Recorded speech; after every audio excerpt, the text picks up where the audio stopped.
Here we go. I think that's working, although I'm not quite sure. Yeah, it appears to be. Oh. Stuff everywhere.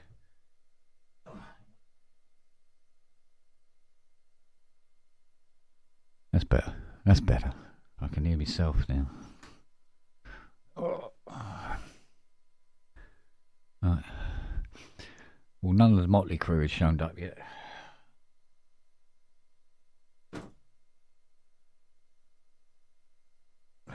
Let's give them a poke in the ribs. Let's have a look. Right. Let's see.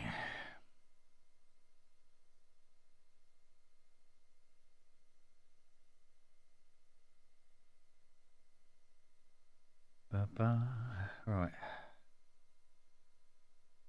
Ooh, that way round, isn't it?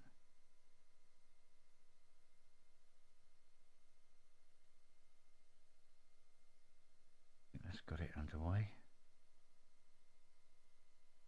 Right then. So, all doing well. All doing well today. I thought it was going to be yet another grey, cloudy day, but it broke up in the afternoon, which was most pleasant, most welcome. Oh, so mind you, don't tell the neighbours. I bought Reason today. Mr. Cubase bought Reason. Spent about half an hour with it so far going, where the fuck is everything? I really don't know where anything is in it. I get the rack extensions and all that bit, but it was a bit of a cultural impact, shall we say. So used to Cubase. But I thought I'd see what all the fuss was about, you know.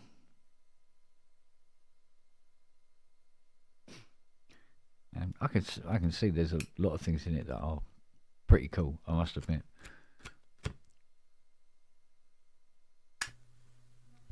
Hello, dear. Right there. Yeah, I was just saying, I bought Reason this afternoon. Yeah, I know. Okay. Well, I say I bought Reason. I have almost bought Reason. I got it on that 7-day trial. Oh, right, okay. See what it's like. Are you just buying the perpetual license or are you doing the subscription? It's on the subscription, I think it is. It's a yearly thing. If I do decide to keep it. I'm liking some of the features. I'm biased. I love it. I mean, I've always loved it. For me, it's just so rapid. That's the thing. I seem to remember dabbling in it about 10, 15 years ago or something similar to it, or whatever it used to be before it became Reason. It's always been Reason. It's always been Reason, isn't it? And that thing about where you can reverse the unit tracks and you see the back and you... Never gets old. Yeah. When you press tab and it flips and the cables go... Ding. Yeah. And I'm going, yeah, that's cool.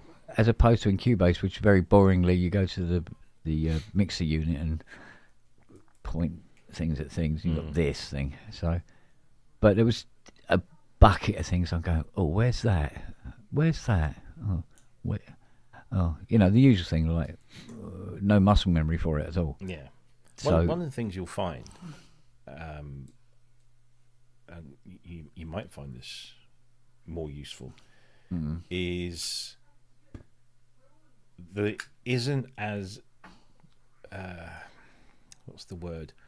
It isn't as comprehensive. It's some people saying, oh, it doesn't have this or it's not got that. And some of those things, I think, get in the way. And I think one of the reasons I like it is that there isn't any of that. You can very easily just set up a bunch of things yeah. and just start making music For me, Yeah. that's what it's about. It's about making music. Whether we do something with it later on, that's whatever. Because now you'll get the Reason Rack plugin, and so if you end up using the Reason tools, like the Reason specific tools, their own instruments or their own effects, and then you maybe want to export the project to Cubase and do something in Cubase, you can load up the Reason Rack plugin in Cubase as a VST or audio unit, and have it all in there, and then just use Cubase to host the bits that aren't VST, that aren't Reason exclusive. Got you. So I always that's what I like things simple. And that's for me. That's what Reason's always been about. So, we'll be interested to see what you make of it. Yeah, but my first impressions of it, after coming from Cubase, is that it had very much a very strong live element to it. Like it was this sort of like super sequencer almost. So I think it's worth having a sniff at for sure. See what comes up. See, there are some bits of it that are unique to Reason, or the workflow, but a lot of it, it's once you get used to, like you see the screen, you got your instrument browser on the left hand side, you just drag and drop the plugins in as you want.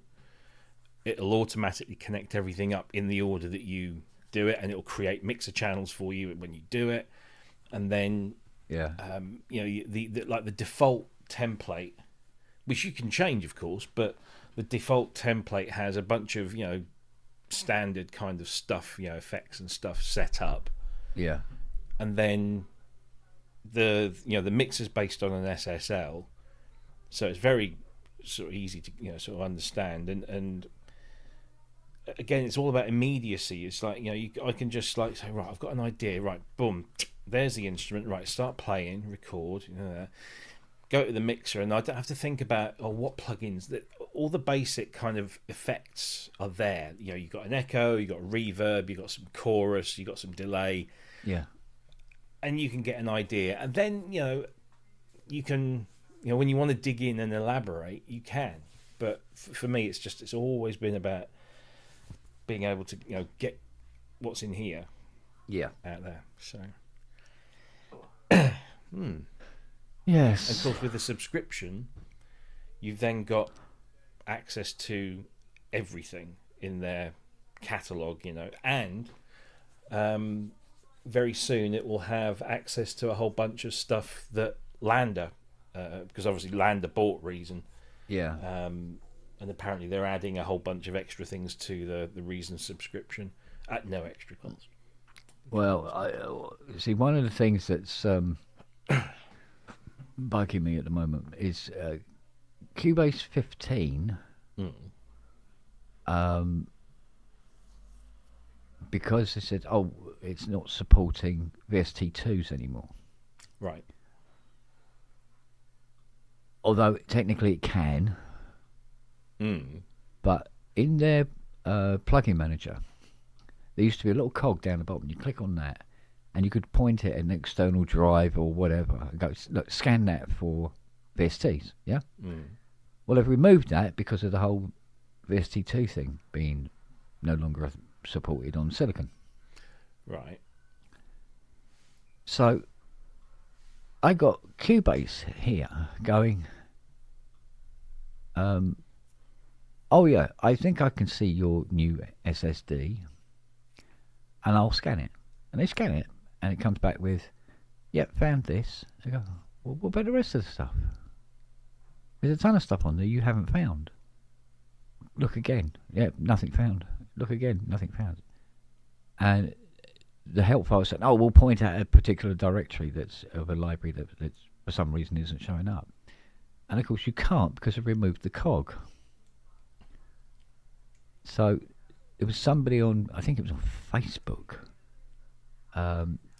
figured out a way of doing it, and it's so convoluted. It's like, Jesus Christ on a bike. And so basically I've got several libraries that used to work in Cubase that now don't, because they've been moved to a new drive. Just the one. Hello. Yeah. And that veer harmonic bullshit is back again. Oh, God. Well, the cello, for sure. Enter the code, hit activate, and it goes, what? Just for one day, it worked. Yeah. One day. Violin went in. Violin Blessed went. be that day. Yeah, violin went in, and it went, put in the activation code, hit activate, and it went, yep, there you go. Cello? No. Viola won't even fucking show up in the list. Okay. Mother of pearl. And Dominus, gone. Oh, God. Can't get Dominus to go in at all now. That's what I call my knob. Can't get that to go in. You fucker. What? Thumb in a Dominus, isn't it? Thumminus. Yeah. Summonus, yeah. Oh, fuck's sake. Summonus uncuntus. Yeah, so Sound like that fucking Stanley Unwin when you talk like that. Yeah. So after 6 hours of pissing around with all that stuff, I'm going to go, oh, bollocks to this. Walk away. Excuse me. So have you discovered which colour light works best with your fucking writing on a synths? Actually, all of them. All it needed was illumination. Really. So any old colour. Although the M8X seems to be quite nice with the green on it. But, yeah, seems to work all right. Over there's a lot brighter as well. I can see what the fuck I'm doing. Makes a nice change. So, yeah. Oh, I don't know either. I'm still sitting here thinking. Drum libraries. Oh, right. Or what was the other thing? Oh, something else. They're both around sort of 399. Oh, right. All right. Do I? Don't I? I'm terrible. I'm really beginning to get into the whole sort of like, am I going to use that? This is the thing with with these. Do I have it for a very, very specific reason? Can I have it? Because if you find that at some point you do want to, you go, that would be ideal. Then go and buy it, and you'll probably find it's half the price because it's been out a couple of years. Yeah. Oh, that's it. The Mio XL. Oh, right, yeah. That or the drum libraries. Well, I could do both, but yeah, but the thing is, I mean, with the Mio, I mean, you've got Widdy coming out of your testicles for yeah, I fuck's know. sake. But that's Why do you not need all- a? You don't really need one. That's right. I just clench like that and I play a note. That's when I got the phrase "widdy buds." No, Thumb in a Widdy. I know that a lot of people don't. Well, I hear people complain about USB MIDI, but for me, it's Yeah. incredibly convenient because it's a single cable that can do the MIDI stuff, but it can also do the data connection. So when it comes to software upgrades and what have you, so it's just easy just to have that one cable connected and be done with it. And that's the appeal of having that the Mio XL on the desk. Yeah. Is that I can just, USB like 10 things, and that's probably all I need right now, really. Because Yeah, but there is more to it than that, though. oh yeah, absolutely. Which is the way you can go. Like you got this cable coming out the back, and you go, "Oh, I want to play this keyboard," and then you go, "Well, now I want to play that keyboard." You don't have to change MIDI channels. None of that none of that bullshit. You can actually just pick the keyboard you want to send the MIDI data to. Well, I mean, at the moment, I use a little application called MIDI Pipe. So if I'm not if I've got nothing fired up and I just want to play something over there from here, I just call up MIDI, open up MIDI pipe, and it's just a tiny little window, and Yeah. you just you say MIDI in, MIDI out, and you select which one you want. Boom, done, and then you're playing. And you can do multiples thereof. You can put one MIDI in and then 4 MIDI out, and be playing 4 instruments at the same time if you wanted to. Yeah. Or send this one to that one and this one to that one. So it's a nice simple little thing. That's it. For me, it's just about like consolidating the connectivity into one place, because I've got that. You can't really see it down there. The little orange thing with the red lights just there. It's the ESI, which I thought would be the answer to all my problems, and it is for traditional MIDI 5-pin. Right. Because it's got 16 ports on them and they're all auto switching. So you literally just plug, doesn't matter where you plug it, it will know whether it's MIDI in or MIDI out that's being handled. Yeah. But it's only got 3 USB ports on the back for USB MIDI. Yeah. Because it kind of works, basically, it works like a mini hub. Well, funny enough, I mean, I haven't got that many units in here, and my 10 ports are full. Mm. And I have seen videos of people where they actually stack more than one Mio XL on top of each other and make it into one unit. I've also got 4 Yamaha UX256s. Yeah. Which are these little grey MIDI hubs. Yeah. And I bought my first one in 1999, I think it was. Mm-hmm. That's how old they are. And you've Film got where it's written in Sanskrit. Yeah, kind of thing. Yeah. And you've got In 6 stone. pairs. Yeah, 6 pairs of traditional MIDI in outs. So 6 in, 6 outs. Mm-hmm. You've also got, and this is the reason I bought this back then, is because it's got the TG serial port connection.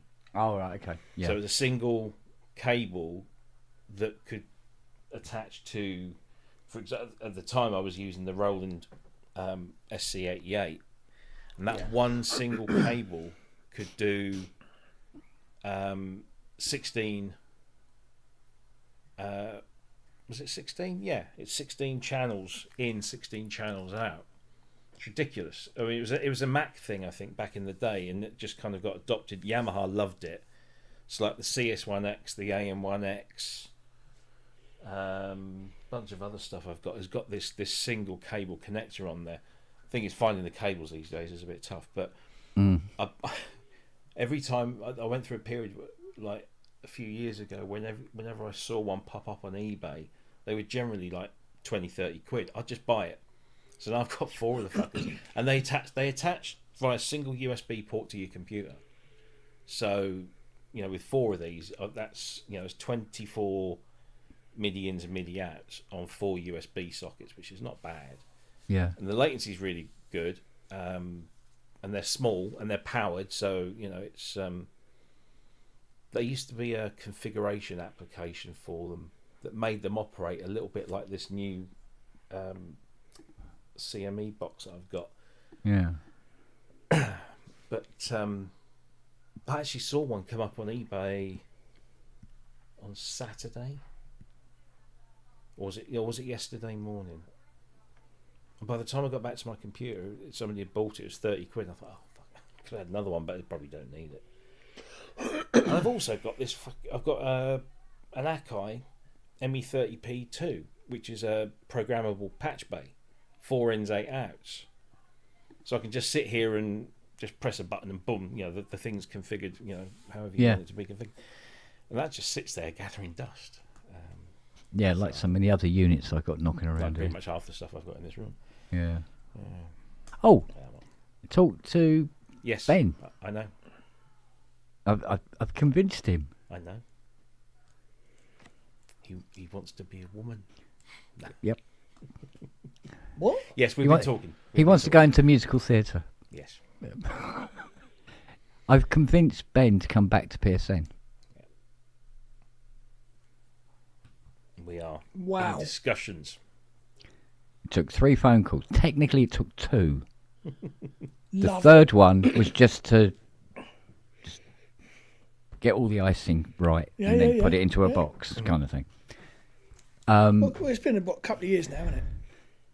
Yeah, well, because I remember asking him right back at the beginning when he went. I go, "What? Why are you going? It's one of us upset you, or?" And I couldn't get a real answer out of him. I think his life had altered so much. Oh yeah, he's going for He needed to fucking Well, clean break and just. It turns out reset. he was. Dare I say this in front of Robbie? Yeah, he was taking it too seriously. So instead of being something you do on the Friday and go with it and, enjoy it, it was a huge chore, like a huge weight on him. And trying to review in detail all the products. And I turned around to him and said, "Well, I don't." Yeah, but that's not a good thing. Well, I think it is, because that way I get a fresh, uninhibited view straight off the bat based on the video. Or whatever, or what you say about its things. And I can You're give the you... first impressions guy. Exactly. And I think sometimes it's less, what's the word? Tainted because of it, I mean, half the stuff that comes up on the show, I don't even know what it is or what it didn't it go, well, that's new. But I watch the presentations, and 9 times out of 10, the video will give you what you need to know. Do you know what I mean? So you get this fresh kind of, I mean, sometimes sometimes I do want to review something properly, and do. But when I give the review, but when I give the review, you wouldn't be able to tell it from one where I haven't done any. Do you know what I mean? Yeah. So, and the people in the chat, Like the one, is this for you? No. So, and if it's not, I say, well, it's not for me, but I can see blah blah blah blah. Yeah. But the thing is, the people that watch the show and part of PSN and all the rest of it, the people in the chat right now, they're not fucking idiots. They've probably looked and reviewed it themselves, and they're just going to hear us say the exact same things that they've already seen themselves, unless it's a breaking news, which we do have from time to time.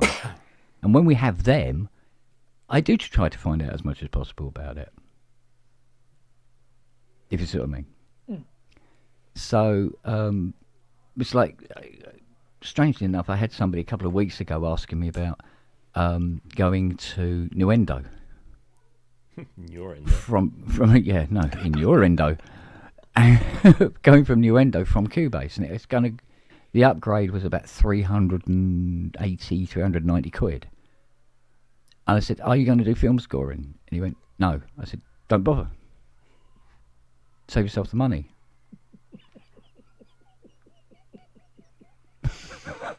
Well, all right, Owen, but you know as well as I do, when a product's being covered, you got an idea of what it is. So... I wouldn't. Yeah, but do you know what I mean? Well, I wouldn't put Robbie in the fucking idiot category.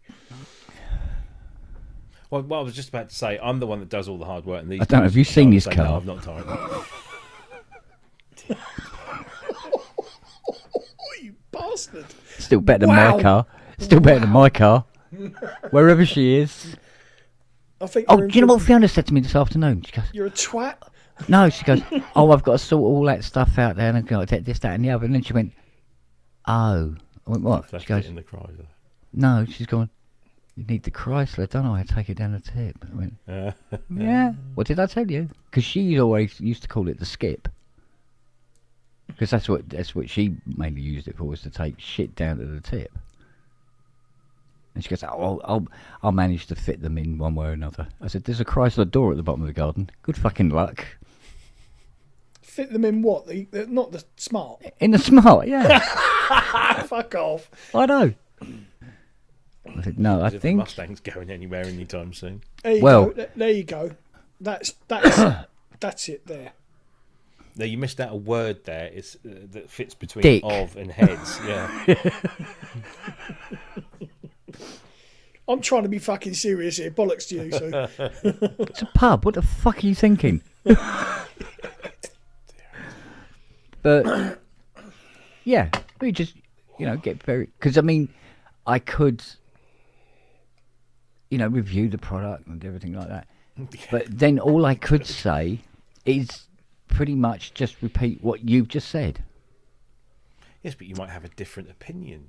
You know? Well, I can have a different opinion, Hey. but I can get that from the video. At least you don't say, Straight I'm going off. to buy that and then don't. Oh no! If I'm going to buy it, I'll buy it. I'll be done with it, whether I fucking need it or not. suits you. So it's like when we reviewed that. What was that? Was it the little EX? Was it EX1? The little thing with no case. The little thing with no case. Yeah. Oh, the Mask 1EX. Yeah, yeah. EX. Oh, EX. Right. Yeah. I would have loved one of them. But I didn't say I'm going to get one of them because I had no money. To be fair, that's the one thing Andrew did buy. And it was ironic because that was at a time when the bank was like, "You come near us again, Yeah. and we're gonna fuck you up, boy." Sort of thing. Even if you want a packet of polos, you can just fuck right off. Because I mean, the bank was just like, it was just bollocks. And this come out, and I've gone and I'm hearing it, and I'm going, I really like the sound of this, and I would love to fire up the Carvera and make a case for it. I like it as it is, to be honest. Really? I kind of, it's kind of. After seeing inside this Hydra, no, I'm not so sure. Yeah, well, I'd need a case here. I'm 2 cats compared to 5 dogs doth not Yeah. a hairy mess make. Indeed. So, but no, I mean, look, the only build quality difference there is about this is that it doesn't have sides. That's it. Other than that, it retains the same level of build quality. The buttons and the knobs. It's not a cheap thing. But no, I kind of like it. I kind of like, and it's it's like what? How many boards are in that? One. Yeah, one. One. That's it. One board with everything attached to it. And, Yeah. I mean, for what it is, it's a ridiculous thing. But he's supposed to be doing something. I don't know what it is. If it's going to be the same but just a different case, or Well, by the way, I can give you a review on that stand. oh yeah, Yeah. It'd be great if the stuff didn't slide off it. oh okay, So I've had to use that double-sided sticky Velcro oh yeah. to hold the top thing on because you just go to touch it and it just goes it comes off because it's at that angle instead of that angle, if you know what I mean. Yeah. So, but other than that, yeah, it was great. It was only a couple of quid. And they go, oh, it's 3D printed. I took it out of the box and go, fucking hell, yeah, it really, really is 3D. You can see that it's 3D printed. I wish more synth manufacturers would think about doing what Hydra Synth or ASM did with ASM, Hydra yeah. Synth Deluxe and Arturia with the Key Lab, the big Yeah. Key Lab, is have provision for a bolt-on plate that you can just Yeah. screw in at the back as and when you want it. Because I've got I've got these on my desk here. I've got that Mask one and I've got that Protein, and I'd love to be able to just put it there. Yeah. So it's and it could just be it could tilt if you wanted to. It could have a little lip on it. I mean Yamaha did something with the CS1X. I don't know if you can see it on there. Yeah. And isn't that where the SYs went? Yeah, look. Yeah, the SY. Is it the That's the SU10 on there. SU10? Sorry. Yeah. Yeah. And some sense, have got a little bit of spare space, but The most cool, of them don't. the cool key stages, which they've discontinued those, haven't they? They had they? that as well. They did, as far as I'm aware, they've stopped Really? making them. They had they were the poly aftertouch Yeah, they're licensed from MIDI ASM. controllers, weren't they? I think Yeah. they've stopped doing them. I hadn't heard that. Just don't think there was much interest in them because you pick up I think they're like 600 quid. You can pick up for about 300 now. That's probably why Andrew's bought one. Oh, he has, is he?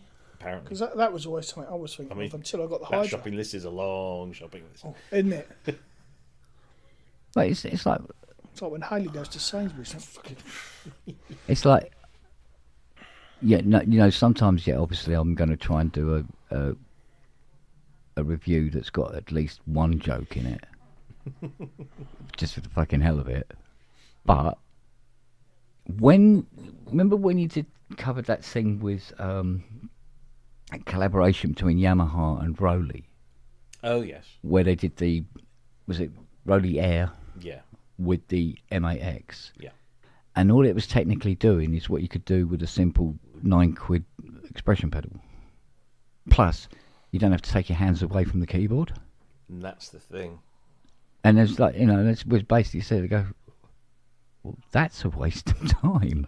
That's a lot of money to do something just in a slightly different way. Well, to a degree, it had already been done with the D-beam, hadn't it? Yeah. Yeah. And look Oh how yeah, well by that- no means was it original, but it was looked like they were obviously these airs weren't selling well, and they're just trying to find a way of just flogging more units.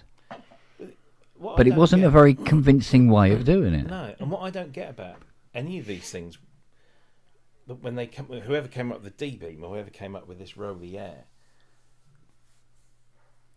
is you are fundamentally affecting the key interaction between the player and the instrument, which is putting your hands on the instrument. If you've got a keyboard instrument, your hands are going to be on the instrument.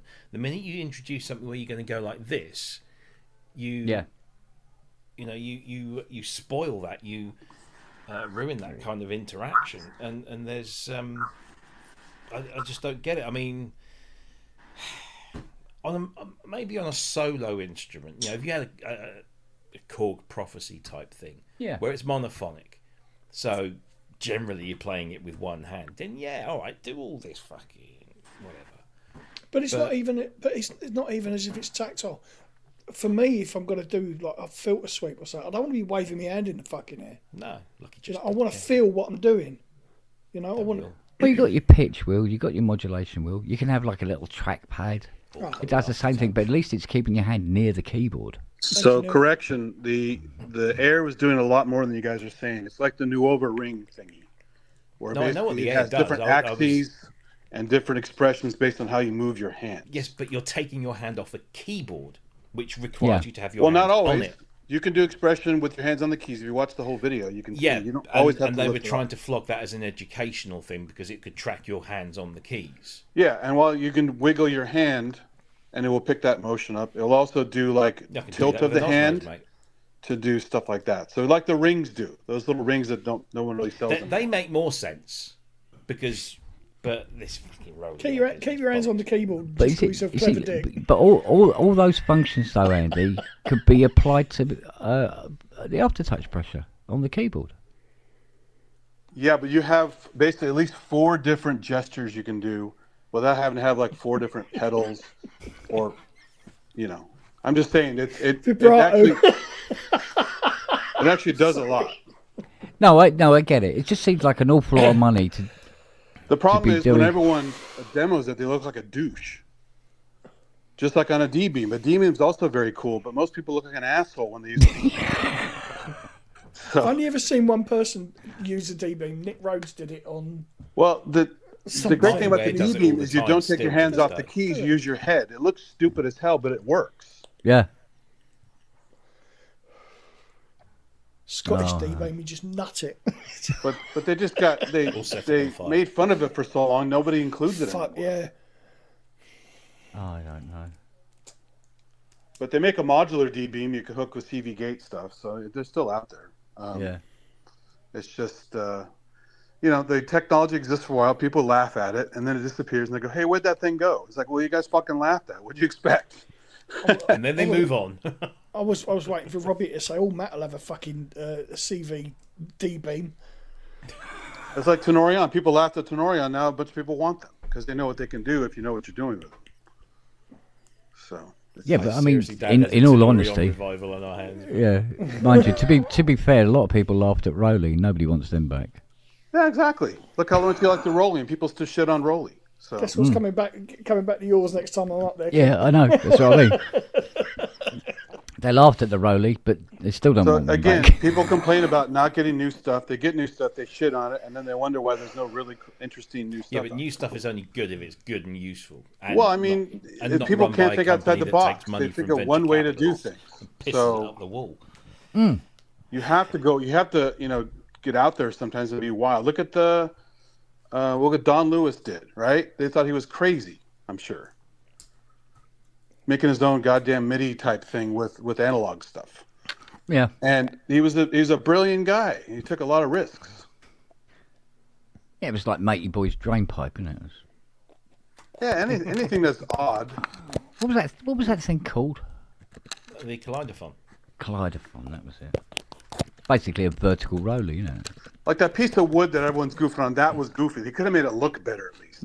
Yeah, that thing was worth hanging But it wasn't over. a terrible idea because guitars are popular in one way or another. But yeah, at least make it look decent. Yeah. That's part of the adoption process. If it looks like shit and homemade crap, then no one's going to buy it. Or it makes you look like a twat when you're using it. No one's going to buy it. Well, but you always kind of look like an idiot with a guitar. But I still like them. No, so. guitars are cool. D-beams aren't. But yeah, if you use your head with a D-beam, it's a brilliant little thing, and you keep your hands on the keys. Mind you, if you really, really want to look like a fucking dickhead, get a pair of those things I got in the cupboard, the virtual drumsticks. Fucking hell. Yes.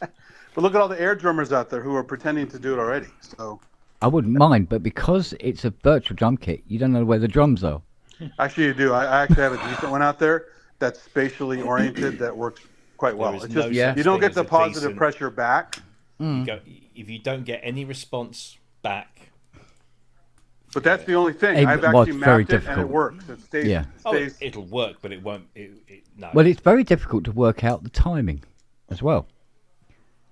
Because even though you're not really, specifically calculating the distance between the stick and the drum skin to know when to precisely hit it, you do kind of know. But if you can't see it, Well, you can't on the iPad. You can actually see the stuff kind of hovering. but with these virtual sticks, it was, and I'd be doing this, and nothing would happen because apparently the drum was over there a bit.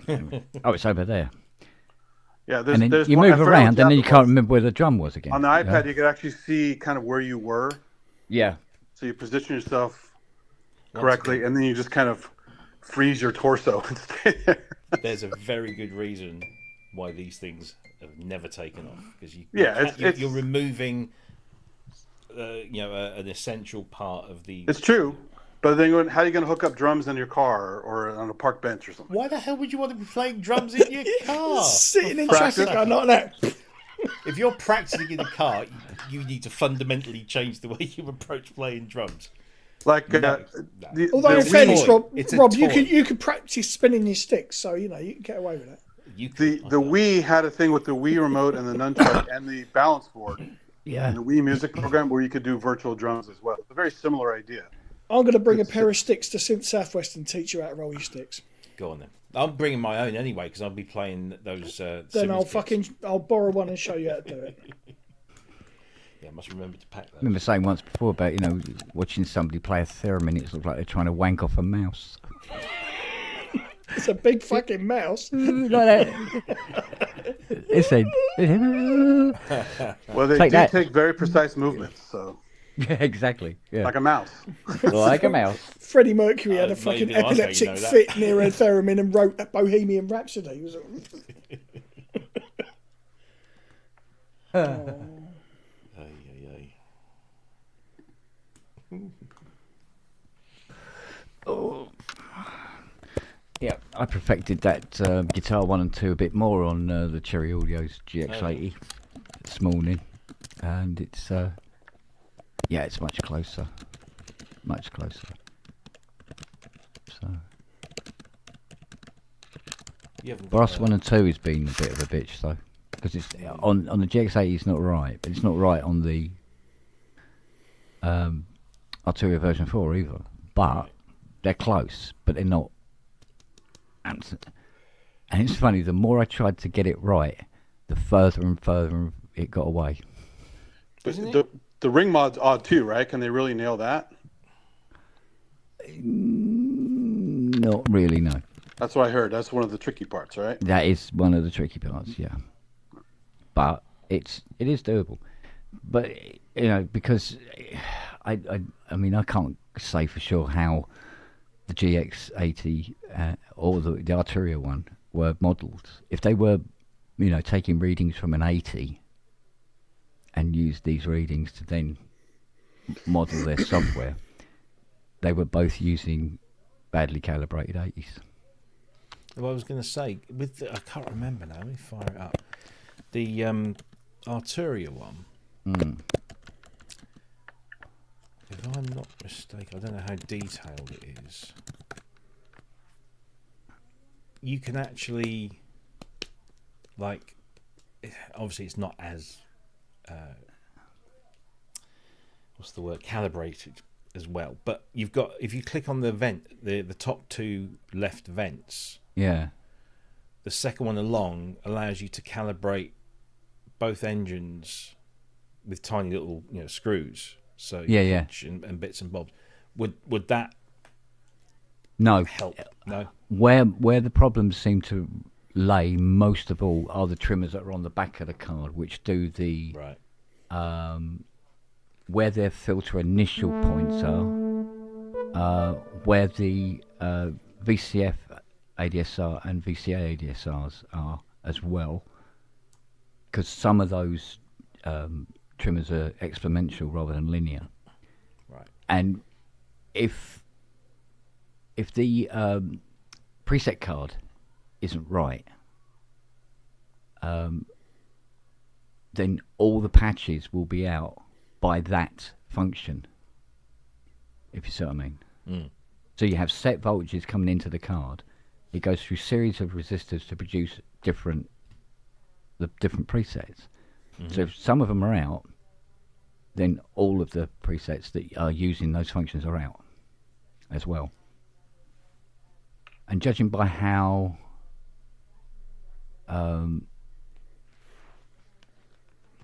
the filters ADSR, IR and AI were, then it's out on all the other presets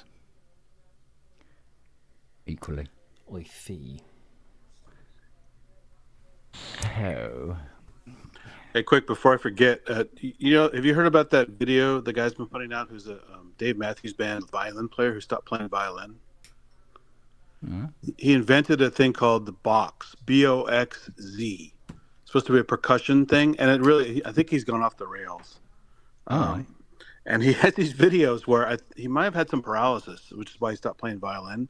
His left side is not moving his arm much, but his right side is doing this, like flopping a dead fish all over this piece of wood he calls the Box. And there are a bunch of YouTube videos he put out. I'd have to find it, but someone was talking about it. It's every demo he does sounds exactly the same. No matter what music he's playing with, and the Box sounds like, a cajon is a proper percussion box with lots of tones and stuff. This guy's playing like a hard piece of wood, almost like a table. It's completely insane. I'll have to find a video for you. I think he might have some issues with his brain. Hmm. It's kind of sad, actually. Hmm. If you listen to the video, he doesn't change the beat ever, but he claims he is changing the beat. Huh. Let me see if I can find the link. No, I've seen a guy sort of like creating rhythms using a pencil and stuff like that on a desk. Very complex rhythms and that. But that does. You're never going to beat Anna Kendrick with a bunch of plastic cups in that regard. Yeah. God, I fancy the arse off of her. Sorry, did I just say that out loud? You did. Yeah. It wouldn't be the first time you said it about some female or other. Nearly every female. No, come on, I do have standards. You do? Yeah. My current one's Hannah Waddingham. Fuck. Yeah, well, she's always there, isn't she? Oi!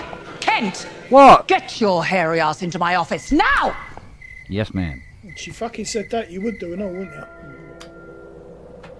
you? Indeed. Why is it doing that? I have no idea. Come in. What a wanker. Well, if he does, that's got to be the opening line, isn't it? Yeah. That's yeah. That would be wonderful to have him back. It would. Yeah. Which is what I told him. You know, fucking. We've got to have somebody who doesn't download the software properly. So, yeah, I mean, Robbie's going to have his work cut out now because, as I said to Ben, I said, we're going to be the two naughty kids at the back of the classroom.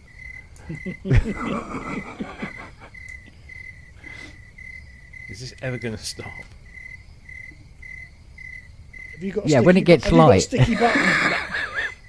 It does this funny thing sometimes. If you press it and then press it to cancel it too close together, because it's a layered sound, one of the layers will carry on. Oh.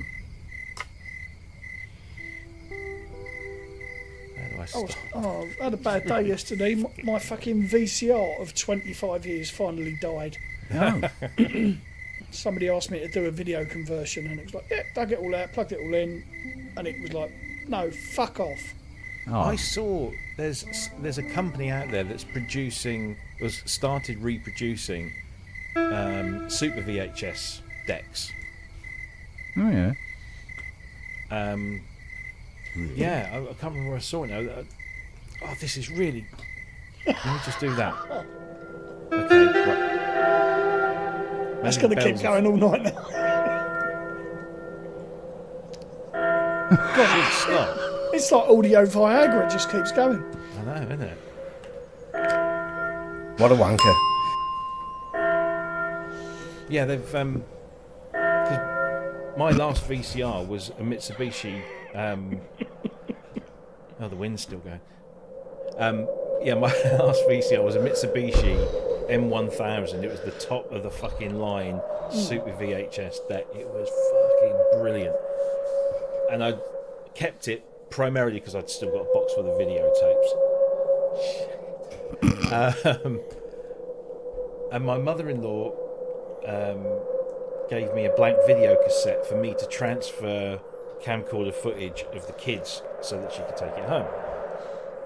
And it was one of those Sky branded video cassettes, so obviously not very good. And I put it in, and it fucked up, and it broke something inside, and I got a quote to fix it, and it was because they didn't make them anymore. It was just going to be horrendously expensive. So I think that ultimately ended up at the recycling centre, which was tragic because it was it was gold. Well, not gold. It was kind of like that champagne. And a big drop-down front panel that covered the whole thing up. And you just went like that, and then it just went. And then you had the editing. You had the jog wheels and everything on the. I used to record all my music to that. Because wow. you get very good quality. Well, you got weird things happening with your Stream Deck, yeah? Not anymore. All right, let me see. Push the button now.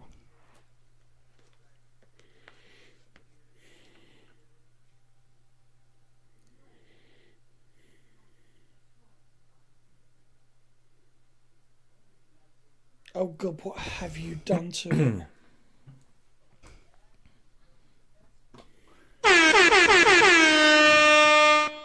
Try it again.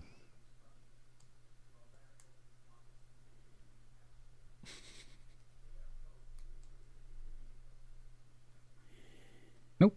See? I'm going to go make a cup of tea. Back in a sec. Oh, I say. Oh, fuck. Weird.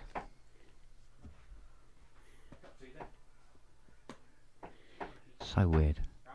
Right, we've got, what, a week and a bit. We've got to get you logged into your FaceTime at some point and test it.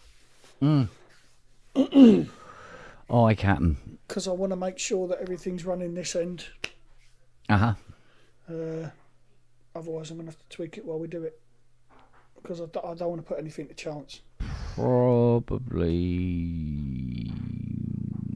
not a good idea to do it last minute. No, which is why I said, so all you've got to do is log into FaceTime with your Apple ID. Let me know when, and we'll do a test. Make sure I've got it on here.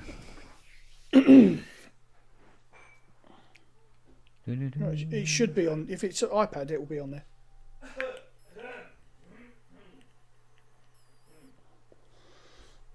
Sounds like he's catching what I fucking got. Crabs.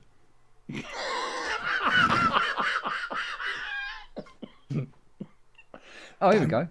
My stepdad told me a story. He said when he was in the army, he said that we was all in barracks one night and a guy's been out and jumped a hooker, come back and he's got crabs. And they got him a butte. They said, the only way you're going to get rid of this, there's only one way to deal with it before the fucking Sergeant Major finds out. Fucking hell. No, that's a delay. Yeah, and then some. It's a red hot bath, shave your bollocks, Yeah. aftershave. Yeah. Right. Burns like bollocks, I tell you. When they peeled him off the ceiling, Yeah. apparently they heard the screams in the other fucking barracks. Yeah. But apparently it sorted the problem out. Yeah, it does. That was a wind up because they just wanted him to shave his bollocks in the red hot bath and stick fucking aftershave on him. Well, you do have to shave them. Oh yeah. Yeah, definitely, because they live in the hair, in the pubes. Fucking hilarious that was. I've got your email, haven't I? If not, I can message it to you. Well, hang on, I've got to check what my fucking settings are for FaceTime now to see what I can be contacted on. Let me just open it up and have a look. Settings. Oh, I can be got on all of them. So yeah, you Yeah, should. so it looks like that onboard Bluetooth in the Mac Studio is tits up. Right, okay. And I did look at some of the other I was thinking online, about- some of the forums, and there's a load of people complaining that their Bluetooth's packed up. Yes, yeah. So what I was thinking earlier was, have you got a spare USB thumb drive? Yeah. Chuck that in the Mac. Copy all the P lists that are in the Bluetooth folder onto your thumb drive. Just make a copy of them. Pull that out and then delete all the P lists that are in your Bluetooth folder. Restart your Mac and it should rebuild all the P lists for it. Right. If it doesn't, you've still got them on the thumb drive. You can Still always got them put on the back thumb, in. we can load them back in, yeah. Yeah. I was thinking about Good it. move. I was thinking about that on school run today because I was talking to Hayley about it. She said, well, she was the one that sort of suggested it. She said, can't he just delete them? And, won't the Mac do something with it? And I went, it's a good call. So you can thank her for that one because I hadn't thought Yeah, of it's clever.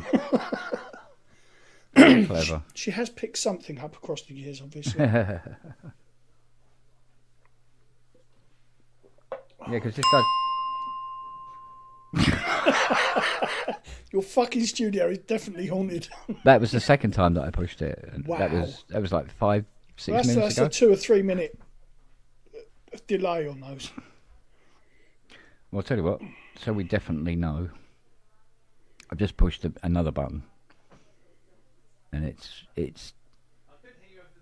28 minutes past 8. Okay, yep. That was 15 seconds. Well, that's not so bad. What about that one?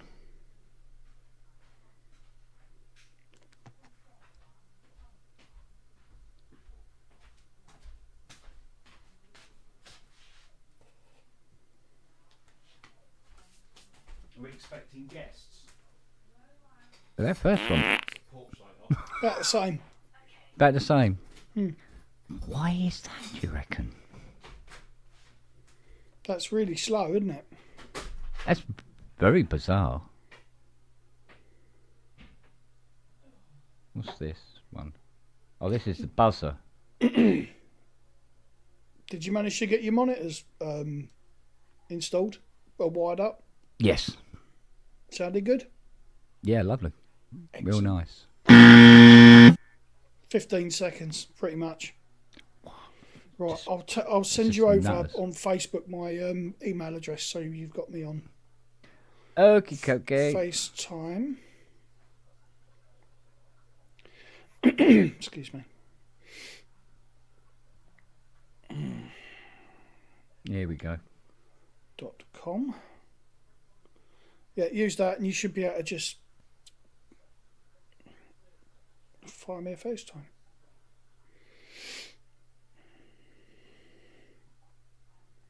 Anyone ever used Windows Easy Transfer? No, I haven't.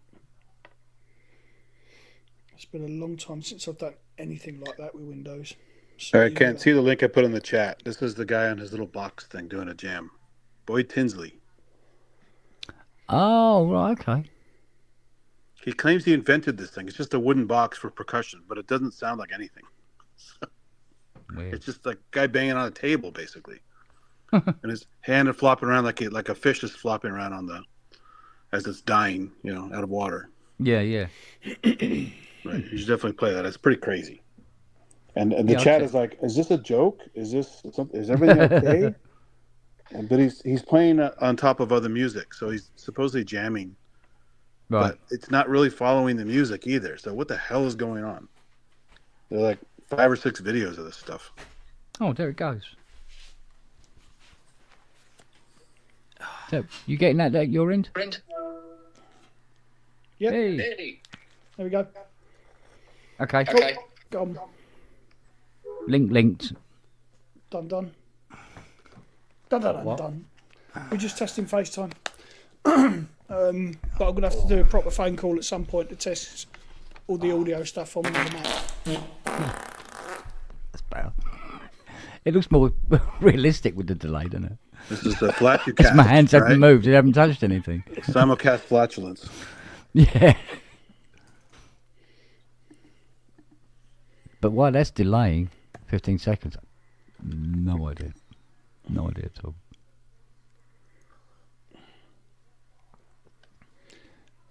That is a bizarro world.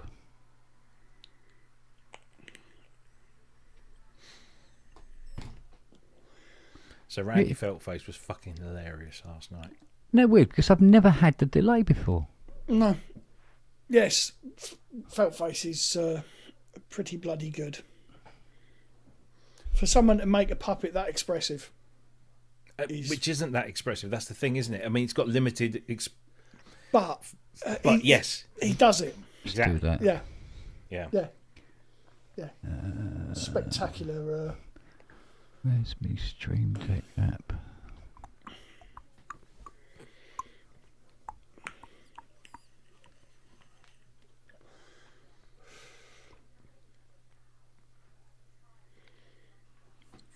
Yeah, Randy Feltface is like a purple version of Salad Fingers. If you ever saw that character before. From David Firth. I've heard of it, yeah. He's a weird British guy, makes some crazy animations.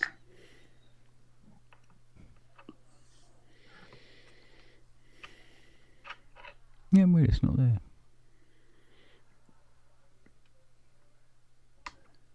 Wouldn't be the first time, though. Wasn't too keen on the warm-up. No? Who was that?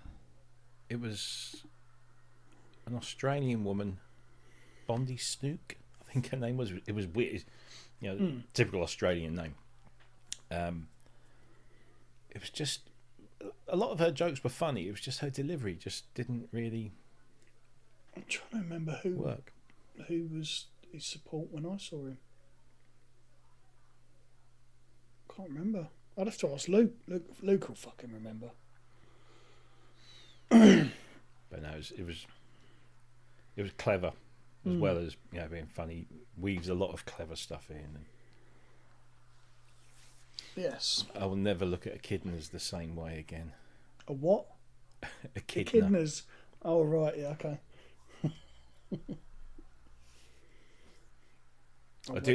I like comedy where they'll say, they'll make a joke and it's a funny joke. In and of itself, it's a funny joke. But then 3/4 of the way through, they reference back to it and it makes everything even funnier, know. And he's doing that all the way through. Billy Connolly was the master at doing that. Yes, yeah. But he's not filming this tour, apparently. No? No, which is a shame, because it's quite good. Bollocks, that's not very nice. But the fucking seats.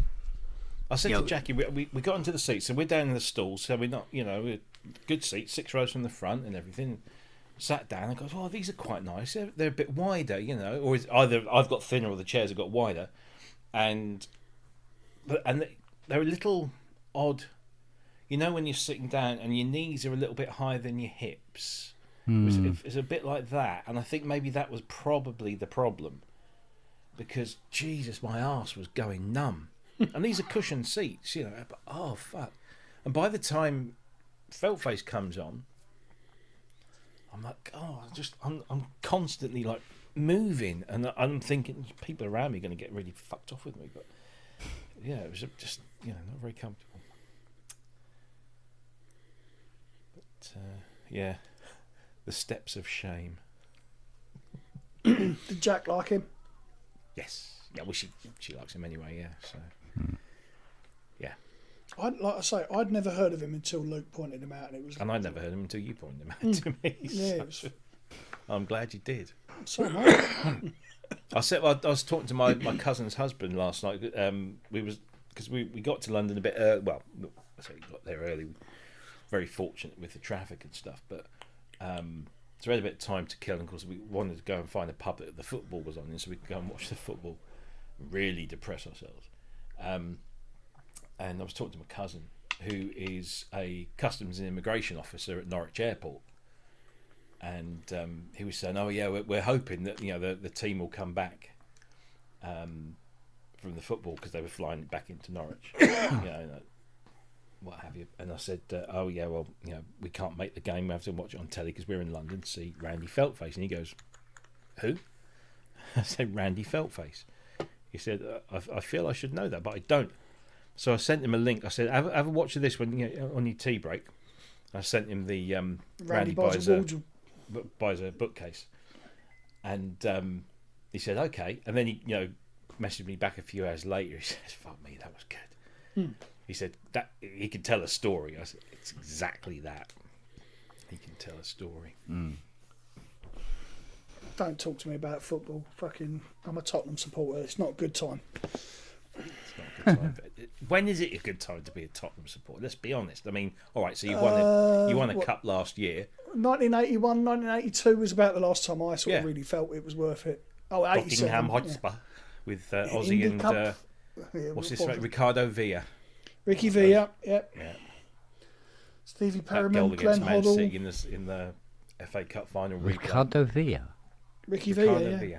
We had two Argentinians in the team in 81 and 82. It was a massive thing because it was before the Falklands, but it was a big thing that two Argentinian players. Because up until that point, most people that played in the English league were English. Yeah. It was just and when Ricky Villa and because there was two others at Ipswich, Franz Tyson and Arnold Muren. Two Dutch guys. Fucking hell. Arnold Muren, didn't he end up at Man United?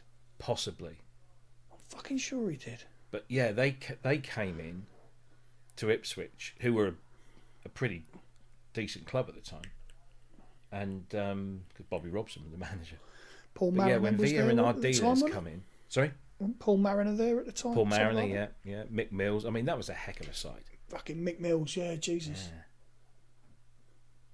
Yeah, he was England a lot. He played for England a lot, didn't he, Mick Mills? Oh, yeah. Wasn't he captain? He might well have been at some point. Yeah.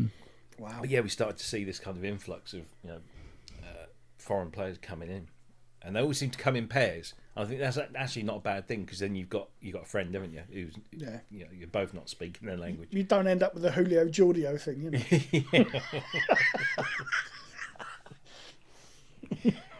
Yeah. There was that goal against Man City in the FA Cup final. Oh, that was the replay, wasn't it? Yeah. Because that's when you had FA Cup final replays on a Tuesday night at Was Wembley it Tuesday Stadium. or was it Thursday? I thought It was a weekday, wasn't it? Yeah. Under the lights, Wembley Stadium, jumpers for goalposts. Isn't it? Isn't it? Isn't it? Isn't it? Oh yes. Marvellous. Oh yeah. Fucking hell, that was a goal and all, wasn't it? I like that. He weaves all the way around and puts the goal in, then falls over. Yeah. Yeah. I thought he was playing the fucking Blackadder thing after the battle zone at the end of. Ding, ding. I don't know what I was playing, mate.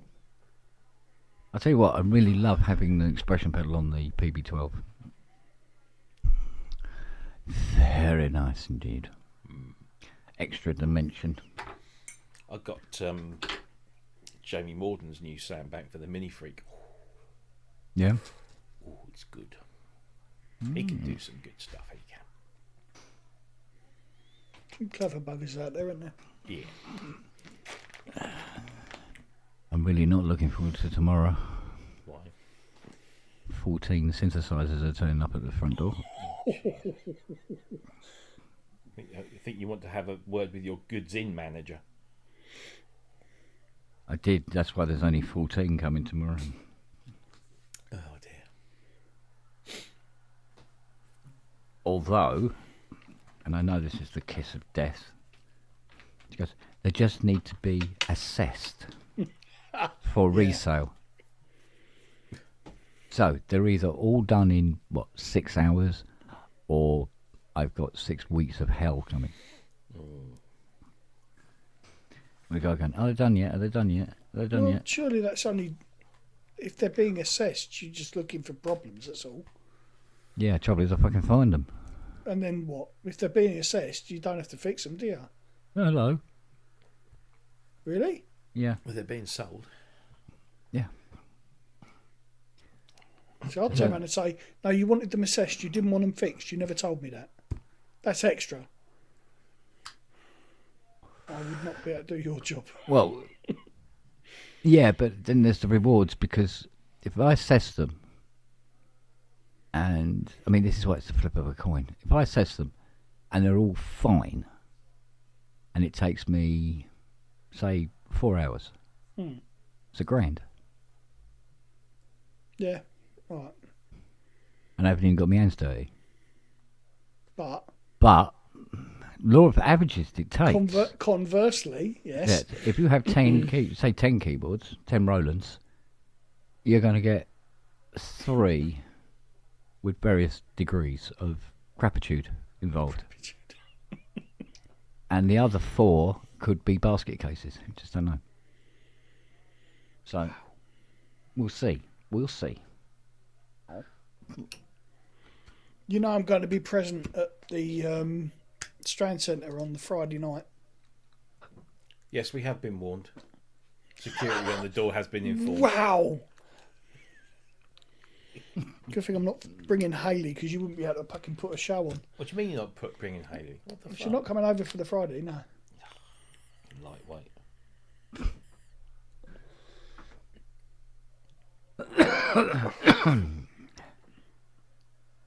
This is going to be fucking bad enough getting her up and out in time on the Saturday. Yeah,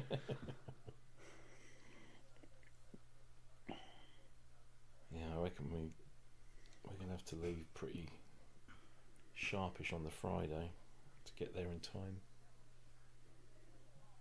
Hopefully there won't be any roadworks.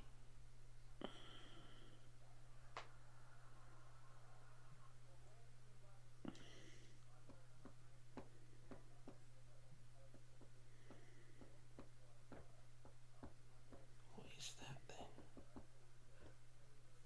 Is that Axel Hartman's just posted a bunch of pictures on on his Facebook page of a prototype of something. Oh, it's that. Paul Holmes is asking, where did you see Randy Feltface? Oh, I was trying to think of some sort of witty comeback there. Just my brain just. What, like in front of me? Yeah, he was like just over there. Just he was on the stage. Weird He that. was at the Theatre Royal, Drury Lane, which is quite a pleasant establishment. Shit seats, but pleasant establishment. Yeah. Yeah, can you imagine? I painted my montage white. That's going to be an interesting one. Seeing Jeff, have you ever met Jeff Tillman before? Not in person, no. Do you know what he looks like? I don't think I do. He's nothing to what you expect. Was he a woman? No, it's just I had this vision of something completely different in my head before I met him. I see. I don't know what to expect. Expect the unexpected. A very, very mild-mannered Yorkshireman. Oh yeah, every interaction I've had with him has been very, very pleasant.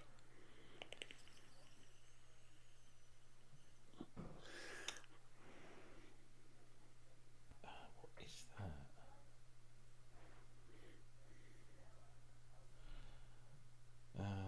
Axel.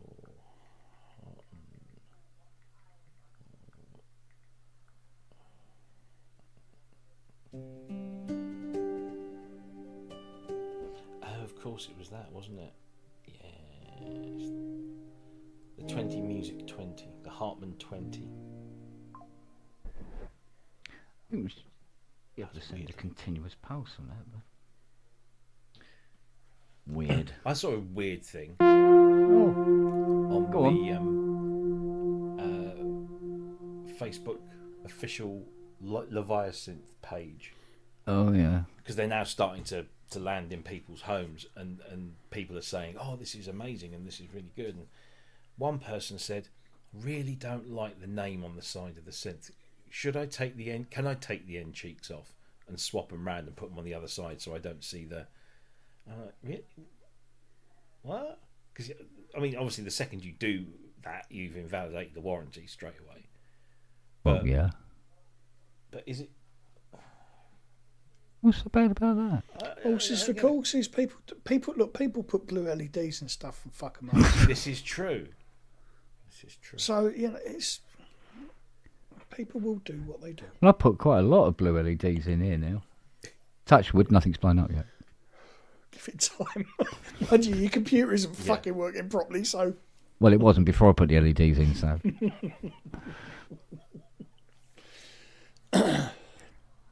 He wanted to be weird about things.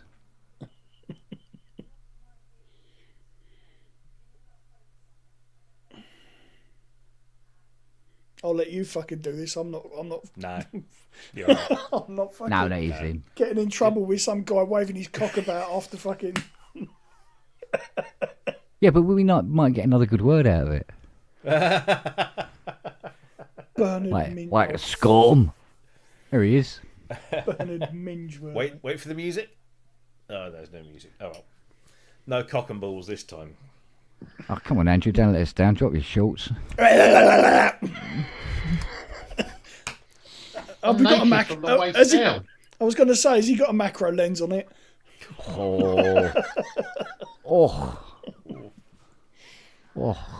Say, lad. How are we?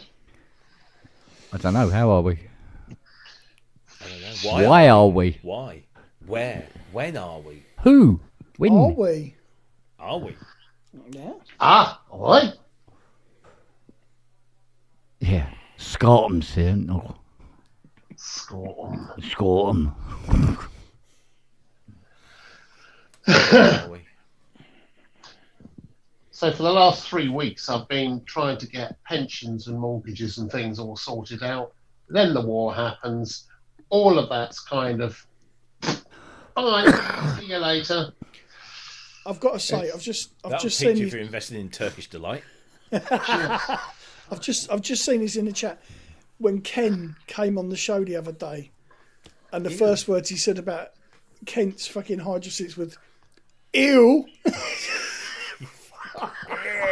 and then proceeded to tear you a new one. I was fucking Mate, pissing myself at that. I'm looking at it and go, what is all over this?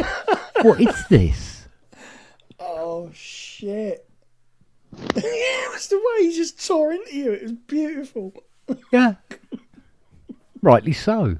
They were fucking filthy. I mean, you could catch bloody leprosy off them. The leprosy could catch leprosy. Yeah.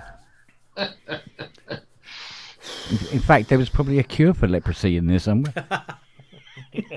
Probably penicillin, wouldn't it?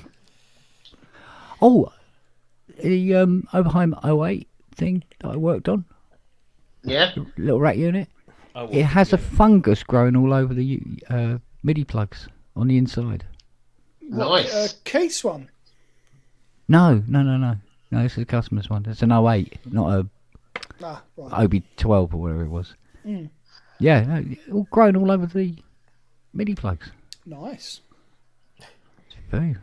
So, when of course the MIDI plugs are mounted onto the power supply board, and his power supply board isn't working properly, I'm going, I said, I think you might want to get yourself a new power supply board. I don't think we'll bother playing silly buggers with this. So we'll see. Get another board and then I'll put it in for him. Yeah, it's a pain, isn't it? Oh, there we go. Here he is. I can see more of you now. That's not necessarily a good thing. No. Definitely not. No, not really. Truth be known. Truth be known, mate. Well, I must admit, since I've cleaned the after-touch sensors on the Hydra, a lot more responsive now. Yeah. Beautiful. Hardly beautiful, surprising. mate. Yeah. Still don't know what the oily thing was. That's weird. Same with that fucking Model D of mine, because I had all that in the output jacks, didn't I? The output sockets. And only in the sockets, and that's just really fucking peculiar.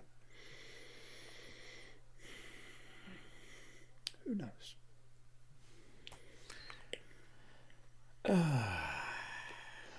I'm guessing Long Prong's battery died then.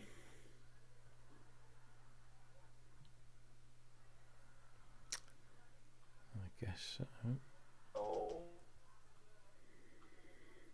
Haven't been green.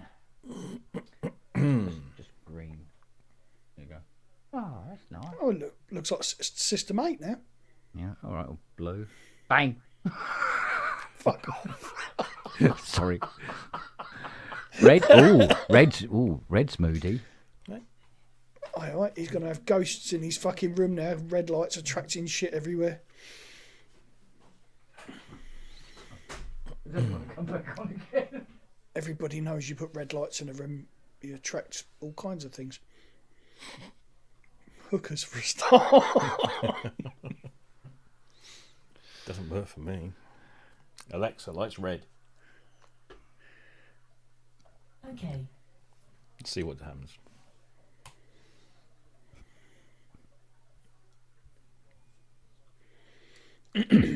Feels warmer in there now.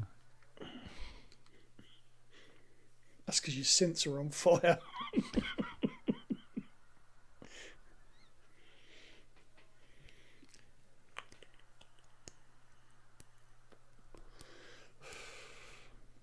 Oh, fuck.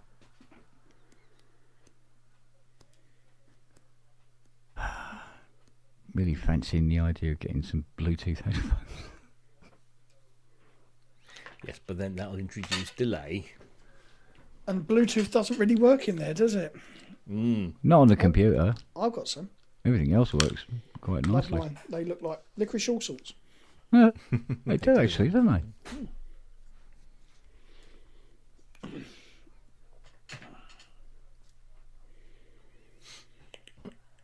God, here we go.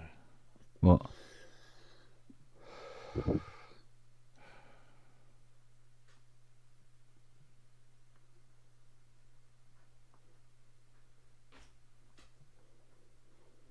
I should get that fucking logic board for that MacBook Air tomorrow. Couldn't believe the fucking state of that port where the guy had just ripped the SSD out of it. Yeah, I know. Jesus Christ almighty. And the standoff as well that the drive screwed onto. Yeah. But why? Gone. Why did he rip it off? Don't know. No idea. I don't give a fuck. I've got a working MacBook now, so if it should be nice. Like I say, I need a backup because knowing my luck, that thing will shit its pants and stop working right in the middle of the day.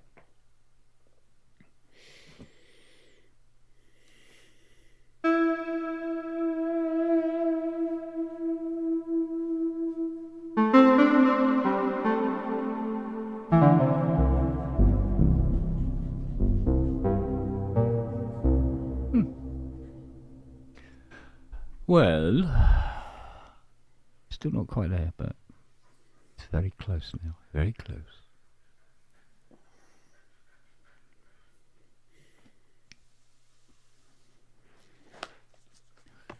Ooh. When you say you're close, what do you mean? Vinegar strokes or what? Yeah. Yeah. Just checking, Yeah, it's good to know. That just means I can put the screens up. Splash guards. Splash cards. At his age, he's just firing dust. Not even dust now. It's more like a Don't call him Jaffa for a nothing. breath of wind across a country meadow.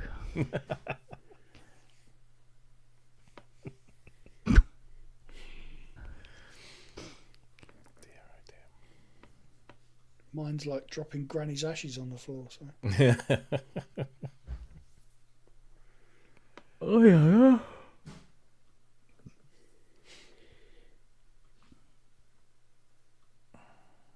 So I'm going to ask the question that everybody's probably thinking in the chat. Why pub in the evening? It's not a normal thing recently, is it? No. No, normally because there's lots of shows going on in the evenings, isn't there already? Yeah, true. But I'll be honest with you, today I'm just like, oh God. Sit down and just have a natter for the fucking hell of it, That's all right. Anytime, I don't mind, but...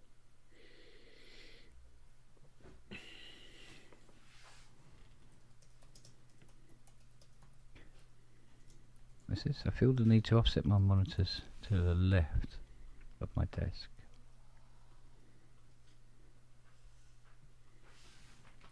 Yeah, I know what you mean, Ken. Symmetry is everything. Jackie's trying to pull Robbie over. Yeah.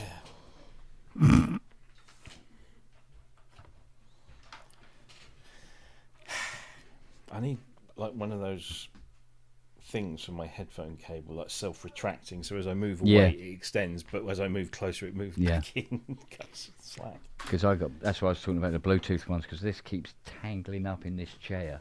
Yeah. Or I go to stand up and I haven't realised I'm standing on it and go like that. Break my bloody neck.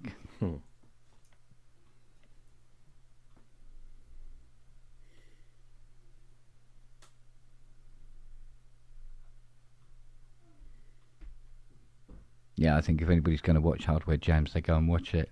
I don't think the pub being on is going to hurt it any. Your turn, Rob. Mr. Chastity, I'm- bunghole. I am otherwise occupied. Hang on. I'm trying to work at the same time. There you go. I was going to say, all right, I'll bring her in.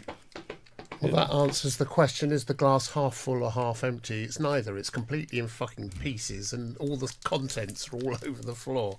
So Well, you I've want to just be clipped. careful at the sperm bank, don't you? What? No, he was doing a review of my Mac Studio. He's finished and stroked it out and knocked it off the fucking table. That's what's happened. Stroked it out. Is one or two? Is two a low sperm count? Do you think two? Well, it's when they So turn I into frogs you got to worry. That's what it is. What do you mean turn into frogs? Oh, right, okay. When they come with Is that what they call you, flipper? It's when they come with a catalytic converter you start to get worried. No, it's when you start to get fucking excited. He don't go to the sperm bank, he goes to fucking Quick Fit, doesn't he?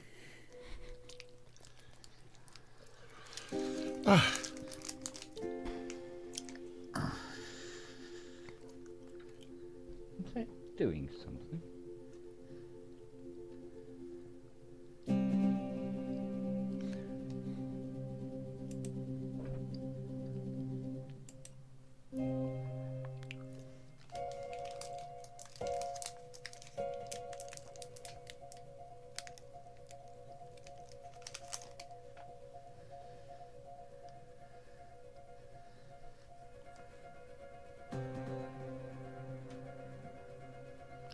I see Pete Waterman's given his seal of approval to Look Mum No Computer. Yeah. He thinks it's bloody brilliant. I haven't heard a bad word said about it yet. It is fucking brilliant. It's absolutely spot on, banging.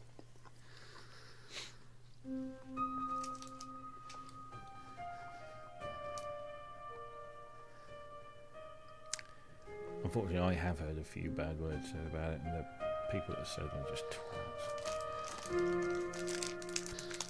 Well, they're wrong. Yeah, That's all. That's it. You know. all jealous. Oh, Keep going, Ken. it's a phrase he doesn't hear very often.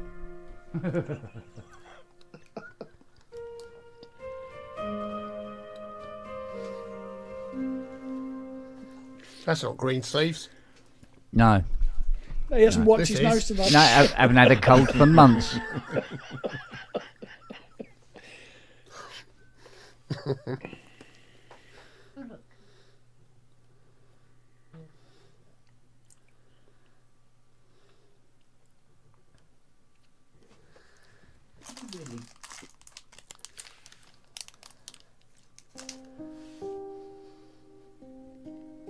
I had a really nice library for Omnisphere 3 the other day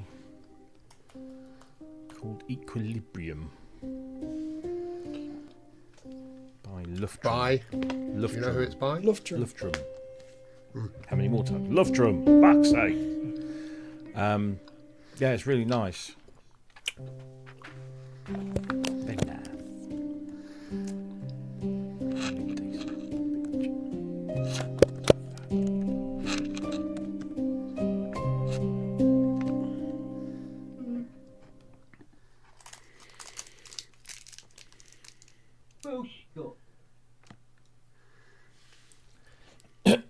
Excuse me.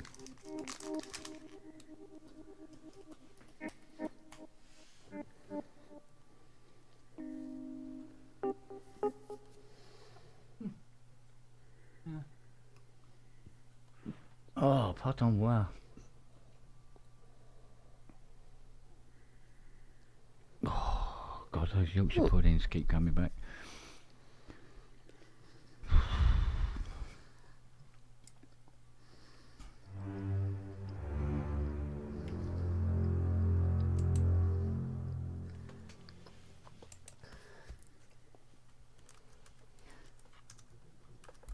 Dominus refuses to work under any circumstances whatsoever. So what's changed? The SSD and having to move the libraries.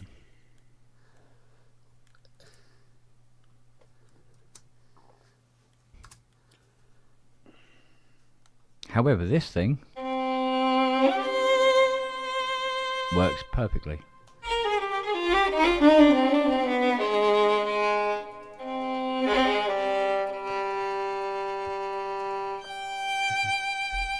No problem. The Well, you other say two, that. nothing. You say that, it doesn't sound anything like a nylon guitar to me. Well, there's a reason for that. Ah, Yeah, there is there? yeah, because it's supposed to be a steel guitar. Ah, Right, let's put it into SRAM.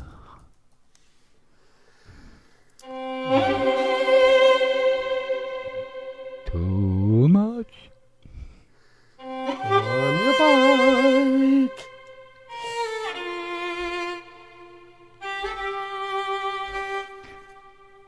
But what I'm trying to get is the fucking cello to work. But here we go. Add instrument. Bohemian cello. Scaramouche. Oh no. You can do the bang bang. Fandango. Add cereal for Bohemian.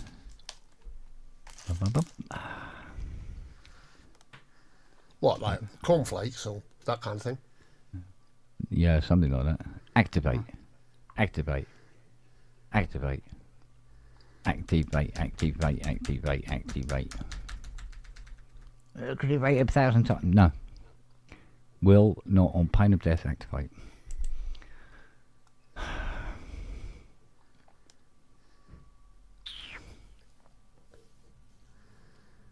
So, let's try... So, wonder we got the fucking thing to show up in the VST list, actually.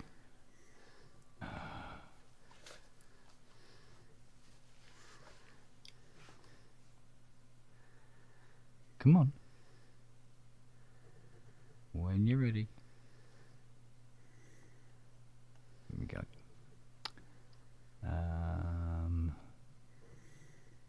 Yeah, Viola won't show up.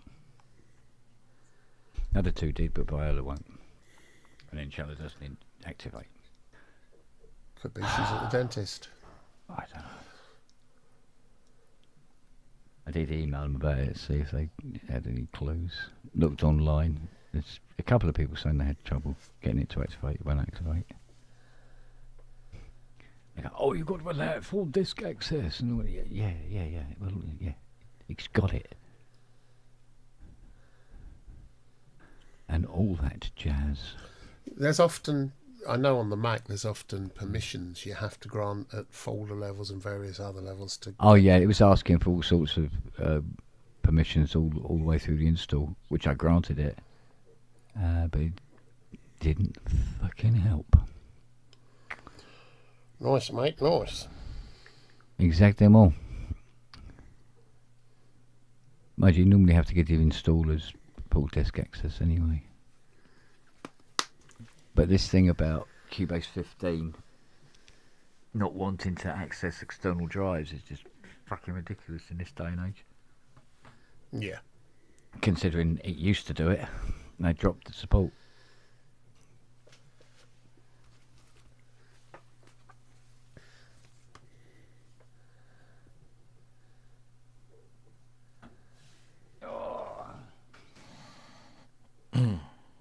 Oh, I don't know. What don't you know? Just about fucking everything. I'm sure as hell don't know how to get any of this crap in.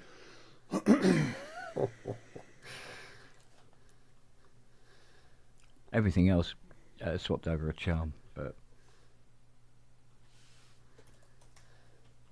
in the process, the Veers and Dominus fell by the wayside. Which is a bit of a shite.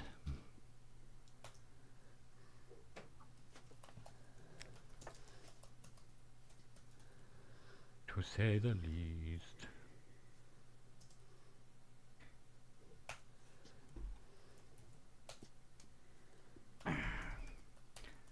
So it's lovely and clean in here now.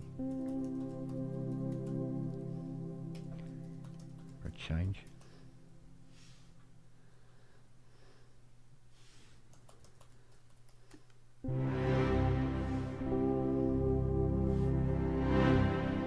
See, it's all working fine. No caching.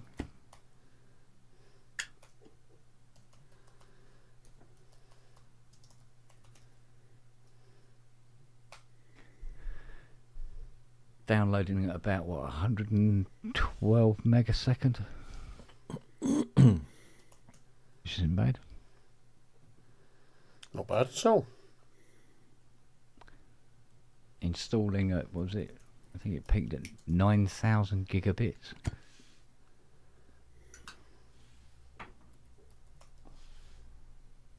So that's a good throughput, I must admit. I don't know. I don't know.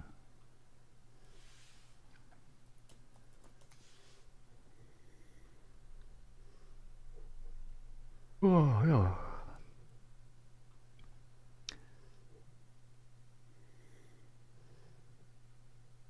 So, Dominus used to work when it was on the network drive. Transfer it over to the SSD. Contact won't find it. So you've got an issue with where it's pointing. Yeah. Hence, I reinstalled it and pointed it at the new library, which it went on. But it still won't find it. Still means you've got a problem. But it's not the SSD. No, I don't think it's the SSD at all. I don't think it's the SSD at all. But when you scan in Cubase, it won't find it on the SSD. And when you do it in Contact and point it at the SSD, it won't find it either. But why are you trying to locate a library on an SSD from Cubase? The only thing it needs to, the only thing you need to do with the library is locate. Because Contact. if you get it to show up in Contact, which it does, it now shows up in Contact, but it won't show up in Cubase, so I can't select it. But you're choosing Contact in Cubase. Yeah, but when they how do I put this? In the VST list, it's listed as a separate instrument, even though it runs in Contact. So Cubase is producing its own internal database. Correct. Yeah. And it's that where. Well, that's the problem. The So broken bit is. You can call up Contact in Cubase and then Yeah. select the library from there. If it's within Cubase. If you call up Contact as an instrument in Cubase, Yeah. and then within Contact you go Dominus please, and it's there and it's working. No, it only works when Contact is as a standalone. Right. So It when you doesn't call show up in Contact when it's in Cubase. Yeah. Because Cubase. is shit. Yeah. In fairness, when I put Reason on, Reason didn't find it either. So it's something else. But I've uninstalled it and reinstalled it. And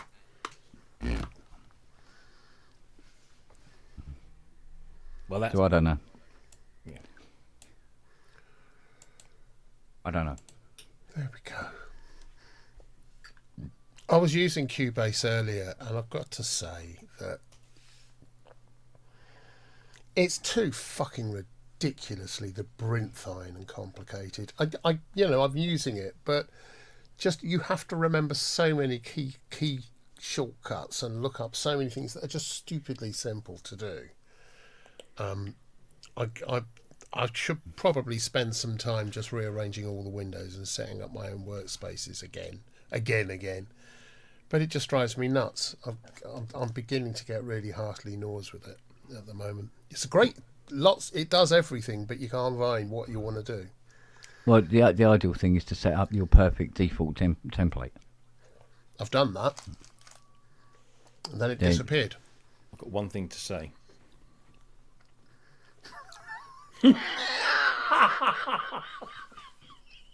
Sorry, I had a reverb across the important part of that picture. Hang on. Go on. Oh, fuck.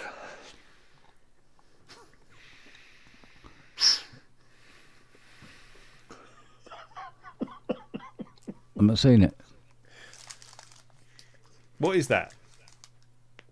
Oh, okay. Yeah, fuck off.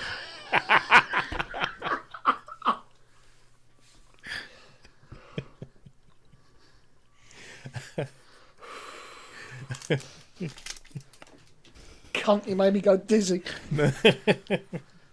Oh, that's just my good looks. I was looking for something visual there. Until you wait. So what is it? Oh.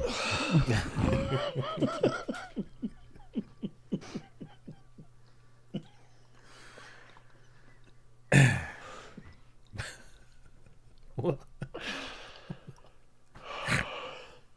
What? Pig calling competition. What? Is it some kind of strange Peppa Pig fucking episode or something? Pig calling competition. It's America. Yeah. Go two state overs and have pig fucking competitions. So. Whatever two You're not really states doing over much is. for the old Anglo-American relations now, are you? Well, neither are they. Nor the yeah. Squeal, Apparently, piggy, squeal. according to LBC, we now have 2 days of gas supply left. I like how the Tories are complaining about it when they're the fuckers that didn't renew the storage or something, isn't it? That's right. They're the fuckers that sold our fucking gas fields that we owned in the North Sea. It's more about the storage under the North Sea. There was a 30-day, I can't remember how, I think it was 30 days or 2 months. Huge, great underground storage for natural gas, which they didn't renew the lease on. Yeah. I've got some underground storage for natural gas. Yeah, we've You're heard not it on alone. occasion. I'm not sure you've got storage so much as a leak. Leak, yeah. Dear, oh dear. I'll wait for that to happen. Oh, God.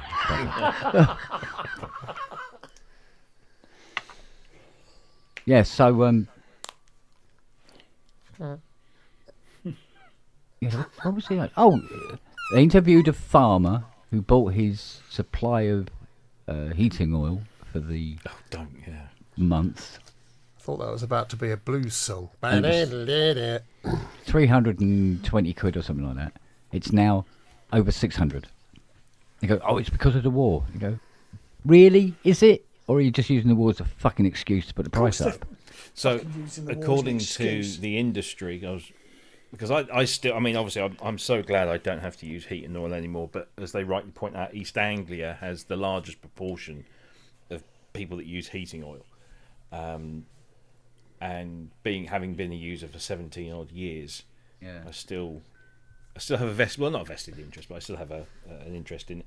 And they were What's saying, it like that- in the Bronze Age? I know it's fucking brilliant, but Very shiny. there is no shortage of supply. So, Yeah. like you say, it is profiteering, and Yeah. the government because apparently a bunch of our local MPs all ganged up on the government today in the Commons, and were raising the question to the Chancellor, and the Chancellor said, "Oh yes, we shall be monitoring the situation." No, don't fucking monitor the situation. Put Do something your in place fucking job. like you do with the fucking gas and electricity, and make it something that is protected and Yeah. reasonable. But this is different from gas and electricity in that they've got the fricking oil already in there. The oil they're supplying to you today, tomorrow, this week, is stuff they already own. They paid a price for it.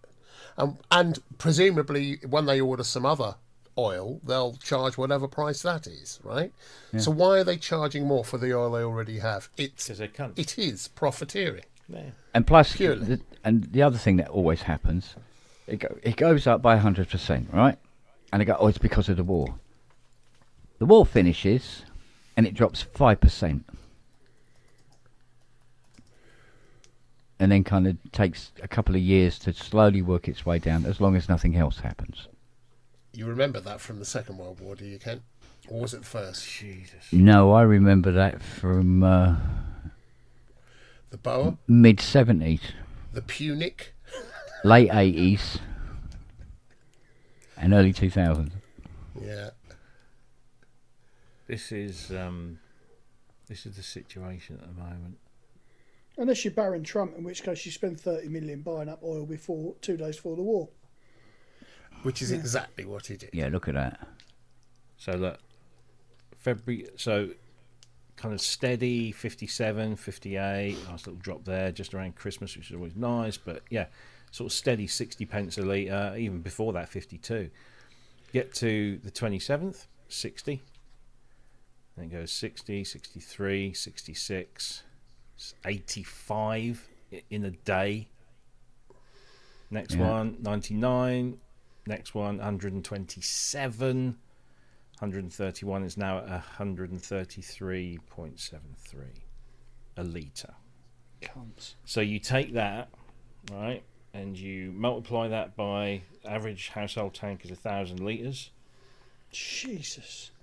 133.63 Just put 3 zeros on it. 1,000. 1,300 quid. Plus your VAT. Oh yeah, Plus of course they've got to VAT. put fucking VAT on it, haven't they, wankers? Yep. Yeah, after temporarily putting it up to 20%. Hang on, let me just get What, they're putting VAT on heating oil up to 20%?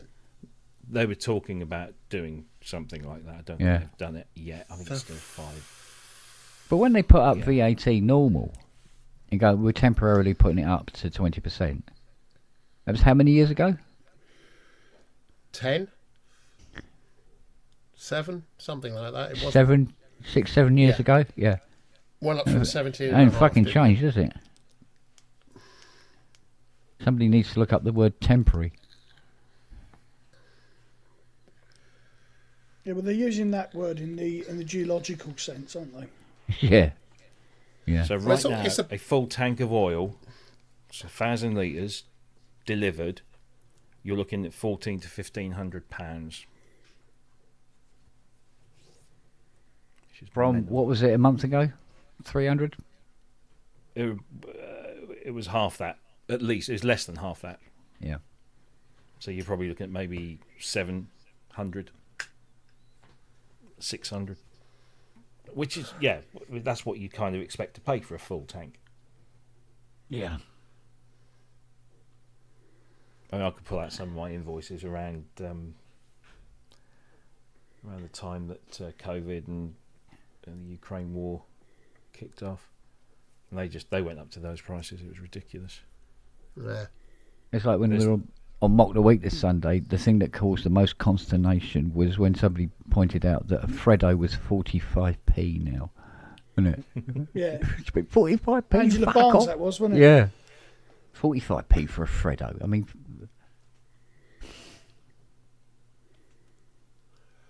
Just nuts. when you take it out of the packet, it's probably a fr. Or a dope. Don't. Or Freddo's only got one leg.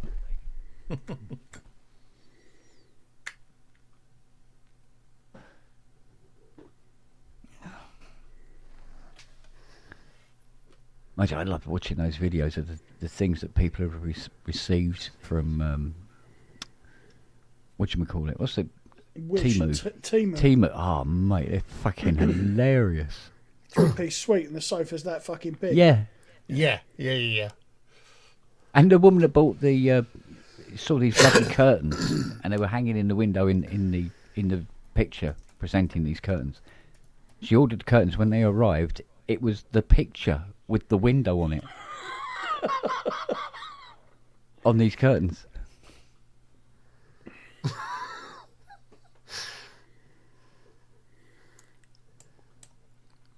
See, a guy bought a Bugatti on Alibaba, Right, 30,000. got money to burn, yeah.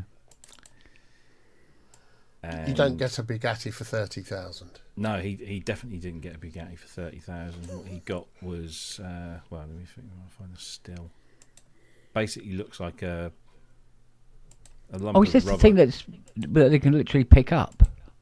Yeah, Made of foam. yeah. Sculpted foam. Oh yeah. I mean, it's not even a working vehicle of any sorts. People have ordered iPhones and opened the box and there's a fucking brick in there, isn't there? What, a faulty iPhone? I'm here all week trying to fish. Unless she's washed it. Ain't what?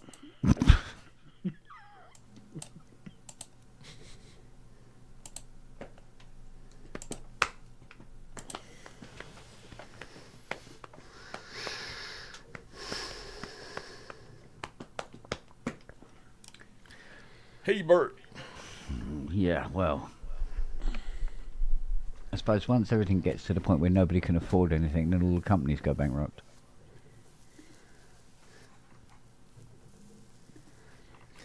Yes, but they'll have lined their nests.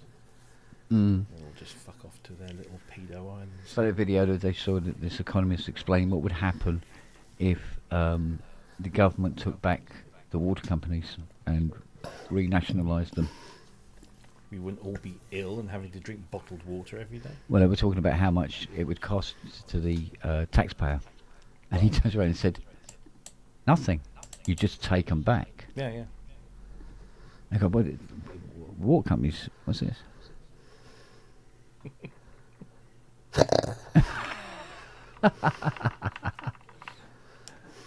He said, oh, but they've been in debt for billions. I mean, yeah, fuck them. I was talking to a pal of mine earlier about, on a boring subject, about mortgages. People that are on interest-only mortgages. A lot of people took them out 20 years ago, interest only, because it was cheap and they were figured they could pay it off at the end, and an awful lot of them haven't. Oh, the balloon payment, yeah. Yeah, and this broker, who's really lovely bloke, he's really taken care of us over the years, and he just said, I'm swamped with people this last week who suddenly, they had offers in place, we'd arranged stuff, and suddenly mortgage companies are pulling back the offers or going from sort of 5.1% or 4.9% up to 8%, 9% or more, for an ongoing mortgage to renew. And it's unaffordable. And people are just going, what the do I do? I mean, and it's literally thousands and thousands of people stuck in this right at this point. Just absolutely astonishing. Well, the House of Lords could turn around and just make it illegal for mortgage companies to do it. They can't, because the mortgage companies depend on international money supply and whatever else, because they're vested not just in the UK, they're invested all over. So it's international funds. Yeah. Yeah, but if they price the people out of their houses, they still won't have the money. They'll just have assets. Yeah, they don't care about that. They've got the assets. If people can't live in their houses, then they'll just auction them off. Remember, 20 years has passed. Most of those houses have doubled or more in value. If someone can't afford to pay their mortgage, they'll kick them out. I mean, in these times, probably it won't happen, but people could get kicked out, and the mortgage company will just sell it. Yeah, but what they're not taking into account. Yeah, but that's the thing. That's what they're not taking into account. There won't be anybody who will be able to fucking afford to buy them. They can sell them below the market value, though. If you bought something, let's say you bought something for £100,000. What, and then screw them in 20 years? 20 years ago, and now it's worth £200,000. The mortgage company, if you paid interest only have to sell it for 110, 120. Remember, they've been getting interest all this time. They just have to make their money back. So they can sell it for a lot less than the market value, as long as they get their money back. So they don't care. It's a fire sale. And that means the people that were counting on that as part of their retirement pot or whatever are suddenly out on their ear and they don't have any money. They might make 10, 15, 20 grand out of it. It's bad times out there. It's really bad times. Perfect storm at the moment. Makes me glad I rent. Yeah, well, those endowment mortgages are shit. Anyway. My very first mortgage was an endowment. Yeah. Got out of that pretty quickly. Because that's what happened to Richard. He suddenly found himself with a £480,000 bill. Yeah. What? Yeah. What? I never really looked into what's an. It's those balloon payment mortgages where you just pay the interest, and then you got to pay the mortgage at the end of the term with your endowment policy. Yeah. The idea is that the endowment policy will be worth the balance of the mortgage at the end of the term. Oh, right. Yeah, I remember. And guess those. What? It ain't, or it It was. fucking ain't. 2008 put an end to that. I got my first mortgage in 91, I think. Yeah, 91. And that was an endowment mortgage with the Woolwich. And then when we moved, only a few years later, thankfully, the shit hadn't hit the fan at the time, but the mortgage advisor said, I reckon you should go on to, this, I forget what we went on to. And then, once we'd gone over, then the shit hit the fan, and we were like, whew, dodged a curveball. Yeah.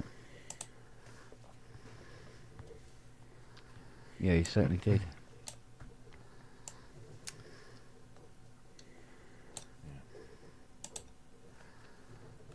Well, this place was in 1967. It was £6,000.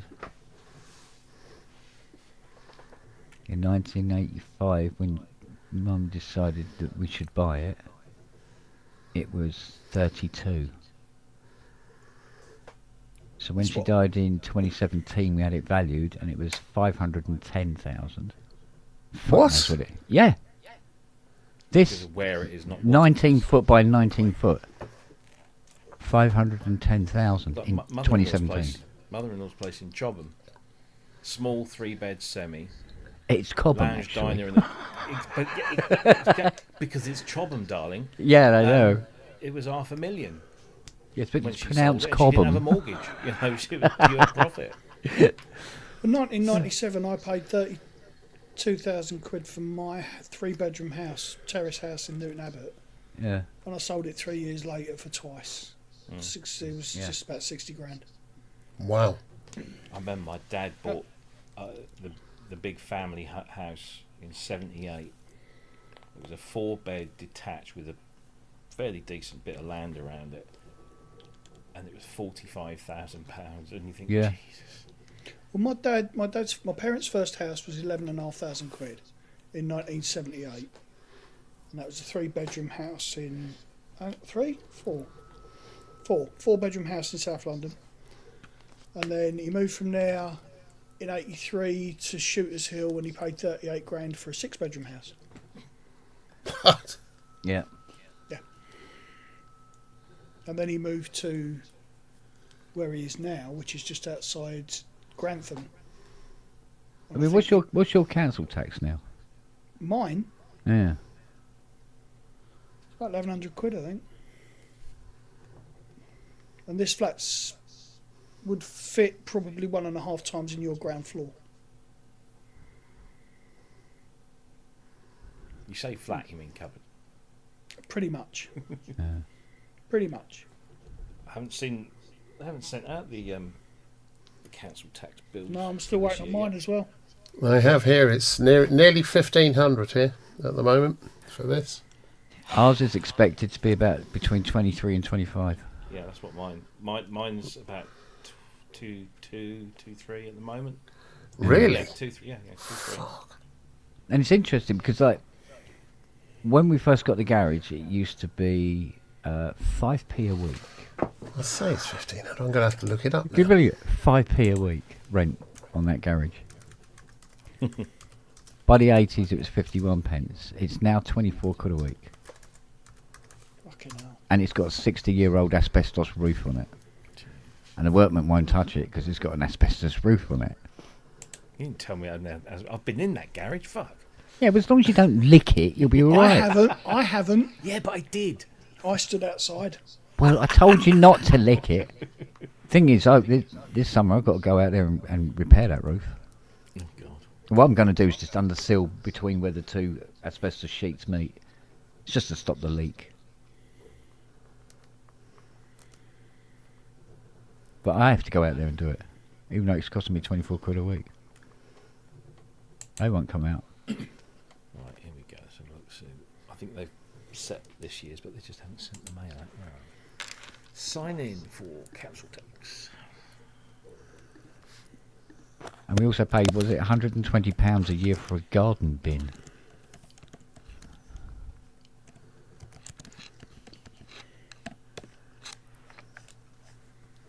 because the 2 bins we've got, we can't put leaves in it.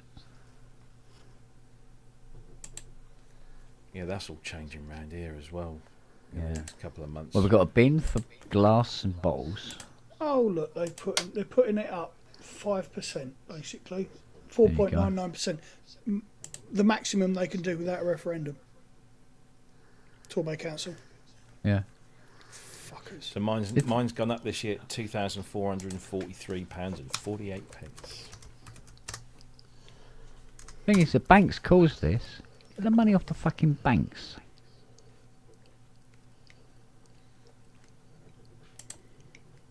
You got Reform running around saying, "Oh, the reason there's no money and no this and no that and no the other is because of brown people coming over in dinghies." No, it ain't. It's fucking banks. Talking to those cunts, I got a mailer through that was addressed to Rob Puricelli, Jackie Puricelli, Gianluca Puricelli, Sophia Puricelli, and then my address. I thought, what the What did it say? Get out. Yeah. Dirty fucking foreigners. But Do you speak like this? It was a bloody reform flyer. Yeah. I almost they've got wise to this thing now. They used to, because it came in the post. It actually came in the mail rather than being hand delivered by some lackey. And the first thing when I see that stuff, I think, right, is there a return address on it? Because if there is, it's a return to sender, and it'll cost them. It'll fucking come out of their bloody pockets. Yeah. But there wasn't, and they clearly got wise to that trick. Do you remember when they sent the Sun newspaper free to everyone that few years ago? They sent a free copy of the Sun newspaper to every household in the UK, and there was it only took like 5 minutes for somebody to go on Twitter or Facebook or something and say, stick it in an envelope, send it to this address. It's free post, News International, blah blah blah. You know, wherever it was, and they got charged an absolute shit ton of money for returns postage. Yeah. Funny enough, we didn't get one. No, No, this road. No, this road got one. they didn't in Liverpool because they deliberately didn't deliver there because the fucking Liverpool people. Yeah, but they wanted to get out alive. £1,278 mine is this year. I've just found out mine is near as damn it £2,000. Yeah. 2443 is what I've got. Wow. At least they could do is fucking use Vaseline, couldn't they? You know what I mean? When they fucking bend you over. And say thank No, you. they're using gravel and sharp sand. So Yeah. the way it's divvied up here, the county council take the bulk of it. That's £1,731. That's gone up 5% since last year. Yeah. Then the town council take £227. That's gone up 8%. Then the district council take £180 a year. That's 3% up. And the police and crime commissioner, who I thought they were abolishing all of those, but they still take £305, and that's 5.2% up. So on average, it's 5.1% increase overall. Well, looking at what I've just seen, apparently the same property under Torbay Council would be 1,100 and something, but because I come under Brixham Town Council, it's fucking 1,278.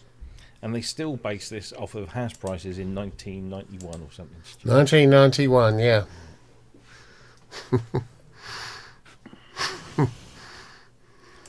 But I don't mind paying taxes as long as the services that are supposed to be paid for get paid for and they're done. And I have to say, I haven't got much complaint in that department. The bin services are great. Certainly the town council provides a lot of stuff around here for everyone. I mean, you know, the cinema is owned by the town council, fully, subsidised. That's a good one. No, it doesn't. No, that's separate. Does it, bollocks? Cover water. Even water doesn't cover water. And it's not called water here, it's called sewage. Yeah. Boil a fucking kettle. I mean... Yeah, and you pay one price to have your water delivered and another price to have it taken away. It's called the National Mystery Liquid. It's called the private... Liquid Crypto in Brixham. Yeah. How chewy is your water today? They're doing a documentary on Daniel. You can now check the colour of your water on the Bristol stool scale. Yeah.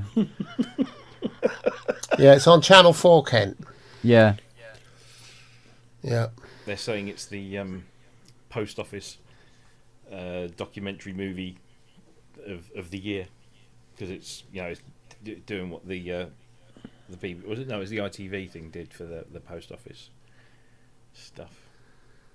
I saw an interesting video the other day, which was a guy who has friends living in Tel Aviv, and they snuck out video to him of what Tel Aviv looks like, and it looks like Beirut. So much for that shield. Lots of flat areas, yeah. Well, apparently, the Iranians, obviously they know about the Israeli air shield, so they've been using balsa wood drones. Radar can't pick them up. Just strapped explosives to them, fly them in, bang. Did you see what the Israelis did at their air base? Painting the shadows on the ground. Painting the shadows on the tarmac. And the aircraft. precision US missiles bang in the middle of these fucking paintings on the tarmac. Yeah. No planes destroyed, just big holes in the ground.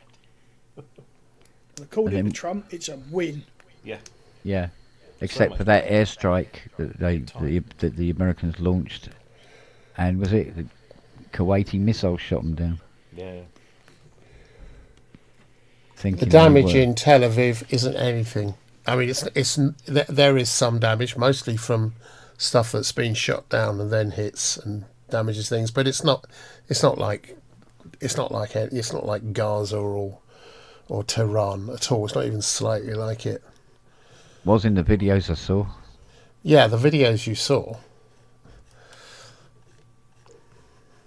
Well, how do you know what you've seen there's true? That's the kind of I know what you mean. That is the problem now. Hang on. Yeah, I'm not gonna. Let's not get into that. You're right. No, but that's the thing. That's the thing now. With AI and stuff like that, you have no idea what the fuck is real anymore. Except you do know that certain countries will be. Already we know they're falsifying, doing false flag operations. There's And you can definitely tell that the BBC are not telling you what's going on. They're telling you what they think they should tell you without upsetting anybody else. Unlike Sky, which tells you whatever Rupert Murdoch says. Yeah. They're all of it. I mean, it's nuts. Just try and read as many different sources. Avoid the Express and the Daily Mail. And you might start getting a sense. Don't read newspapers, don't watch the news. Fuck that. I haven't watched the news since... The last time I had the news on was when Boris was doing his daily announcement during COVID. And I couldn't fucking suffer that, so I just switched it off. No, don't worry, nobody fucking could. I get Private Eye for real news. It's the only way of getting any kind of... It's usually 2 weeks after it's happened, but it's the only way to get any kind of sensibleness. Kind of late then, really, isn't it? Isn't it? Yeah, they hit... Yeah, the Titanic's still sunk. Not so apparently. Much current affairs, yeah.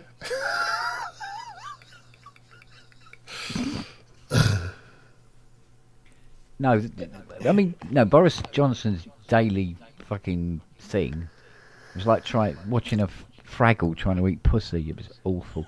A Fraggle trying to eat pussy. Fucking size of me next to Luke. Bloody hell. A bit of a lump, That's just such an astonishing photo, isn't it?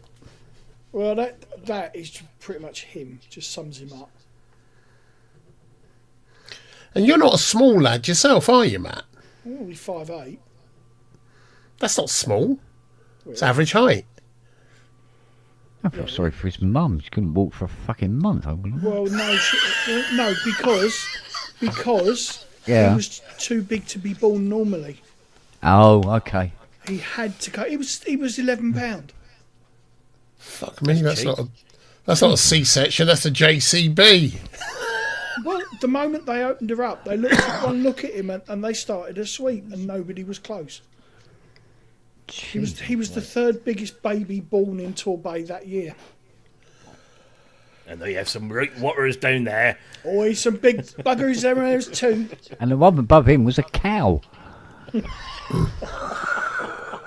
Let's not talk about the elephant zoo.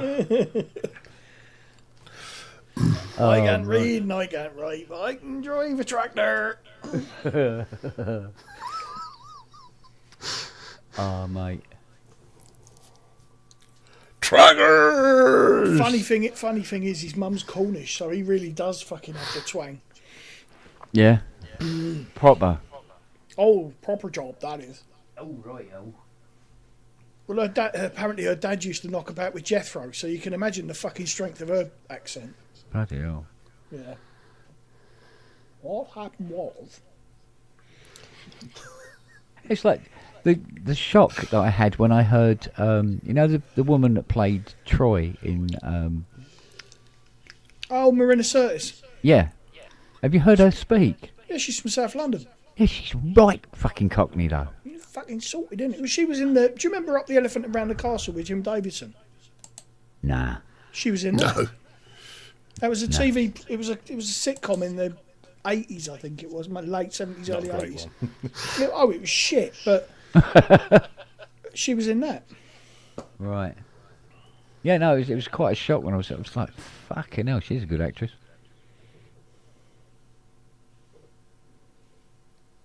What's that video meme that does the rounds with her farting? Have you ever seen that? Yes. No, I don't think so. Yeah. No. Oh, The one that always made me laugh was Jonathan Frakes, so he always walked like that. When he was playing Riker, he always walked with his head to one side and one shoulder come up. You ever noticed that? No. Actually, yeah. Actually, thinking about it.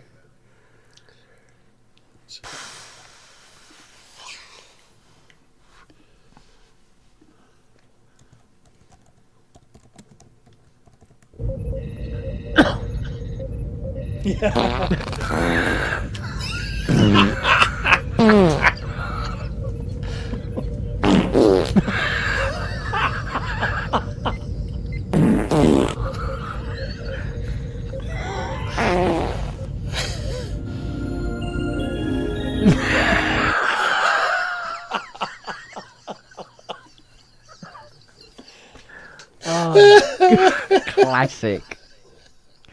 Absolute classic. There's nothing that isn't improved by farting. Absolutely. Apart from trifle. Well, except for a lift.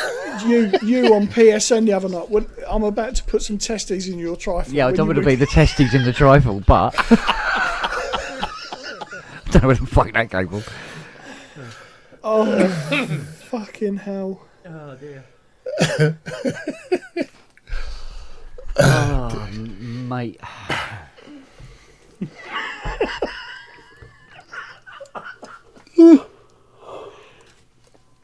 Oh, my core key stage is being delivered on Wednesday morning.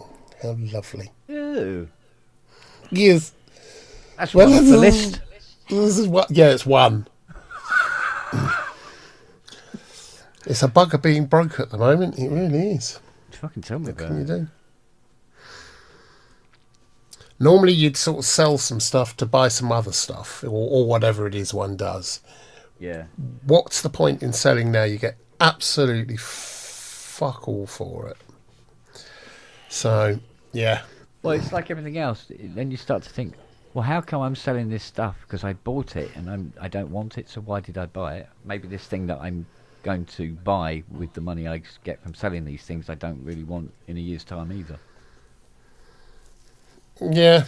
And just not bother, cut out the middleman.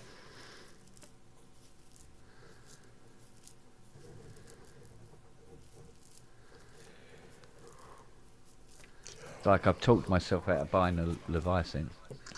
Yeah, Kent. For sale in Devon. T-Bird. Oh, nice one. How much? 16k. Wonder how much needs doing to it. Not a lot by all accounts. In very, very good nick.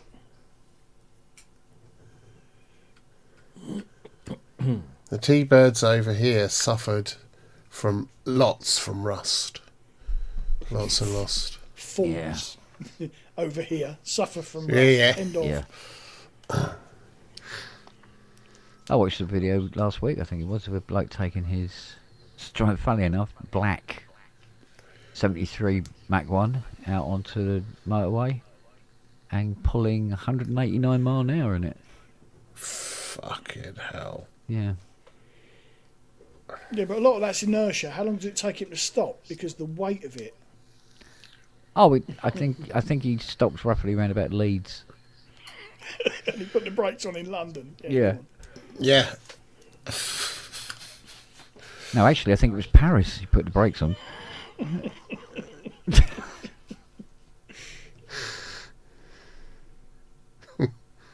Oh dear.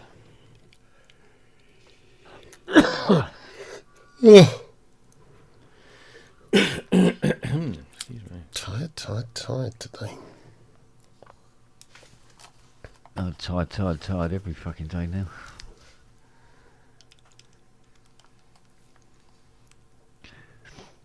Last 2 months has caught up with me, but I've got to go back tomorrow.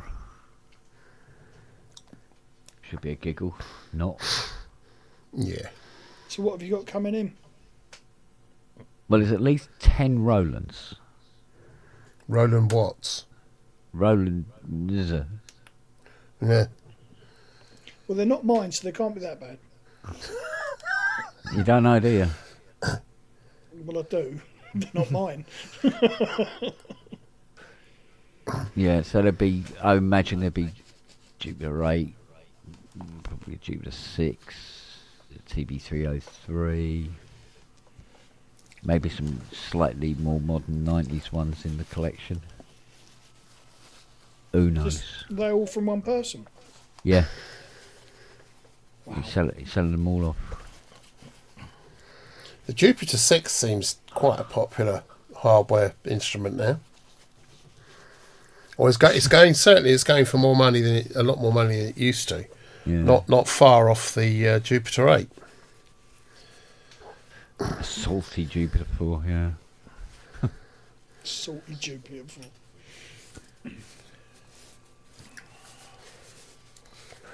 Mind you, the really important bits weren't in the case. So. What, like the electronics? Well, the voice board's more than anything else. It's the only real valuable thing in the 4. A salty Jupiter 4. Prometheus. Yeah. It was lovely and clean when Peter brought it back. Yeah. Well, if it was a Jupiter 8, it would have come back from me salty, certainly. Yeah. Nasty. No, they'll be going up on Oh, like Horror you wouldn't Music's have made the webpage. joke. You wouldn't have made that joke. Fuck off. I didn't. Thank you, Steve, for fact-checking. Sky News is owned by Comcast. Who's Comcast owned by? Now I'll have to check that, won't I? It might be a all roads lead to Rome kind of scenario.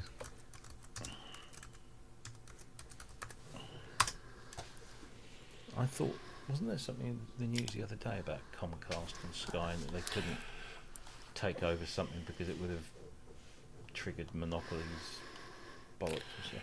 Goodness me, it's owned and controlled by Chairman and CEO, not owned, just controlled by Chairman and CEO Brian L. Roberts, son of founder Ralph J. Roberts, with institutional investors like BlackRock and Vanguard. So no right-wing shite hawkers there then. Fucking hell. Yeah. Thanks, Steve. Good to know. Well, that's right, they had to get rid of it in 2018, didn't they? 2016? 2018? 2018.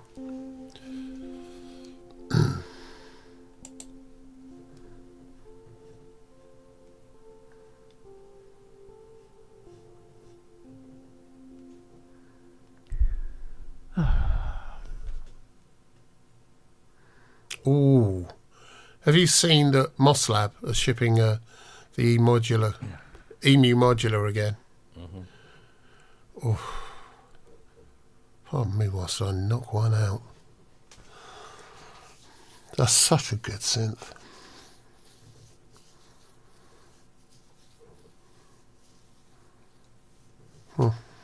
Not doing it the size of the original though. No, apparently it's only that big. Well, it's Okay. Timu one. Yeah, and it's $4.99.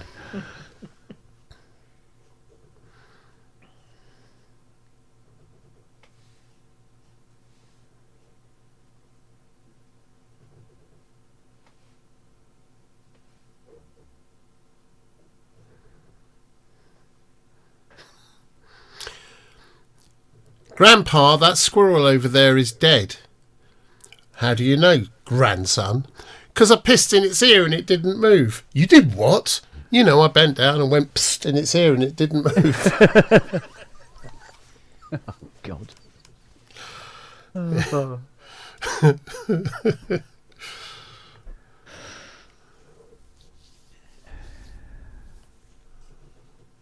I'd say it was full size.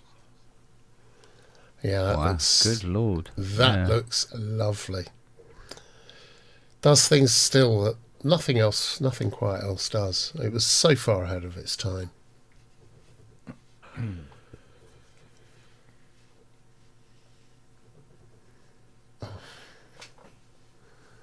Still my beating heart. Hey guys, I had to step away. I got to play a real one of those at Booklet Friends a couple of years ago. Rob Rosen's modular. Yeah. It's pretty cool. Yeah. We were allowed to play with the one in the sort of in the just off the main entrance at Emu in Scotts Valley. They had one there, and it was always sort of permanently wired up and ready to go. And you could just tinker with it. I lost hours and hours and hours there. It was an astonishing sounding thing. It's so That's funny. one of I those got ones- early on. I had no idea they did modular stuff till way later. Vince Clark's got one, hasn't he? If Vince he Clark's hasn't, got I'd be it. surprised. I've still got the Let me know- keyboard in the garage to one of them. Have you? Yeah. Wow. Oh yeah. They're rarer than hen's teeth. They're rarer even than the modular. Big. Big systems. Could you stand the modular on the keyboard? It's a fucking huge keyboard. But I think it's got the little keypad thing on it. And I think it has Is it one of the early polyphonic ones? I think it's kitted for 16 voice. That's right. Fucking mental. There it sits at the back of the garage going, hello. Hello. Yeah. I think it was Benji's I restored actually, Steve. Because I had one here for about 8 months. I restored. It was a right bag of cats when it came in. I think it came in from somewhere in the States. I hear you there, Prometheus. The cool thing is they started with modular, and then after years of samplers and made the command station line, all that stuff, virtual patch cords, they went back to modular in a way. It's kind of cool. Yeah. Well, the virtual patch cords were in from, was it the E3 Proteus. onwards? Which one? The EMU, I think it was the E3, but certainly the E3 E4. had but I it? thought- Oh, I thought it was only the Proteus 2000 and on. No. So the E3 and the E4 had huge modular, patch cord systems, which echoed the functionality of the modular system. I have an E4 and never even explored that. That's funny. Oh, they're amazing. Yeah, I One done of the the command station Proteus, but never on the E4. It's funny. Yeah, on all of those modular ones and the E4s, you got that entire patch cord. In fact, on the command station and with the latest version of software, you've got the 36 patch cords, and then per preset you've got another 12, so you can do preset level stuff. And they came out with that so they could do things like the monophonic percussion for the B3 and legato playing for the Crazy. virtuoso. Really, really cool. Yeah, always very cutting edge stuff. Yeah. And for a long time, the Emax had the best arpeggiator on it. That's great.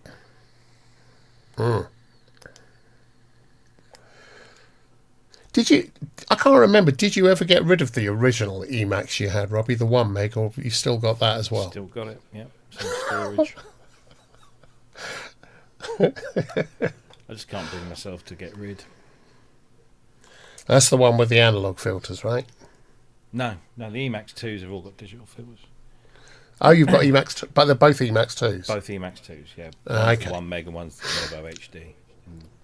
Are they both keyboards or both racks? Both keyboards. Oh, okay. I only have the racks. I bought the first one without even properly understanding the different versions and variations of what I could and what I couldn't do. And I bought it. It was 1 meg, and then realised I can't upgrade it. And it was although it's a stereo output, you can only sample in mono. It would play back stereo samples if you'd got stereo samples off a disc, but it wouldn't. It wouldn't sample in stereo itself. Yeah, I bought the Emax 2 and it was still new, and I saved a lot of money by going with the rack. The keyboard was a lot more money. But then I got given my second.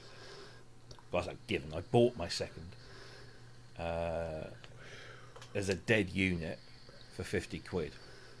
With the idea of thinking, well, if I take out as much, find out what's wrong with the dead unit, and if that can be replaced from the 1 meg unit, I'll do that. So I took both units to Simon, and he opened up the 8 meg unit, and the hard drive, which was this weird looking thing, that had blown the power supply. So he just recapped the power supply, fitted a SCSI to SD drive to replace the hard drive. New EL strip on the display, and a floppy emulator, USB floppy emulator, and then I had 2 working Emax 2s. I remember I owned. Hello, Steve. How are you? Good morning, all. How are you? What the fuck's it got to do with you? Why, dear. bud? It's all right. Yeah. Well, another day in paradise. It's a reasonable day today, thank goodness. We spent a long weekend because Australia devised the 8-hour day and for work, and yesterday we had Labor Day, so that's our celebration. So we get a day off for all the other overtimes we haven't been paid for. Christ. So And you had the F1 as well.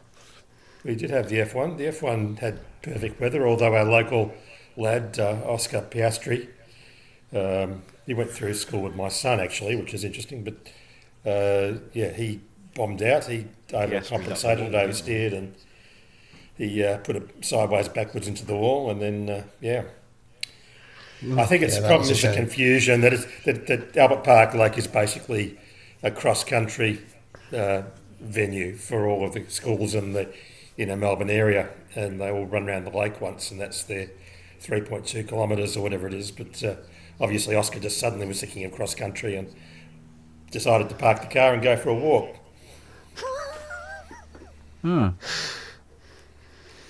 Yeah, so anyway. Yeah. Yeah, no, it's good. No, we've had good weather the last few days, which is great. So, and we, as a family, we celebrated my son's partner's 27th birthday yesterday. So we had cake and lots of it. Nice. Cake. It was my boy's 27th on Saturday.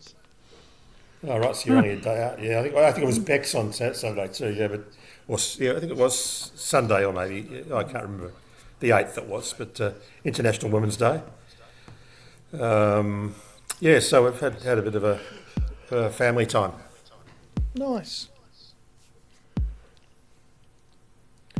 Anyway, Oh, that's dope.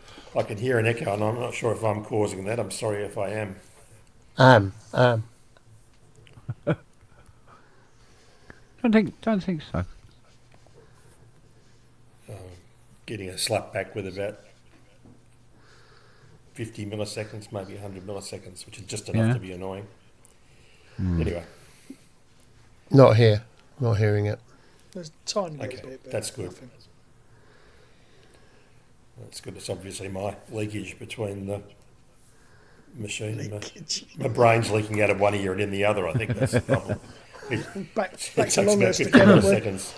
Mrs. Chastity Bunghole speaks. Yes. Oh, I'd like to respond on behalf of Ursula Grundlesocket. How is Ursula these days? Coffee. Wonderful. Yeah, you need more than a coffee, Kent. Is it?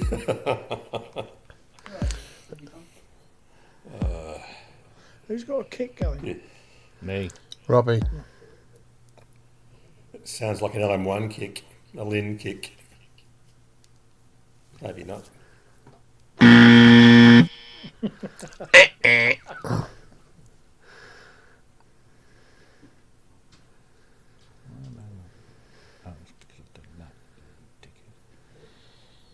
Is this a new machine, Rob, or an old one? Oh, it's an old one. Well, it's not even a machine.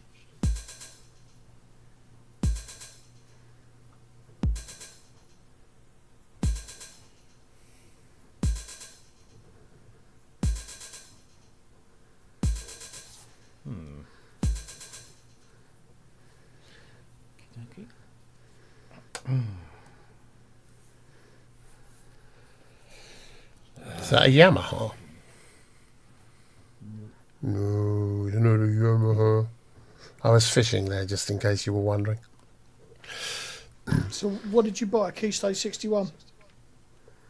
Yeah, two. The polyphonic after-touchy thing. We were Yeah. talking about that earlier, weren't we, Rob? Because that's got like a shelf you can attach for laptops and shit, isn't it? Yeah, little thing at the back. Yeah. Yeah, the Hyacinth Deluxe was the first one I had that came with that feature. I haven't got anything to put on it.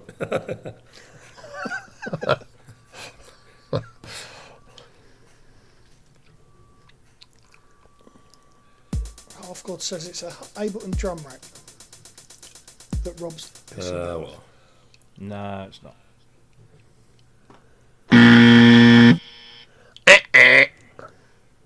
Software or hardware?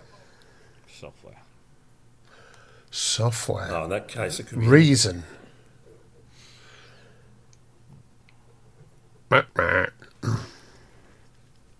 The hi-hats sound way too metallic for most drum machines that I'm familiar with, so yeah, that open.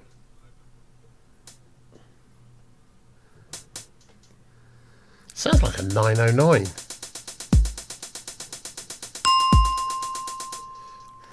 Yeah. Oh, addictive drums, okay. No, I've got that somewhere on here. It's not addictive. It's one of the few software programs I own.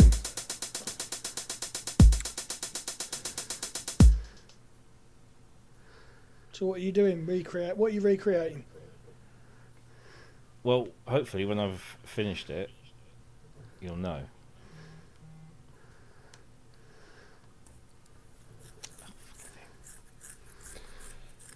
Right, okay.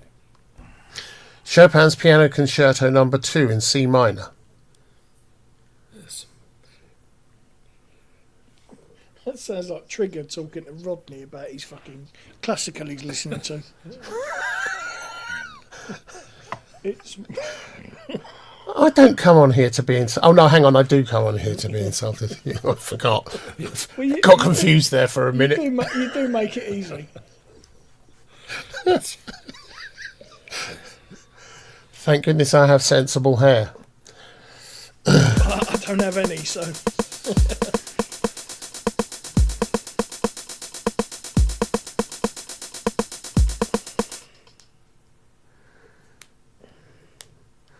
Let's make lots of money.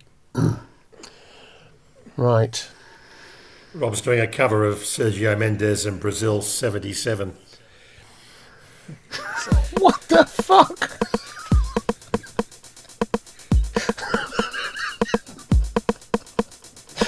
That's Whitney Houston. I want to dance for somebody. That's what he's doing. No, I would have thought you got it from that one, but no. It's Pet Shop Boys. No, this might give it away. Patrick Moraz, that's what it is. One of his solo albums. Chas and Davis, Gertrude, isn't it?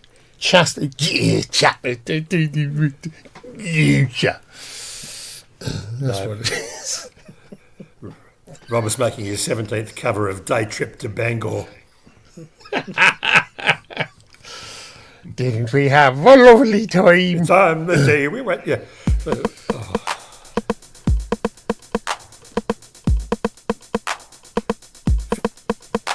Phil Collins. Oh. Is it Atmosphere by Russ Abbott?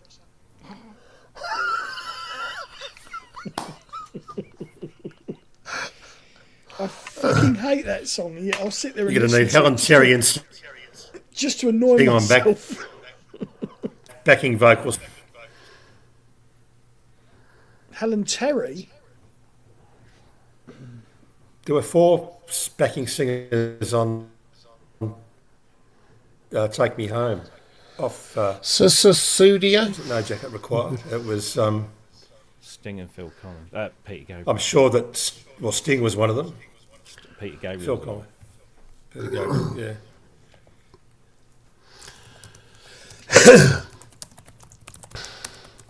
Collins was an astonishing drummer.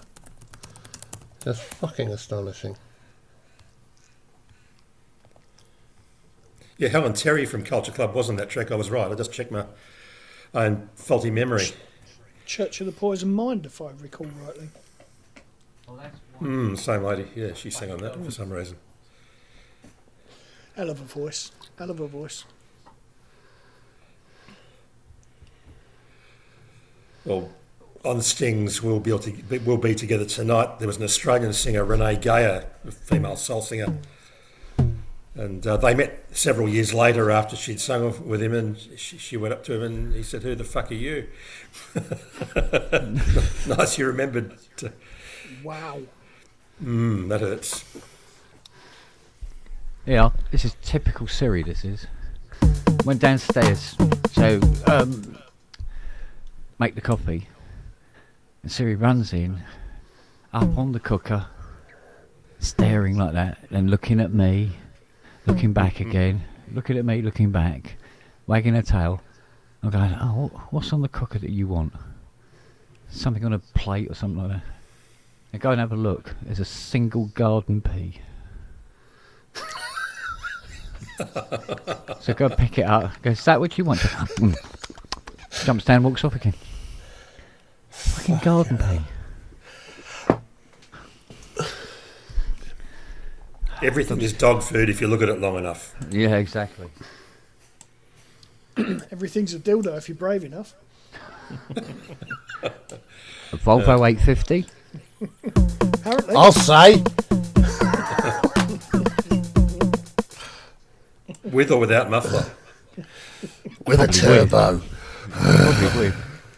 What With a a fish. turbo. Yeah, he likes to play, doesn't he? Yeah. Show me your waistcoat.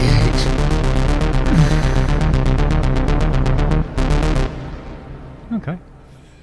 That's Fair a bit dues. filthy. You could do with some reverb on that. No.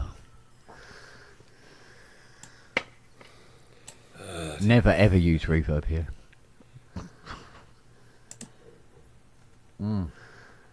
Oh, sweet nectar of life. Oh, sweet mystery of life, at last I found you. No. Let's all get our Kismet soundtrack albums out and play our favourite tune. Once I had a secret love. Yeah. You can see why they put me in the orchestra pit, can't you? With a voice like that. And you over there. You've definitely got a voice for the written word, definitely. Yeah. This Got a is voice for Ardwood. silent film. Face for radio. Yeah, I was going to say me. I've got a face in radio. Yeah.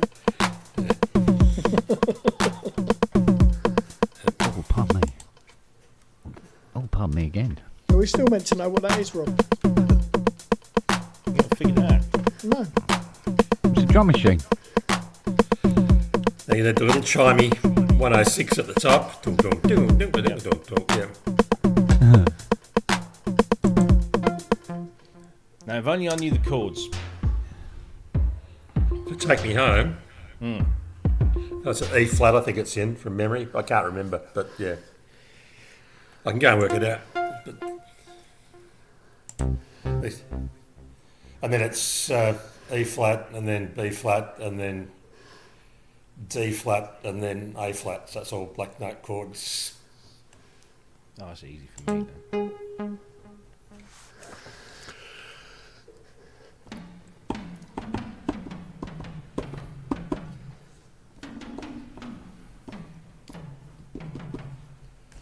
Who let the gorilla in? Yeah. Selling chocolate. How many gorillas sell chocolate? There's only one, we know. There's only one of. Imagine being the casting agent for that ad, going through the list and saying gorillas who can sell chocolate and play drums. And play drums. There's one. There's one. We've got 14 in the Brixton area.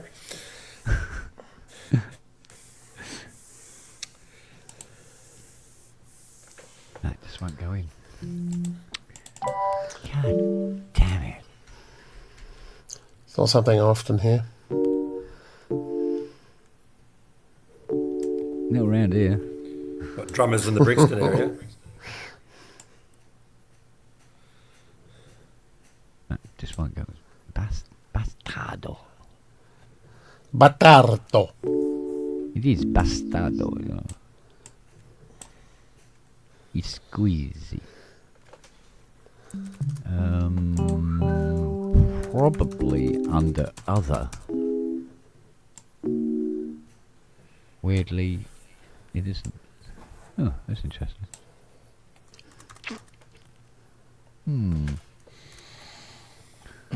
It'll strange.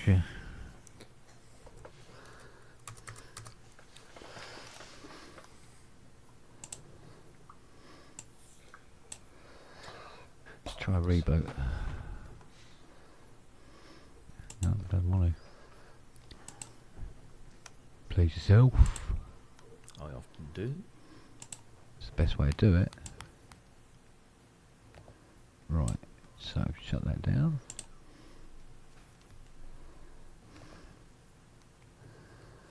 When you're ready. When you're ready, my son. Right, boot her up again. Okay. La la la la la. Okay, so far so good. Add. Pay.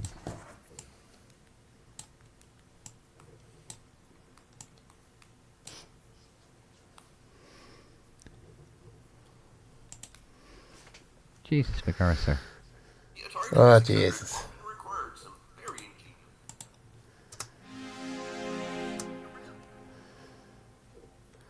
I was listening to that loop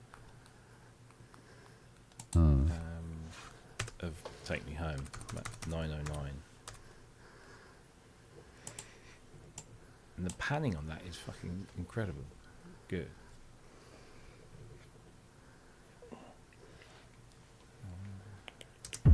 If the panning's that good, they must have found gold. Oh. Oh. Yeah, that was shit, wasn't it? Dad So 101. Listen to this.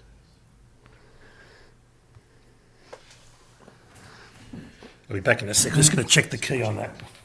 Oh, but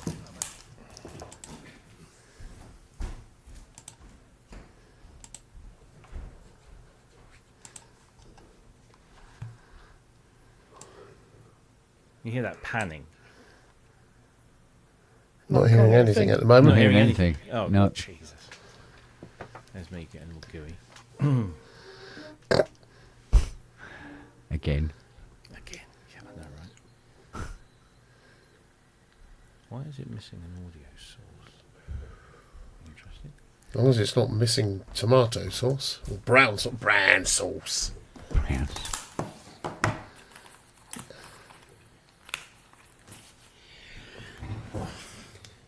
Yep, E flat. So my memory from 40 years ago wasn't too bad.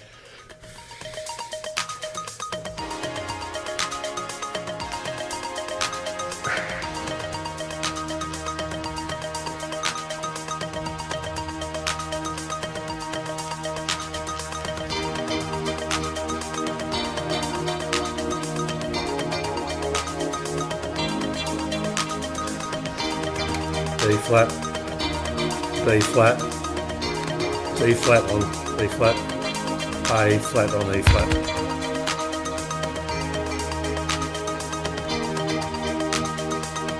Ba-ba-ba-ba-bum.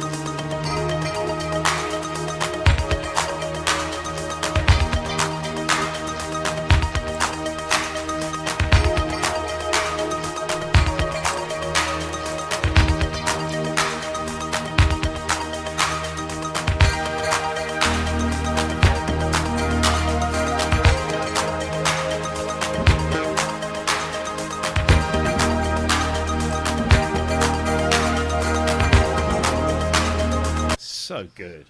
Huh. So fucking good. And then is when he puts those little high concert tom fills in.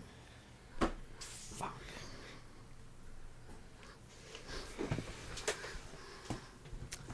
Good stuff.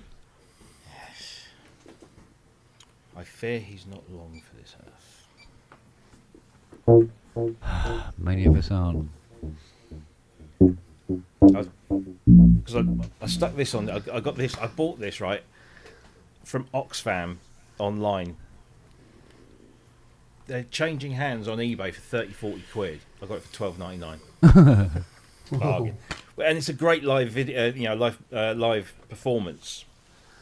And so I watched all that, and then YouTube obviously was listening in on me, and it suggested a fan edit of the last Domino tour, the very last gig that they did at the O2 Arena in 22. And I'm so glad I did buy tickets for that. Everything had been dropped by I don't know how many keys to accommodate vocal changes, particularly Phil's vocal changes, and Phil's vocal was just heartbreaking. And to see him just sat there on a stool, having just watched him leap around the stage there, it's just it's so fucking tragic. Yeah. And you watch that documentary that Drumeo did on him, 2-hour-long documentary, completely focusing on his drums, which he still says that he is a drummer that can, sings occasionally, rather than the other way around. Rather than the other way around, yeah. And you can tell that from his singing. The way he sings is the rhythmic, the whole rhythm of the way he sings and punches and pushes, pulls things is just extraordinary. And they brought a bunch of his drum kits out of storage, and the black Gretsch, which was his kind of signature kit for a while, they set the black Gretsch up exactly how he would have had it. They got some pictures of a gig or something. They set it all up, and he just quietly sits behind it, and the look on his face is just fucking heartbreaking because he can't fucking play it. And he just he just hits a couple of drums like this, and he's like, fucking hell. To be robbed of the one thing that brought you joy and brought other people's joy.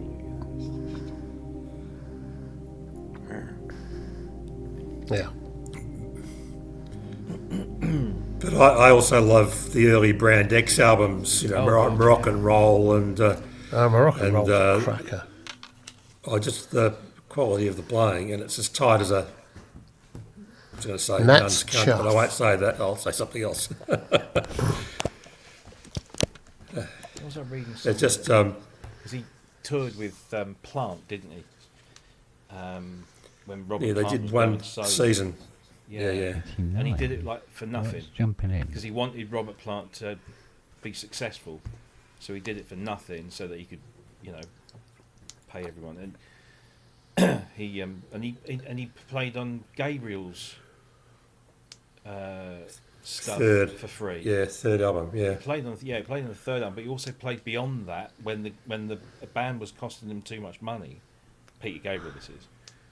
He went and played for Peter Gabriel for nothing.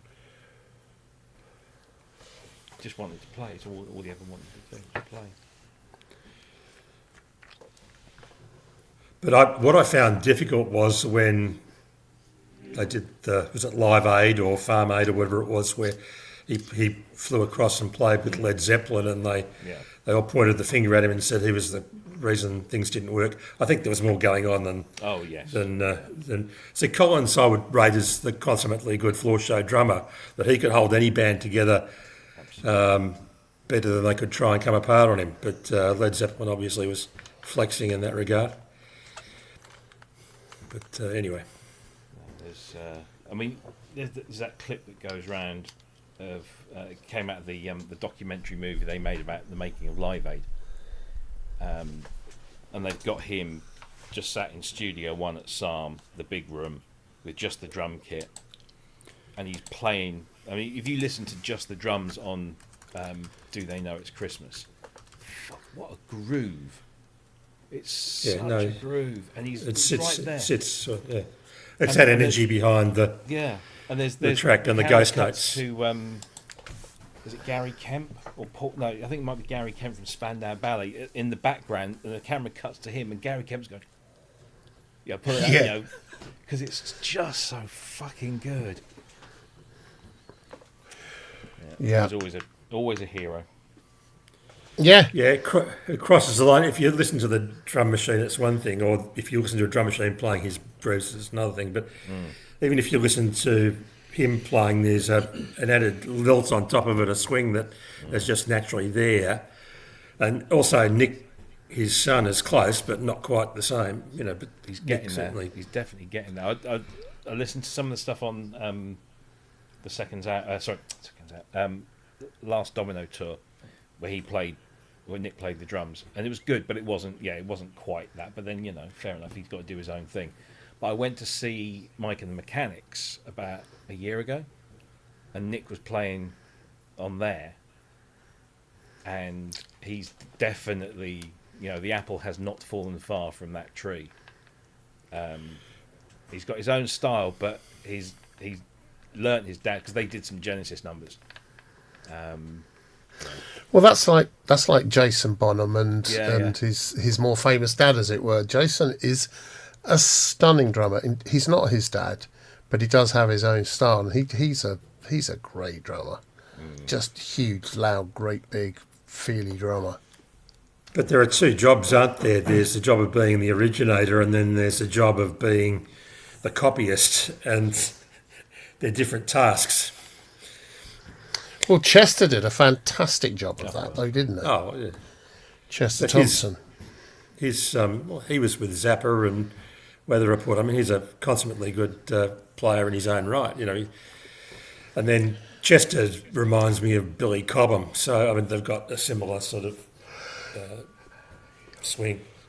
But when you watch Genesis, particularly sort of early 80s Genesis, Chester is... again, he's doing that thing where he's playing pretty much what was on the record, but with his own little embellishments here and there, and it fits, And then when the pair of them get behind the kit and they divvy up like the fills and stuff. Los Endos, that whole thing from Los Endos is just, it's astonishing. It really is. I almost prefer the live. For some of this, I prefer the live albums for that aspect of it. Although going back to some of the other ones, Trick of the Tail, listened to that the other day. What an astonishing album that is. Have you watched that Shepperton Studios performance that they did in '73, where Phil, unsurprisingly, looks just like Nick but with sideburns. Phil's playing. What is it they were doing? I think it was Watcher of the Skies. And there's bits in there where you just think, you've only got two hands. How the fuck are you doing that? It's not legal. It's so good, and he was so young. I mean, he was 73, so he must have been mid-20s, early 20s. Early 20s, yeah. He looks like a baby anyway. I think he is the baby of the group, isn't he? Except now he looks like the oldest. fucking Mike Rutherford. Have any of you my mouth almost worked there. Have any of you paid any attention to Anika Nilles? I saw when they announced that she was taking, the seat, and then I read an interview the other day, and it was one of those shitty clickbait interviews where the headline read, "We almost." It was attributed to either Alex or Geddy that said, "We almost cancelled the tour when we heard her," sort of thing. And what it was apparently she was doing the auditions and the practices, and apparently she hadn't quite locked in the Neil Peart feel, and they were concerned. And then what it went on to say in the thing was that after a couple of hours or a couple of days, she got it and it was there, and they are utterly over the moon with what she's doing. And I wish I'd bought tickets, to be honest, but they weren't cheap. But it's also false to judge a player on a learning curve rather than on the finished result. Depending I think it was the and Peart was one of the best in the world. So he's saying to this girl, "Okay, you're half his age, and you're going to step into his shoes." Brilliant. Well, she's 40-something now. She's been around. She's done a lot. God, she's a player. If you listen to any of her stuff, she's a real player. She can do it. Yeah, if anyone can, she can. I love her feel. It's but it's not a floor show gig. It's harder than that. Playing with Rush, you've got to be a third of the action, and you've got to lock everything else in it. And the other thing is that the catalogue of work has been sort of put on a pedestal for so many years now. It's sort of, you have to climb Everest every time you confront one of those parts. It can't be an easy thing to do. It's bad enough. It's like I always felt sorry for Josh Freese when he stepped in for Taylor Hawkins, and I always felt sorry for Taylor Hawkins because what's it like to be the drummer in a band that has one of the great drummers in the band?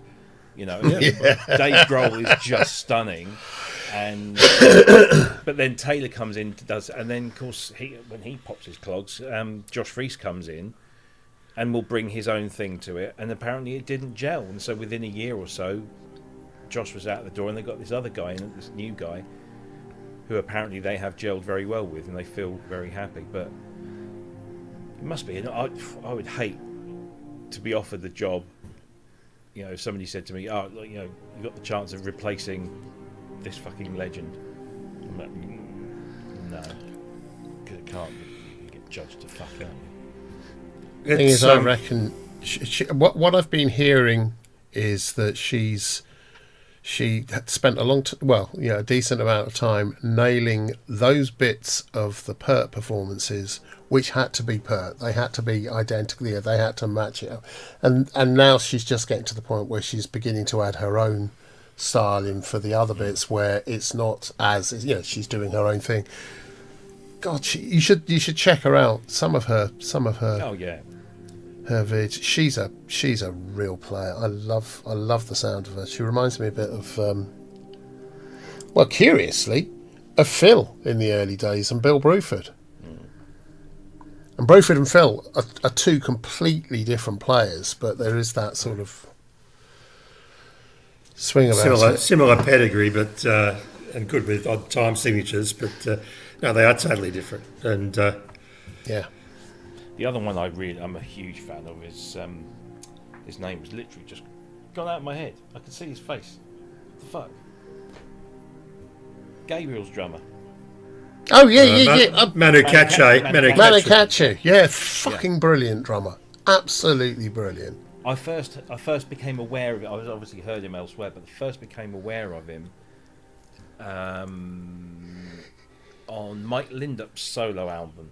Because I remember listening to that and thinking, my God, it's what he's not playing that is really breathtaking. Yeah. Because he would leave the gaps where they needed to be, and it was just... And then allowing stuff room to breathe. You start hearing that signature sound of his, and then of course, he's with Peter Gabriel. Well, with him and Levin working together was just... Oh, yeah, it's a rhythm section there, isn't it? Yeah. Oi, oi. Yeah.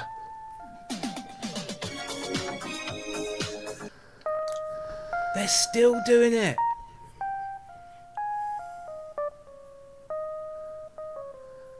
stick it in. Thing is, couldn't you have shaved first? I mean, come on. That's the first time I've ever seen Peter wink at anybody. And he didn't comb his eyebrows. Oh, dear. It's his moustache I'm worried about. You know what you might have... Well, I say you might have to do. You can actually turn it on so that people have to authenticate when they come in with their... either their Facebook or Google or whatever. That might put people off. Or you try and figure out why you can't fucking pin the link in the chat. Not that that would make much of a difference because the link's there for all to see. Well, yeah. Yeah. Don't ask Kent to do anything like this because we'll end up with the whole studio on fire. Just the one. Yeah, but you know it's true. The problem is he'll just blend in with all the other people from Dawlish.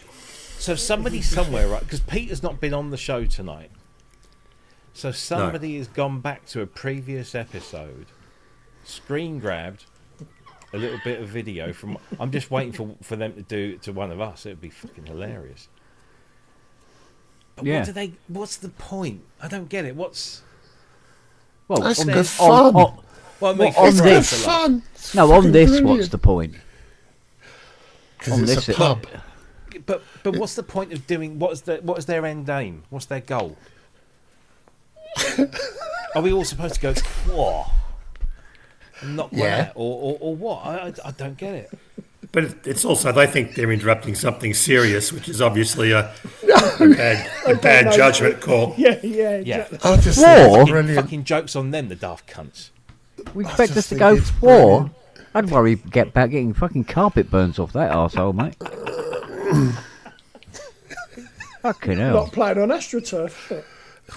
Dear. If there's grass on the wicket. Yes, it's Needs probably mowing. the Scotland guy again. Scotland. Oh dear. Oh, God. Droigan thought it was Right. us. No, it's nothing to do with us. Scortum guy. Somebody again. comes in the chat, or sorry, somebody comes in the studio and they've clipped a video of, well, it was Andrew. once, Someone and we it was- know, yeah. And they've copied the name as well, and then they've gone into StreamYard and played the video clip of the person, and you think, oh, it's Peter. Click. And as soon as you click on, they come into the studio, the music starts playing, and then within like 2 seconds, there's fucking airy ass. Because the What thing I'm is, the only way you could get around this is to have something like a Discord channel where you put the link, you put up the show as per, and if you want to come in, you go to the Discord and click Yeah. on the link there. What a fucking hassle. Wouldn't make any difference. You wait till it happens to one of us and we're actually already in the show. Yeah. Well, That's maybe. gonna be funny. I don't attribute That would much. be funny, that would. You know, I don't attribute much smartness on their behalf, but that would be rather. Well, say that happened and Robbie wasn't here, and then he shows up while it's there. Go, wait, Robbie, why's your arse on the screen? And why haven't you wiped? How can you be over there? Why and over there? wiped?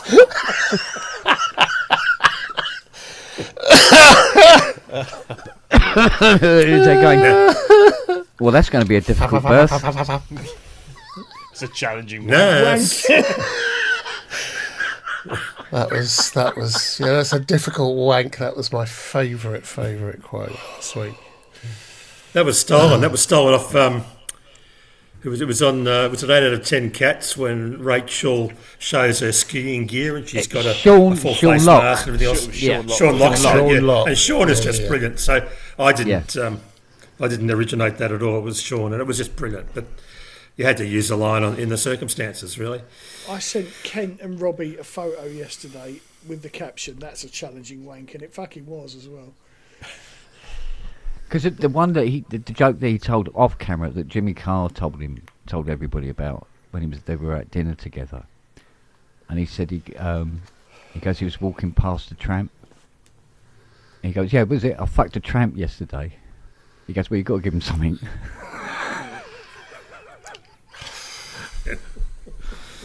Chlamydia, hopefully. Yeah. YouTube suggested carrot in a box. to me the other day. And it's like, I know exactly what happens. I know who's got You the character. still in go and boxing, watch it. and you still go and watch. Still it, go and still watch it. fucking piss yourself off. And then you It's go and very watch the good. second one as well. Yes. For him to do it twice. Which is Yeah. just brilliant. What a loss that is. Yeah, they are. Sean Locke was incredible as a comedian, but just naturally funny person. He could turn any moment into something comical with just See a you in a look, minute. you know. See ya. Yeah. Don't let him in again. Did you ever hear his radio series? 15 Yes. Stories High. And then the second No. series, he renamed it and he called it 15 Minutes of Misery. About all these people living in this block of flats. It's fucking hilarious. It really is. 15 minutes of obscurity, yeah. Yeah. Well, got something working tonight. Yay. What else have you broken, though? Sounds good. Absolutely nothing else so far. Yet. Doesn't matter. Dominus is back. And how did you fix it, pray tell? By using contact 7 instead of 8. So Yeah. the retrograde solution, yeah. Yeah. And I think that's probably why in contact they supply you with 7 as well as 8 because they know there's something fucking wrong with 8. And I've they haven't always fixed wondered it yet. that. Yeah. Yeah. Because they've never done that before. Because I took 7 off. I thought, I don't need 7. I took it off. And then there was an update to 8. And 7's back. What the fuck? Yeah. Yeah. I think there's a lot of things that are still not working in 8. And let's face it, they're not exactly that up on their updates. Well, Particularly they're with also their own not up on engine. their accounting, apparently. No, apparently not. Indeed. Right, I need to get a drink. Good man. Yeah, so, okay, so that's that little problem fixed. It's just the other 723 that need to be addressed, and then we'll be laughing.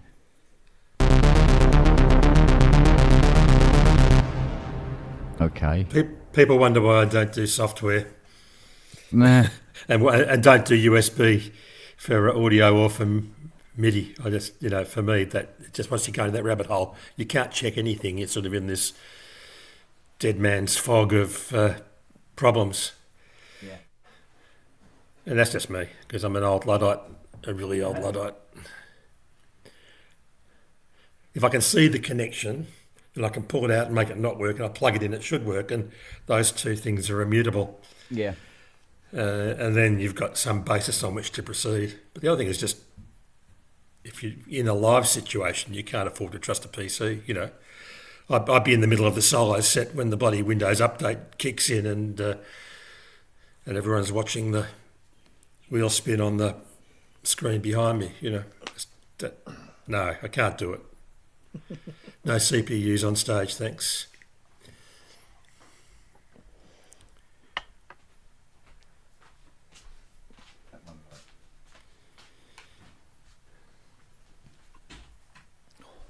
Actually, let's turn this one down a minute.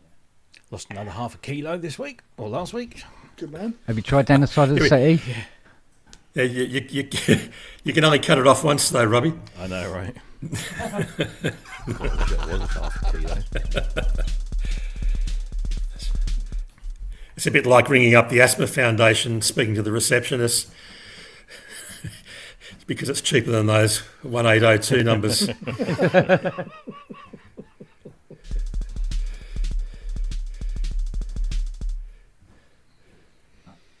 Can't dance to that. Nope. Oh, West Ham beat Brentford in the cup. Yeah, I used to work with a drummer who put 17 baseball semi-quavers into fills. Yeah. No, that is a little off, I would say. All right, gentlemen, I'm going to bid you farewell and see you another time. Yeah, right, mate. It's Yeah, always him, isn't it? I should. It's always him, isn't it? I've got to be up for fucking school run, and it's going to be a rough night. So Can I make a suggestion? Instead of running, use your car. good point. Good point. I'll bear that in mind. Stick around another 6 hours. You won't have to go to sleep at all. That's fantastic. Yeah, that's true. That's true. It gets rid of the whole problem. Just Yeah, because what you really want to do when you've had no sleep is deal with a 12-year-old daughter. No. Oh, dear, that's what social media is for, isn't it? You just give them one of those and say, sit there quietly and scroll. No. They don't do social media. Fuck that. No, we've banned it here. Yeah, no, we don't allow that. Not even YouTube. And I don't miss it. They don't miss what they've never known. So, yep. Fuck that for a game of soldiers. Anyway, right, gentlemen. Good to see you. Steve, good to see you. Take care, Matt. Good to see you, man. See you later, Fruitback. Take care. All right, See you good luck, later. gents. Ta-da.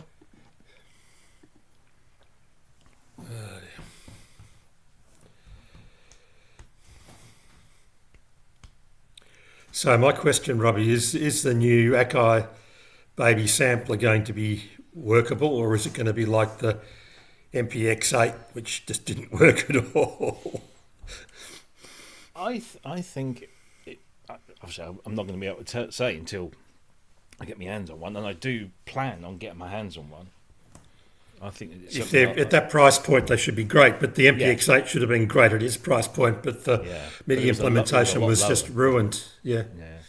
No, I mean, I had the MPC. I still got the MPC 500, which I thought, oh, this is great, a battery powered MPC. I can take it, around, and but it had the same kind of workflow as the MPC 1000, but you had this tiny little screen, 2 lines of text. Yeah. And my brain always struggled to work with the MPC paradigm. But looking at this, especially with this, it's got a much nicer, clearer display. You can see waveforms which you generally couldn't see on the others until you got to the big ones. No, I think I know what the price is, and it is very close to what's been sort of bandied around. Speculated, yep. Yeah. And at that price, they ought to sell an absolute shit ton. And if it works as well as the rest of the new breed of Akai's, or MPC, should I say, I think it'll be fine. I think it'll be just right. It's going to hit. Obviously, I think it's got a little speaker in there. I don't know how good that speaker is. It's not going to be up to much, but for what you want, if you listen to the speakers on any of the Sonicware stuff, they're not up to much, but they're okay if you just want to mess around. It's a cue. Yeah, it's a cue to see that it's working, and you got the sound you want. Yeah, that's all you need. Stick your headphones in, you're away. I think it's great. I think they've clearly seen what Roland did when they brought back the 404. They've seen the likes of Sonicware with their Sample Trek. And both of those machines, I know the 404 has got quite a following, but I always look at it and think, I can't get my head around. I can't see. It's not obvious to me. I'm going to have to spend too much time reading the bloody manual. Now, the state of the instrument isn't always known just by looking at the front panel, and there's no feedback loop. Yeah. The Sonicware is great because it's kind of got a logical layout to it, but it's a little menu divey, and that screen is small. Although it's very informative, it's still very small. And I think looking at the images of this, the screen on the Akai is considerably bigger than that of the Sonicware, and it's got that 16 pad, kind of presentation. Flow. Yep. You've got 4 pad banks on there, so you've got 64 potential samples that you can mess around with at any one time. You've got a built-in microphone. It looks like it's got effects in there as well. It looks like it's got quite a bit rammed in for $399 US, apparently. So we'll see in a couple of weeks. Fingers crossed. Yeah, I've had a couple. I've just started selling them off. Actually, I sold my 404, and I've got 2 404 SXs, and I've sold one of those. And really, the media was really the only difference in those. But they sort of had the right balance of features, and second-hand, you could pick them up for a song. So, but I'm just whittling down what I'm using at the moment to just the bare minimum, and I'll probably keep the 1010 box and Maybe keep one of the Roland ones, but I hooked that 1010 up to my Astrolab. I thought, it's got a nice empty space and that could sit on there, and that'd be a nice little accompaniment. And the Astrolab's got a 5-volt USB port specifically designed to connect peripherals to it. yep. And I thought, I wonder if it's enough juice to power the what's it. So I plugged it 1010 in. black box, yeah. Yeah, plugged it in, and there it was. And there was the fucking ground loop as well. And so I've got one of these. So Waldorf, when they sell the protein, they throw in one of those little USB Line isolator box, yep. Yeah. As soon as you plug that in there, the power drops. Gone. Well, it goes from 5 to 3 volts probably, and it's not enough to juice it. Yeah. Yeah. So Yeah, no, yeah. So I just decided to power it off the mains instead. But yeah, it's nice. Now this is a fake Andrew, and I can tell it's a fake Andrew. Hold up 4 fingers, Andrew.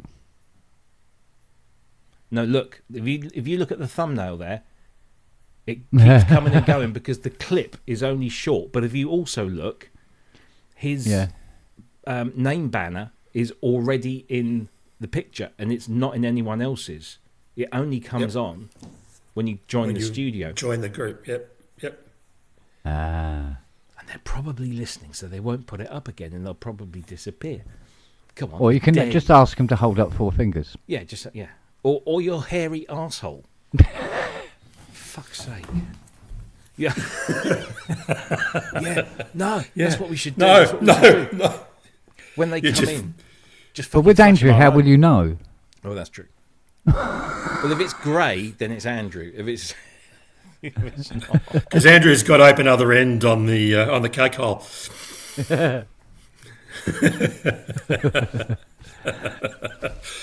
Oh dear. Good. So, No, so look. He's back in the thing. And now they're trying to. Preview, He's trying to yeah. move it. They're fucking trying to move it, mate. We can tell. Why would you even bother? Honestly. And you watch after a few more seconds that clip will, because that video clip they only Because he starts talking. snip a short bit. Yeah. See, look, it's frozen now, and it's gone back. Gone. Oh, well. I can kick him for this year, but I want to keep him hanging on. Come on, what next? I could do a reverse IP trace and turn up at his doorstep and Hey, thump the living daylights out of him.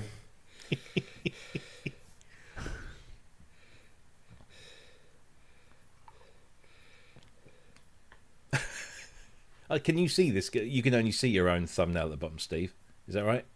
Or can Yeah. you? Yeah. It's only me and Kent that have just been given a little show. Yeah, no, you've got the hosting software. I've only got the client, so I can't see. Yeah, But yeah. Yeah, You but can he see missed there's- by about 6 inches. I know, Jesus.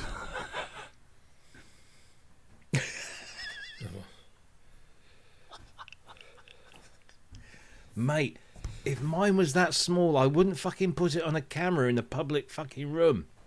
Jesus. We're going to play glove puppets now. Oh, we're getting a sign now. This is my arsehole. No! Really? Kel fucking surprise. I thought it was his face. Never mind. Yeah. Go on, give us a smile.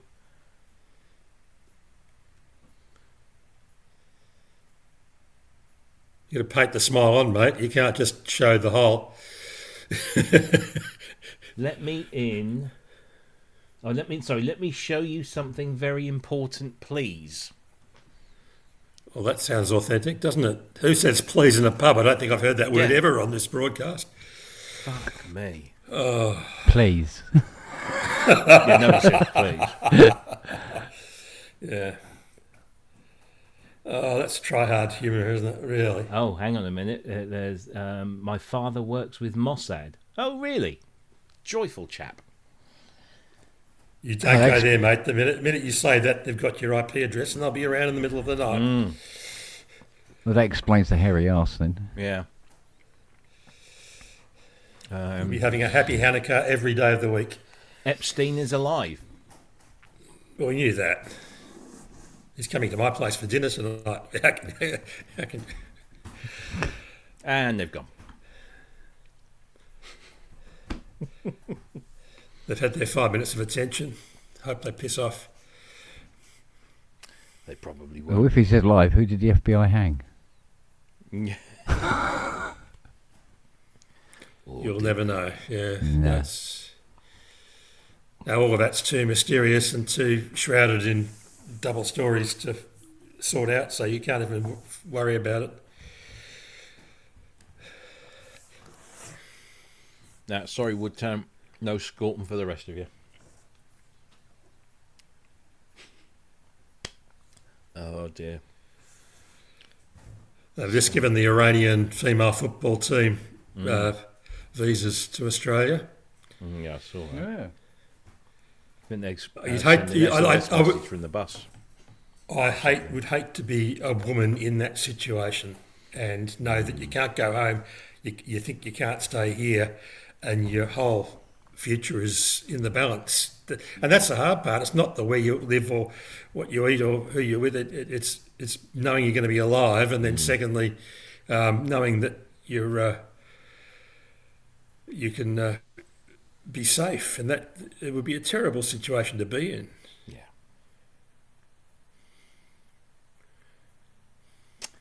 It's not. Yeah, and Australians are all into sport. I mean, we don't mind anyone who's. Well, we had a situation I think where there were some refugees after a Commonwealth Games a few years ago in Brisbane, I think it was, where there were, and I'm not sure if they were from a Middle Eastern country or not, but certainly there've been visas granted in the past for that purpose from teams that didn't feel it was safe to go home and had to claim asylum in some the thing form. is, these girls, I mean, I don't know the full story, but one imagines that these girls and the team is the girls and the coaches and what have you. Now, they've got Australian visas and can, indefinite leave to remain or whatever. But what about their families? What about their friends back home? I mean, well, there you go. Look, Epstein is alive. Bit getting spammed in the chat. Ban user. There we go. You're gone. Fuck off. Yeah, no, you don't want to be in that situation where you've got to claim asylum. I mean, we think our problems are huge, and then you look at the problems that people like that had. Yeah. There, but for the grace of whoever. Hmm. Yeah, it's a.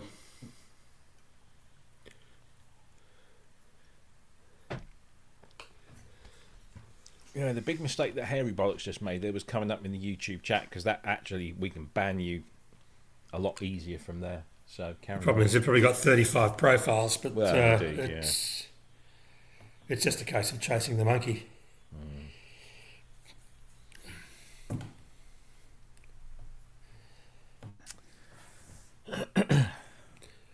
And judging by the hair on his ass, he probably is a monkey. That was hairy. Christ, yeah. Well, and if you're still watching, mate, you've got a bad case of nematodes. You need to go and see a doctor. Yeah, put away Strongyloides, actually. Yeah. Escari, yeah. Oh, dear. I mean, of all the channels and all of YouTube. Yeah, and all everyone who takes himself seriously and he fronts up here. Anyway, you've got a guest for next week on your channel, Rob. Indeed. So that's good. It's our special guest. Sit him in front of a Centrix for half an hour. You could just sit there and people would throw Malik at him. It'd be fantastic. Yeah. Oh dear. I'll let you guys get a good night's sleep, I think, because I should really go. I've been given this assignment to go and I've been given 2 songs from an amateur stage show, and they've got the lyrics, and I've got to now sort out.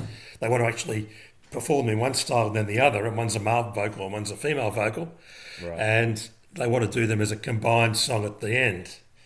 And I'm looking at it going, how do you combine the two when they're totally different styles, tempi, keys, lyric content, and they're not written with any sort of sense of space. So it's going to be interesting to see if I can squeeze that into a workable form.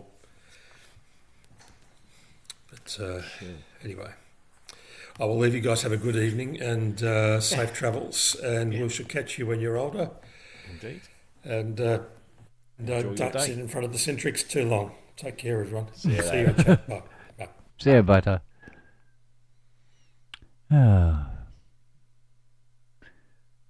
Well, there you go. Oh, excuse me.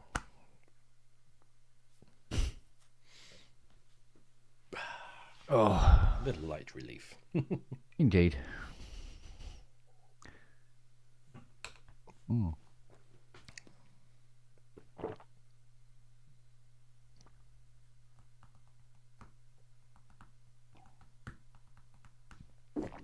Still, you got to admire his bravery. If my dick was that small, I wouldn't show it in public. Well, exactly. Exactly.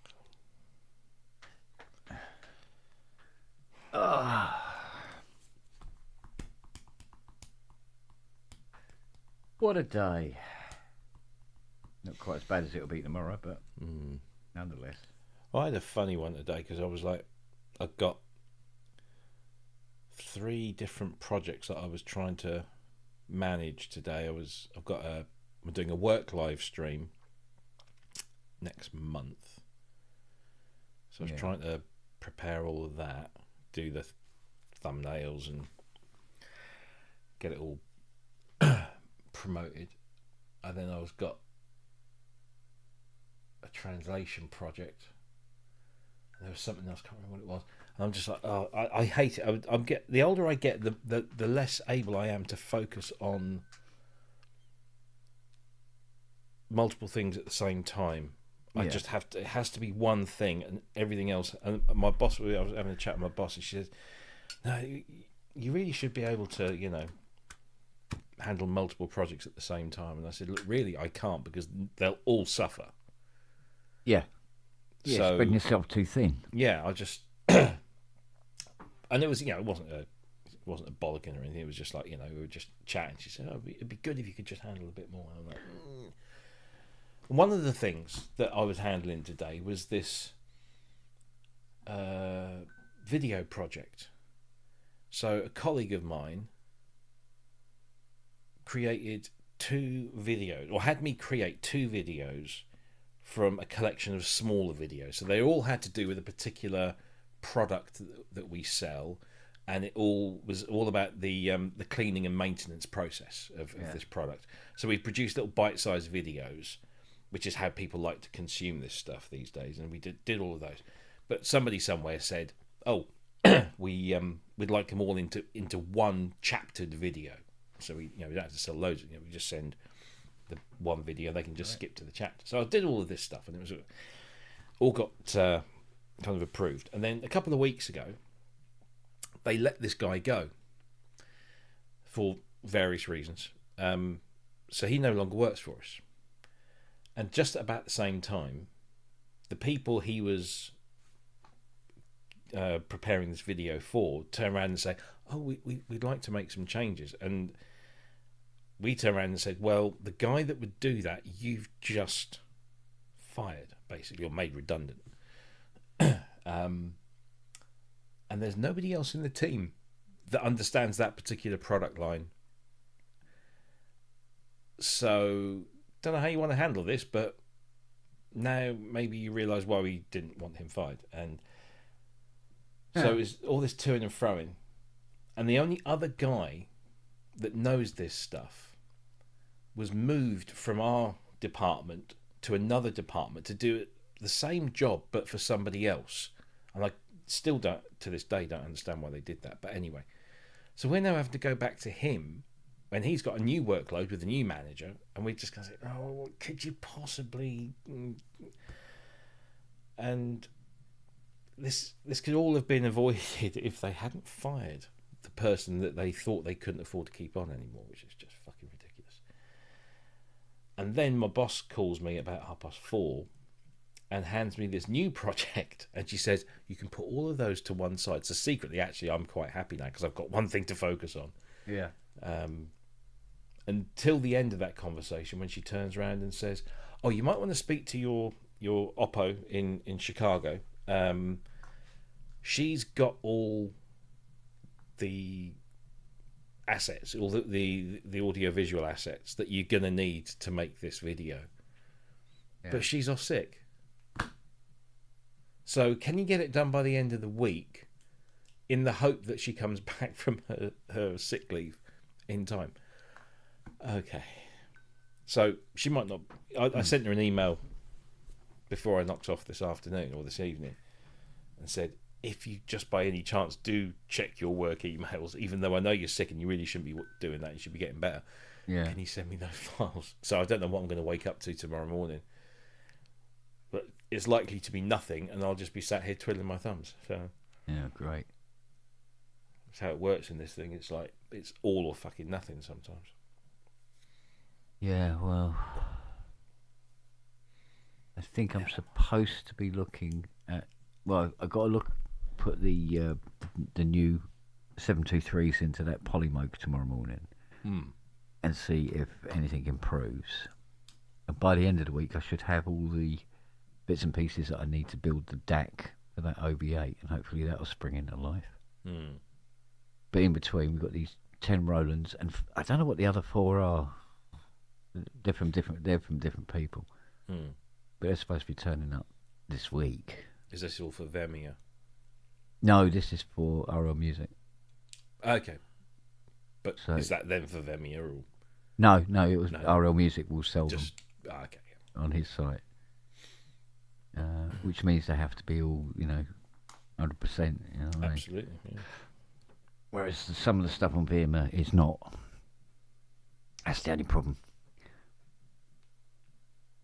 Well, until they're sold, and then suddenly they're phoning me up, panicking. Can I get this thing repaired? Customer's bought it and he's waiting for it. It's like, you're going, hang on a minute, well, mine's the one rushing around. So, I might have to instill a running around like a fucking blue-ass fly tax. Might as well, everybody else seems to be doing something, some tax or other, aren't they? So, you'd think, get it sorted out before you put it up for sale, but no, apparently not. No. That'd be sensible.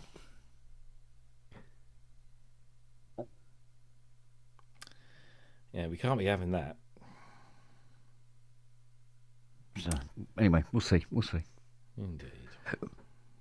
But it's very nice of Mauser to send me another 100 of those 405 Oh, yeah. That were all dead. Fiona goes, oh, so these ones work, do they? I went, well, that's a point. I haven't actually taken any out and tested them. We should probably do that. See if they're dead and all. Yeah. Let's hope not. No. Not considering how much the bastards were.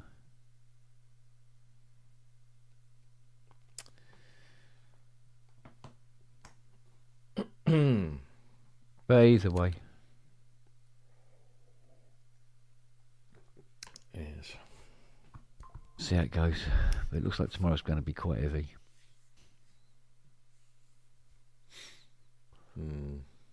So, well, I've got to do 5 days here, and then we've got a busy weekend because we're going to London again. Again? For the whole weekend this time. Dirty stop out. I know, right? And then the following weekend, you're down in Dawlish. Dawlish, and that's a 3-day thing. So yeah. I'm actually taking the Friday off, so... Yeah. Well, you're going down Friday, aren't you? Yeah, going down Friday. And sort of like poke things, make sure they work. And yeah, and then do the show. Yeah. Live from the event. And then show on the Saturday, and then come home on the Sunday. Another 5-6 hour drive. Yay! But then I'm hoping my schedule is a little bit emptier.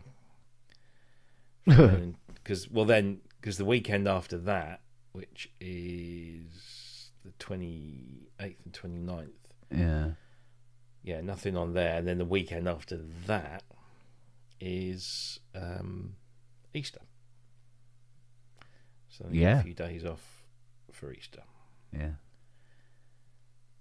And then it's hopefully a quiet month until May, and then it's Berlin. Bloody hell. For a week.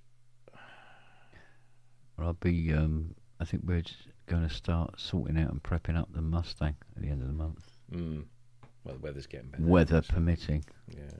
Yeah, so we'll see.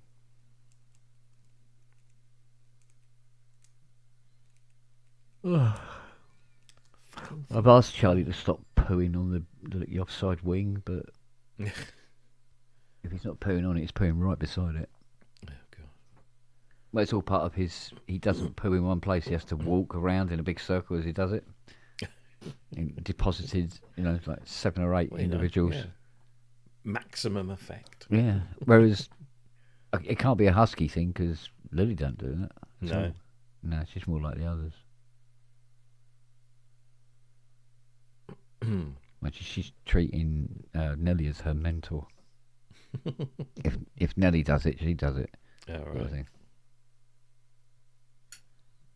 So Noah's losing a bit more weight. Yeah. Getting a bit lighter on his feet, bless him. Good. So he still can't get out. He won't be able to get out of the cat flap anymore. It's a little too high for him. He used to just hop in and out, no problems. He can't really do that anymore. No. Bless him. He has trouble getting up on the decking. Oh, God. Poor little thing. But he's happy enough. He's got his appetite still and everything else. So he was asleep under my jumper most of the afternoon. So I'm sitting here working away like that, and he's curled up in here. Happy as Larry, mate. Bless. Oh, dear me. Oh. Yeah, I was supposed to get this bloody article done, but I've only got this one this week, so Yeah. I can do that tomorrow night. That's no rush. Well, I've still got software things to do in here, but do you know what? I'm beginning to sort of like get very bored of it. I had to do some maintenance on my MacBook. Well, I got offered it. The guy, that Quasar Beach software. Yes. Emulates the Fairlight. Yeah. I've bought over the years. I've bought 2 MacBooks from the guy because we'll be talking, and I'll mention that maybe I'm looking to upgrade, and he says, "Oh, I've got one sitting," because he's a developer. He has 2 or 3 machines that he buys purely for development purposes, and he doesn't use them much. Yeah. And every time I speak to him, and this subject comes up, he says, "Oh, I've got one here to sell if you want one." So I bought this one off of him because it was a really good price for an M1 MacBook Pro, but it only got the 0.5 terabyte storage in it, and I thought, oh, no, that'll be all right because I don't tend to use it that often. Yeah. And I opened it up the other day. I got like 28 gigabytes free on this drive. And I'm thinking, might need to free up a little bit of space on here. Yeah. So I sit down and I'm going through, do I absolutely need this? And one of the things I did was, because I subscribed to that Apple Creator, that installed itself on the MacBook. So I took off all the non-Apple Creator versions of the stuff that's replicated. So that freed up a little bit. I'm going through and thinking, what else can I get rid of that I know I won't use? And I found a whole folder of Emacs 2 samples. It's basically all the drive images, the entire factory library, and a whole bunch of other stuff. And that was what was it? That was like tens of gigabytes. So I thought, I don't need that on here. So I stuck that all onto a little memory stick. Yeah. I think I was going through, and I don't know why I bloody installed it, but I installed my flight simulator on there. The only thing I can think of is that I must have installed it to see if it would work. And then forgot that you put it on. And then forgot I put it on. Yeah, I've done that. And that's a good, like, 80... No, maybe 50 gig. Because it's not the program so much, it's the fucking scenery. Yeah. Okay, now, so I've managed to get it now, so I've got about 85, 90 gig free, which I'm happier with. Yeah, that's better. It's a little bit of breathing room, shall we say. Yeah, well, I had to do it with my iPad because an update come up and it wouldn't install because it said it wasn't hard enough hard drive space to install it. So I had to start. Well, the easiest solution what app to that shall I is to get rid of? You know? plug it into your Mac. Yeah. And install it from the Mac. You can update it from the Mac instead. Yeah. Because the iPad will just show up in Finder. Yeah. And you just because it was basically complaining there wasn't enough hard drive space to cache the install. Yeah, it has. Yeah, it needs space for the swap file. Yeah. But what I did do, I was like, do you know what? There's a few, silly little games on here that I don't really play anymore. Get rid of all them. And next thing I know, the drive's only like quarter full. It was just full of junk. Yeah. You try out stuff and you go, but you never get around to getting rid of it. The thing is, I put like all the Cherry Audio stuff on my MacBook and the Roland stuff as well. Yeah. But I draw the line at anything that's sample heavy. Yeah. Because then, that obviously would take up a huge amount. Yeah. So, whilst I've got Superior Drummer installed on my MacBook, it points at an external drive that I'll plug in when necessary. Yeah. Yeah, it was fucking... Well, I was going to put all the VSTs on the Mac HD, keep them together on there, because most of them want to. And then what I found was both, contact, not contact, but most of the VSTs don't give a monkey's what drive you point them at. But some of the sample libraries do care. Oh, yeah, they want to be on that C drive.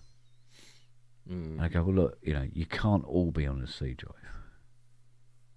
I mean, as it transpires now, the only reason I was able to get that Philharmonic violin on was by pulling it off the SSD drive, the external drive, and putting it on the Mac HD. And it's not a small library. But there again, it was Pubness. I mean, she's 60, 70 gig. Yeah. And then with Philharmonics, let's take it up to like 300-400 gig, Getting a bit silly. Which is only a terabyte drive in there. So... Yeah, I bit the bullet the other day and noticed that I hadn't downloaded everything from UVI because I took out the subscription. Yeah. I looked at the drives, I thought, yeah, fuck it, I've got enough on one of those drives. It's a lot of stuff, a lot of space that took up. Yeah. But it's all there now on an SSD, so... Well, I must admit that I tried a little experiment. Some of the things that were being little bitches on the Mac Studio, I went, let's try putting them on the Mac Mini. Put them on the Mac Mini, fine, no problem. But on the Studio, they're going, and all this. I'm going, literally out of the box. I've always had one problem or another with it in areas, Right. Jesus, I was just having a look at 4 terabyte external SSDs. How much has that gone up to now? I know the one I've got, and I bought it because it was probably more affordable of Yeah. those that are out there. Is this the same one? Or it might not be the same one. Oh, it is, yeah. It was a Crucial X9 to 4 terabyte. It's now 300 quid. What did I pay for that? Well, I've got a little 4 terabyte SSD, little rubber one, rubber encapsulation thing. Literally wear it like a key ring.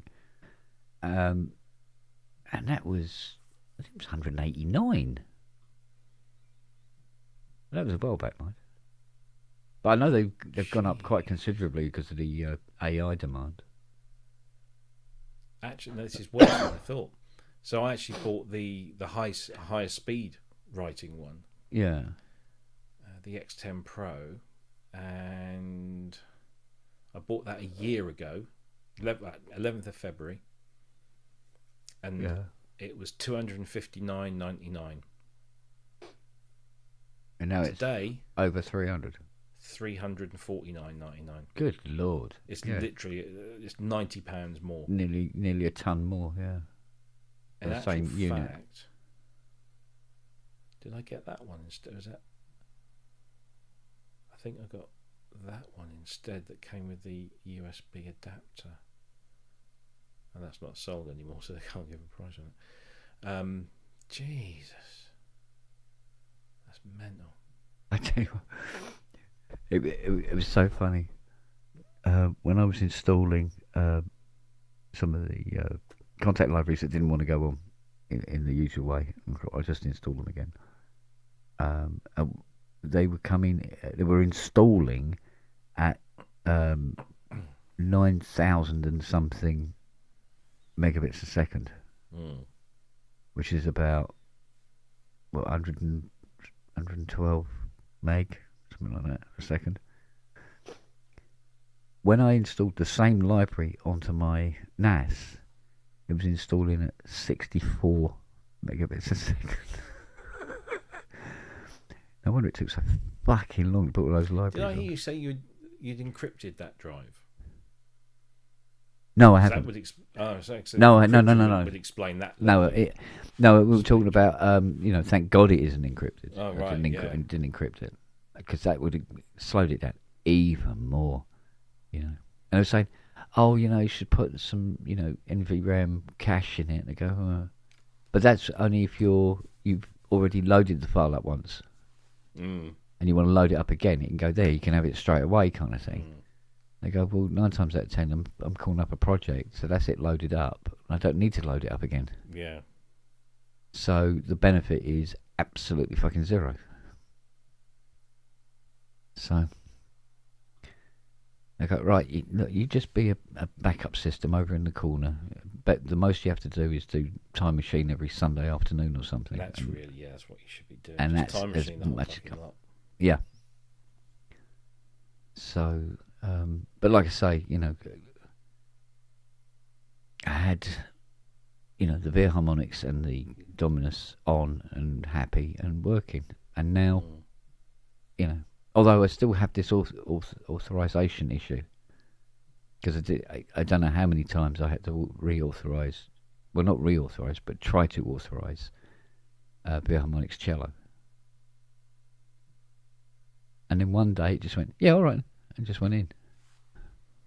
Bonkers, isn't it? And today, I've been trying it, on and off all day long, and nothing happens. That's only after you get it to turn up in the bloody Cubase anyway. Show up, So it's like, oh, for Christ's sake, what do you have to do? So I don't know. Maybe I'll try pulling Cubase off completely and reinstall again and see if we can just get a fresh one. Whereas Matt is suggesting that what I do is I got a USB pen down there. So bang a USB pen in it and copy over the plist folder, and then just delete its contents and restart the computer and let it write it all again. And see if that just clears the deck. It might do. It might do. So, I mean, I took the Mac Studio apart this morning to see, just to make sure that all those antennas were correctly put back. And because I think 2 of them are Wi-Fi, 1 of them's Bluetooth. Right. And yeah, but it's perfect. It's absolutely perfect. Nothing wrong at all. They're all connected up to the right little pin connector on the board and all that cobblers. All the plugs are, all the connectors are nice and tight and everything like that. It's just, and then Matt turned around and said, he said, I've been reading on some of the forums and stuff like that. He said, there's loads of people having trouble with their Bluetooth packing up on their Mac Studios. So I'm looking at M4s and going, Yeah. maybe I'll just change the computer, not the drive, change the computer. And the Mac Studio can become another backup machine or something. Well, touch wood. This thing has been faultless. Yeah. There's literally nothing about this that hasn't just 'Cause extended my Mac experience that I've had for many years. It's well, it's like with that Mac Studio. When I first got it, I mean, it was a complete Mac version. A Virgin. I didn't know the top of the Mac from the bottom. And although there's some similarities, wording's different. Locations are different. Directory structure is completely different, and all that sort of thing. But picked it up. But it was giving me problems literally out of the box, really, when I think back. I was putting it down to user, but I'm not so sure now.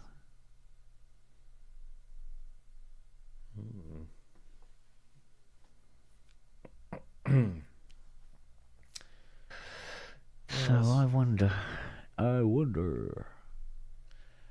I've been thinking about, do I need to update or upgrade? I don't think I do, because I mean it's fine. It's fast enough and powerful enough for everything I want to do. Yeah, no, I even though it's only an M1 Max. Yeah. Obviously we're on M5s now. I don't think the M5s have reached the studios or the minis yet. But I switched to Mac.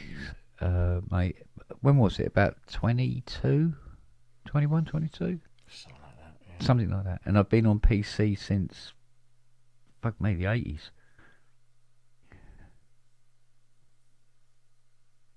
But, Windows, I mean, there were things that worked on Windows and there was things that didn't work on Windows. And then you get a Windows operating system come along that just fucks everything up. And by the time you got it sort of like basically under control, a new Windows would come out and it'd be much better than the one before. Because it always seemed to be good shit, good shit, good shit, Well, Windows 12 is now being bandied around, and they reckon it's going to be a heavily AI-focused operating system, so yay for that. Yeah, right, okay. Yeah. I mean, I went from a Windows user since the 90s. Yeah. Up until around 2012. No, not 2012. No, I might. Yeah, maybe about that. 2011, 2012. And I'd been badgered into getting a Mac by Steve Howell of all people, because he worked on a Mac and he said, "Oh, it'd just be so much easier. I didn't have to fucking take into account the fact that you work on Windows." Yeah. Always jokingly and said with tongue in cheek, but I thought, you know what, I can't afford it. I had that whole kind of Apple's too expensive mentality. Apple, blah blah blah. You only Yeah. name, all Yeah, that. I was the same. Yeah. And then I was given notice that my job was being made redundant at the company I was working at, and it just so happened that I went into one of the IT storerooms for something, Yeah. some completely unrelated thing, and I saw this iMac sat on the floor. It was a 2006, so it was about 6 years old, 5-6 years old, and it was a Core. It was an Intel Core 2 Duo iMac, 21 inch, I think, or 24 inch, something like that. And I said to the guy, the IT, I said, "Oh, what's that doing down there?" And they said, "Oh, we had a couple of Macs. So and so left, and we didn't, have any use for it. So it's just been sat in here gathering dust." And I said, "Oh, how much do you think they'd sell it to me for?" And I said, "Well, I don't know. You'll have to ask." Yeah. So in one of my consultation meetings, because that's the beauty of working in the EU and the UK, is that unlike America, they can't just make you redundant and tell you clear your desk by the end of the day. You get a whole period of consultancy, and Yeah. so I had an interview with the MD and the HR person they'd got in to do all this, and I said, because I was negotiating my exit and how much money they were going to give me, and I said, seeing as you're making me redundant, I need to find another job, and I would really get some benefit if you were able to give me my work laptop and my work mobile phone. That would help me. And they sort of said, because the ins and outs of it meant that giving that stuff away would have meant fuck all to them. So they said, yes, okay, we'll give you your work laptop and your mobile phone as part. I'm going to also give you the cash payout as well. So get good. I said, oh, by the way, there's an iMac sat in the storage cupboard. Any chance that I could purchase that for you from you for a good price? And they said, yeah, I suppose we could just take it out of your redundancy package. And I thought, okay, how much? And they said, well, we'll get the IT manager to price it up. So he basically went online and found one on eBay or something similar and said, yeah, it's that. Yeah. So they wiped the hard drive, and I got it for, I think I got it for 500 quid, which was all right. And I got it home, and I said to Jackie, I said, this is a transition. I don't know how long this is going to take. This could be fun. But at the time, I had this kind of curved corner desk. So I had my own PC, which I'd hand-built a few years before. So everything I'd put together myself. I've got my work laptop, and I've got this iMac. And my plan, I said, what I'm going to do is I'm going to try and mirror on my iMac what I have on my personal laptop. So as much as I can, I will install the equivalent software on my iMac, and then see how I go with maybe trying to live with the iMac for a day or two or whatever. So obviously, at the time, Microsoft's Office applications on Mac were pretty shit. They weren't great. So I opted not to go for the I would have had to pay for Microsoft for the Mac. So I went with, I went with the Apple Mail, but to transition, I used Thunderbird, which I think is the Firefox equivalent of Outlook. All right. Within about a day, I transferred everything from my Outlook on my on my personal PC to my Mac via Thunderbird, and then Mail just imported all my Thunderbird stuff without any problems at all. And all of a sudden, all my emails are now working perfectly in Mac Mail. Yeah. Obviously, I was using Chrome as a browser, so that made absolutely no difference whatsoever. Yeah. And then I just started installing the Mac versions of, so I put the Mac version of Reason on, and the Mac version of this, and the Mac version of that. And what I thought would take maybe 4, 5, 6 weeks, I don't know, by the end of that week, I got all the computers turned on, but I was completely on the Mac. Huh. And feeling comfortable with it. Yes, there was, as you say, there's things are done slightly differently. So I was looking for the ways of doing things, and they weren't as intuitive as, well, I thought they weren't as intuitive. It's just that muscle memory, And then there were things that I was doing on the Mac, and then thinking, oh, this is a bit awkward, and then just like Googling that and finding, oh, they do it easier. They do it in an easier way. You just have to do this. Yeah. And then all of a sudden you get used to doing it that way, and things I just started to, it was so quick. I couldn't believe how quickly I kind of transitioned and felt comfortable. Well, one of the reasons I haven't left Windows completely is because things like the Carvera, my CNC machines, the 3D printers, and all that sort of thing, they just work better with Windows. That said, my Lappy had Windows 10 on it. And Windows 10 was one of the good ones instead of one of the shit ones, right? And it was actually it was a stable operating system. It's really good. It's really reliable. And because Windows allows you to, because sometimes you have to, what's the word?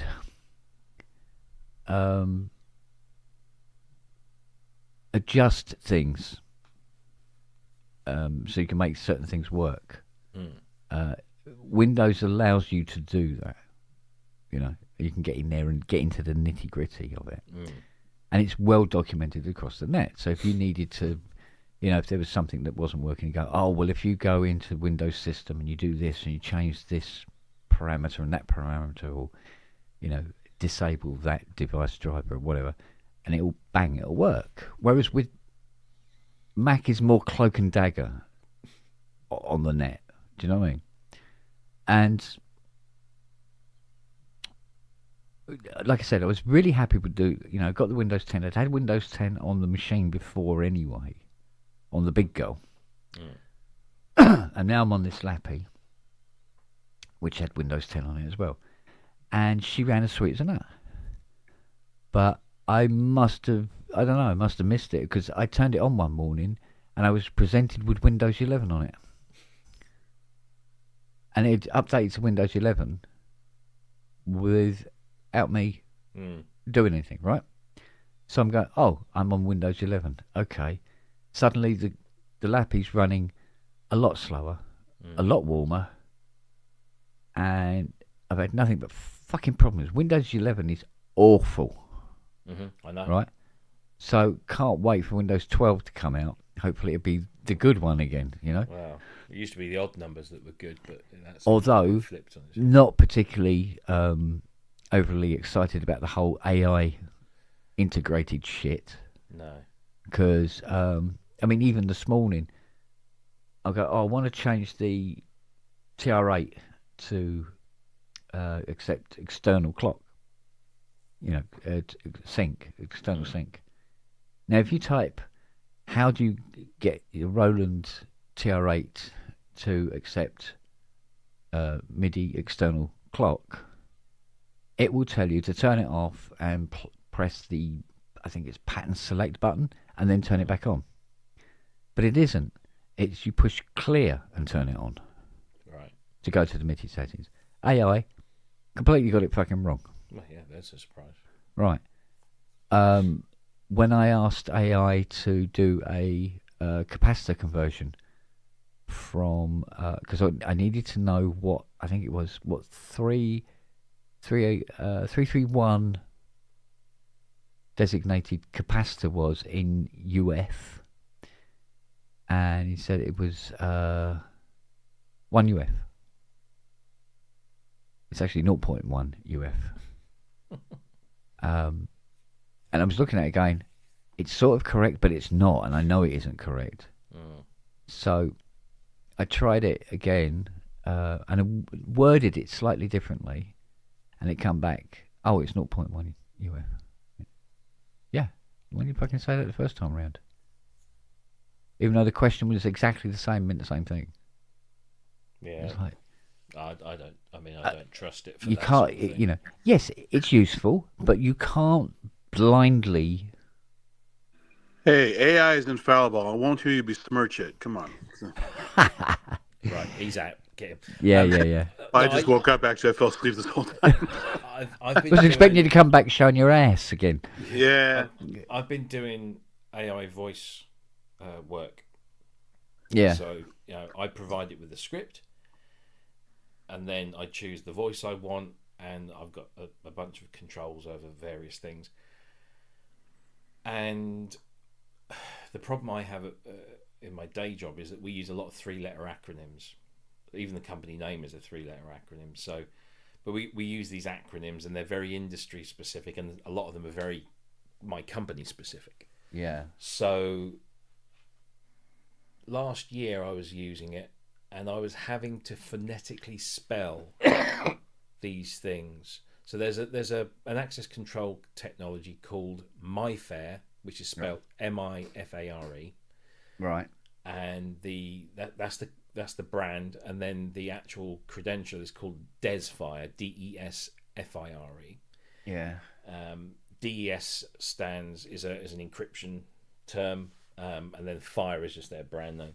Yeah. So we often refer to DESFire or MyFair DESFire cards. Yeah. Okay, so in our company, that's just that's a day-to-day thing. Yeah. Punch that into an AI voice, and it would come back with a multitude of things. The funniest one was Mifare. So instead of MyFair, it was Mifare DES Fire. No, I want it MyFair DESFire. So I'd have to type in my hyphen fair FAIR. Yeah. And then DESFire, so DEZ hyphen fire. Yeah. And that's a ball ache, especially when the stuff is repeating throughout the thing. You have to keep doing it, and then when you do it, it automatically generates the closed captions. So then you have to go in and edit the closed captions to actually read correctly. Say what it's supposed to be spelt like. Yeah. And it was just now, I was feeding my current AI voice of choice with all of this stuff, and she's reading it back perfectly every time. Except every now and again there's this little glitch, and she'll say something. So we have a card technology, and it's a 4-letter word that I believe was initially an acronym, but it's what do they call it? An acronym that you can actually say as a word. It's one of those things. Right. She gets it right like 95-98% of the time, but sometimes she says it just completely wrong, and so you just have to do that bit phonetically. It's a little bit of a ball, but it's far less. However, Friday I was doing a transcription of this thing, and there was it was like a 1 or a 2 sentence thing, and I put it in, and it was like twirling, and Jesus, it's 2 fucking sentences. This shouldn't be taking that long. Yeah. And in total, the duration of these 2 sentences was about 9 seconds. And eventually it comes back and it says, right, I've done it. And the timing of the speech is like 15 minutes. What? So I clicked play, and the first half a dozen words came out fine. And then it was just gibberish. I mean, utter gibberish. They weren't real words. They weren't the words that I put in there. It was just utter gibberish for like 15 minutes, and I thought, what the fuck? So I click the button again, and it goes off, boom, done, and it's perfect. So there's still issues there, but they have gotten so much better. So much better. Oh yeah, I to mean, the point where we're using it now. I've actually done myself out of voiceover work at work. Yeah. Because the benefits, I get the benefits as well. If I wasn't getting the benefit, I wouldn't have suggested it. But the fact is, I can now sit down and I don't have to shut the door, tell the whoever's at home to be quiet because I haven't got soundproofing in here. I don't have to set up and sit with headphones for a couple of hours reading this stuff back to then fucking the words up and having to go and do another take and all this kind of stuff. And then when it comes to redoing the vocals, if we have to do a small bit, it's a pain in the ass, because what if I'm off sick, or what if I've got a cold? Yeah. It doesn't sound like the rest of the module. So you either have to get somebody to do it all over again, or wait until Rob feels better. Now I can just go in and go, right, I need to just change those 5 words, press the button, boom, it's done within seconds. It's brilliant, and it saved me a lot of time. But you see, what seems to be the curve that is emerging is that they go, oh no, AI is going to take our jobs and everything like that. But as AI gets better, it starts to it starts to get too close to what you're doing for less and quicker and all that jazz as it gets better and better and better. So they say, oh, what I do, AI can't do. In 10 years or 5 years, maybe it can. And it is getting better exponentially. It's not like it's like it's like just getting faster and faster and faster all the time. Steep, yeah. So you think, it's like I used to think, well, AI couldn't do my job. I think, well, actually, yeah, once it gets to a point, yeah, it could. When AI is operating robot arms and stuff like that, it could do my job. It could repair cars. Yeah. Because already I was reading about this the other day. They've dumbed down how cars are repaired. It used to be trained to become a skilled panel where it take 3 years, right? Like when you're doing painting, you would put the primer on and you would wet flat it, yeah, get it absolutely smooth as arseholes, right? What they train the new guys today to do is just dry DA and slam the paint on. So the repairs aren't brilliant, and they go, oh, that's fine. So I think, okay. I don't know. It's interesting, but it's inevitable. The genie is out of the bottle, and well, yeah, that's it. There's no putting it back. No. We just have to make sure that we use it where it's appropriate, and then if we are, we used to dream, didn't we? Many decades ago, of this utopia where robots would do all the menial tasks, and we would be free to be creative and to spend more time with our families and more time being human. But I don't think that's going to be. Yeah, in the utopian society, but there are people who just don't have a creative bone in their body. No. What are they going to do? Exactly. They'll be sitting around bored as fuck, wouldn't they? So, but it's like that. They were talking about the darker side of AI. Well, they say darker, but the way AI is infiltrating the sex industry now. Seriously. So there's eventually going to be a generation of people who have AI girlfriends, and so human interaction isn't really required anymore. You think, fucking hell, here we go. Yes.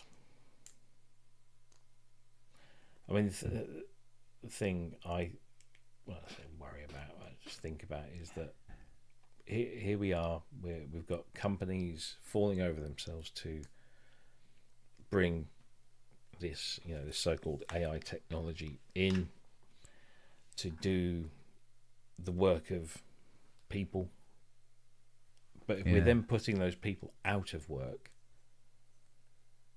they won't be earning money to spend on the products and the services that are now being made by the AI tools and stuff. Yeah. And if you don't have consumers, then your business is for fuck all. What's the point? What's the point of making? Let's take synthesizers for an example here. What's the point of a synthesizer if it's made by AI for the lowest possible cost? Yeah. But no human's got a job to have the money to buy said product. So it's self-defeating. So I think I still I always say this, but I still think we are moving towards and finding a balance where using it can save time and energy and effort. Well, maybe not energy at the moment because they're using inordinate amounts of energy to run these fucking things. but it will get to a point where we will start using it for more, for the practical, the sensible things, and maybe we won't. I don't know. I don't trust the human species to be that smart. Well, I say it before, I said it again. We've faced these technological marvels of their time, and we've been split into groups that think this is the end of our way of doing these things, or people that say no, this is ideal, and what generally happens is, yes, it will end some things, but it ultimately has a benefit, and we do find the light, so to speak, and we use it, that technology properly. I mean, when they invented the motor car, they said, well, any human traveling over 5 miles an hour will go insane. Yeah, they die. Yeah. And yet here we are. From the inertia. Yeah. They said that, exploding the atom bomb could potentially cause a chain reaction that destroys the entire universe, and yet. But that's the thing, we are. And that's the important point, though. That has two sides to that point, because they didn't know, and they still went ahead and did it. Yeah. But do you remember that famous clip where the guy goes, "It will not destroy gravity"? Yeah. Yeah, but they didn't really know what would happen. No, but their best possible theory was that it would be okay. Yeah, well, just because they thought when they did the Large Hadron Collider, it was going to unfold the fabric. And still went ahead and did it. Yeah. So when they do you know they're using AI for some of our bombing runs in Iran right now? Isn't that wonderful? Oh, which is probably why the girls' school got hit. Those fucking idiots. Well, this is it. You see, they'll stop them hitting the painted shadows of phantom jets on the. Oh, I love that one. That's hilarious. I'm telling you. I mean, people say this is un-American to say this, but the Iranian guys are fucking smart. We're stupid as hell. We're doing stupid things without a real plan, without Congress, and without knowing how they're going to react. Look what happened. They didn't cave in and want democracy. They got the sun to take over, and it's going to be probably more militant and crazy than ever over there. And we're going to have more terrorism than ever because of it. Yeah, there will be repercussions of this. Of course. It's terrible. We're going to be paying for this shit for years. Because I think because we've got the London bombings was connected to the Afghan thing as well, wasn't it? They just got totally. I mean, Netanyahu is using Trump as a puppet. He's got his hand up his ass, just like Putin's doing it quite often. Yeah, but the thing that was making me laugh when they were saying on LBC, they were saying about the real reason behind all this is Netanyahu has elections coming up in the year. And this is to bolster his strength as as a leader and all the rest of it. And I go, I can't see the Israeli people really fucking thanking him for getting bombed. Can you? That's crazy. So, unless they're all like MAGA cult. Well, I mean, even the MAGA people are doubting a lot of this stuff, which is good, but not strongly enough. I mean, it's still... Yeah, well, apart from those deep cultist ones, I mean, we can turn Marjorie Taylor Greene around. Something's happening, right? Yeah. But literally, some of those MAGAs they were interviewing, literally, Trump could shoot, a kid in the head in front of them. Oh, I know. And they say, no, he never did. He wasn't there. He never did it. Yeah. And I mean, so you can't reason with people like that. They say fake news, and then you see something he's done on the news or on video or whatever, and in print, and they say, no, he never said that. He never did that. Yeah. I'm like, it's how AI. Is that fake? He just fucking did it. It's right there. Yeah. And they go, no, it's AI. Oh, God. Yeah. Unbelievable. Well, you never know. They're probably military, AI the military completely across the planet. And the next thing you know, we'll have what they call, or what will become known in future times as the Great Adjustment.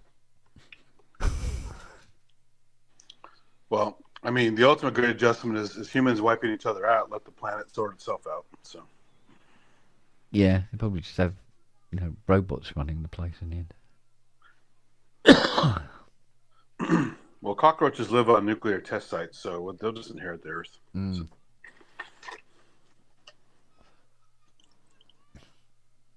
Because there's some creatures that can live on some of the most disgusting, poisonous stuff. Yeah. Well, they're finding creatures deep in the oceans Yeah. for the first time that are living in, all sorts of weird and wonderful habitats that we couldn't have possibly imagined. Yeah. Well, there are complete ecosystems without sunlight. Yeah. Even on land. There's this little a snail that eats what was this thing? It was a certain kind of fungus that was growing water outlets somewhere in this little park in San Jose. Yeah. And a snail eats that, and that is all absent of photosynthesis. So Yeah. Well, I mean, we've tried pissing around with nature, and that's never ever worked out really well, has it? yeah, it's bad news for sure. Like, introducing a mating pair of grey squirrels to Britain. What could go wrong?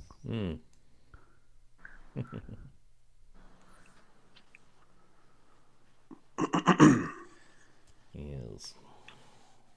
We're gonna have to pull a James Cameron and live underwater. So I was reading the other day. Apparently, the head of the Statue of Liberty was on wrong for the first 100 years or something. Did you ever read that? What I don't know about that. actually meant to be going like this. No, apparently her head Yeah. was off centre. It was off centre by a few feet or something stupid. And they corrected it recently. I say recently, probably in the last 60 years, probably. You can't go up to the crown anymore, can you? You used to be able to go up to the quite high up in it as a visitor. Yeah. But they've shut all that down apparently. what I learned about this maybe 10 years ago. The internal structure of Statue of Liberty was built by Eiffel, or designed by Eiffel. Yeah. So that's Makes pretty sense. clever. Yeah. Came from around the same time in the same country. Yeah, it's a clever chap. I know, when I saw the Eiffel Tower up close, and you go up it, and it is an amazing construction. When you think when it was built, how it was built, it's pretty incredible. Where is America's Eiffel Tower? Because they were presented Vegas. one. Is it Vegas? They presented one, weren't they, by France? A miniature. Well, it's not. No, I think the one that's in Vegas is completely man-made. Yeah, one in Vegas is just a hack. It's cool. It does look pretty decent, but it's a joke. We have one of the old London bridges, though. You know about that, like Havasu. Yeah. Oh yeah, the old They stone moved it one. stone by stone by stone, Stone by and stone. became a tourist trap thing. Yeah. But it wasn't the London Bridge he thought it was. Well, it's just a London bridge, right? Not Yeah. the- Yeah, but he thought Yeah. he was buying Tower He Bridge. thought he was buying Tower Bridge. Oh no way! I Yeah. didn't know that. That's Yeah. Yeah. And you go, wait a minute, where's the towers? This is How the London fuck Bridge, are they going to mate. move that? By the way, that's huge. Well, let's be honest. Tower Bridge is only 150 years old. It's pretty new. Yeah, well, it would be, wouldn't it?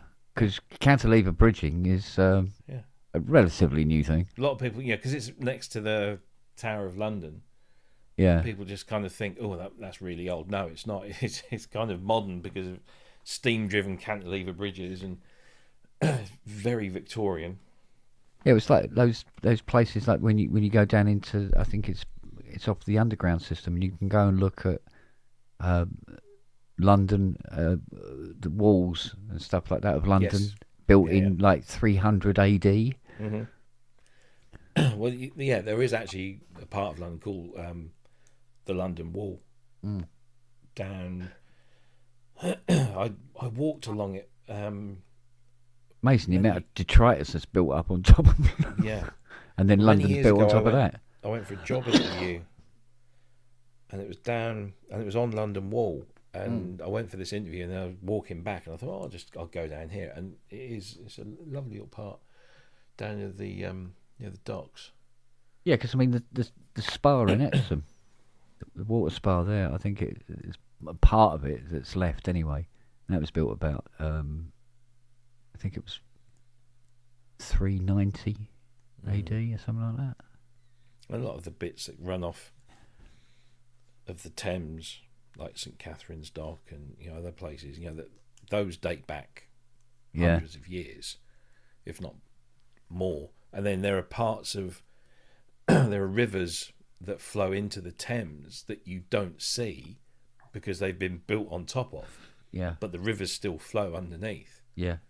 And then they eventually, eject into the Thames somewhere. No, I mean London's a ridiculously complex city. Oh Jesus! Because it's so many different new cities built on top the of old one. Old cities, and some of the old cities still exist. So like that's why you got New York is sort of like you go one way, you go the other way, sort of thing. Whereas London, you're fucking all over the place. Yeah. And you're going, wait a minute, we tried past that building 5 minutes ago. Yeah. Grid system? What grid system? Yeah. And the GPS is going, turn left again. Yeah.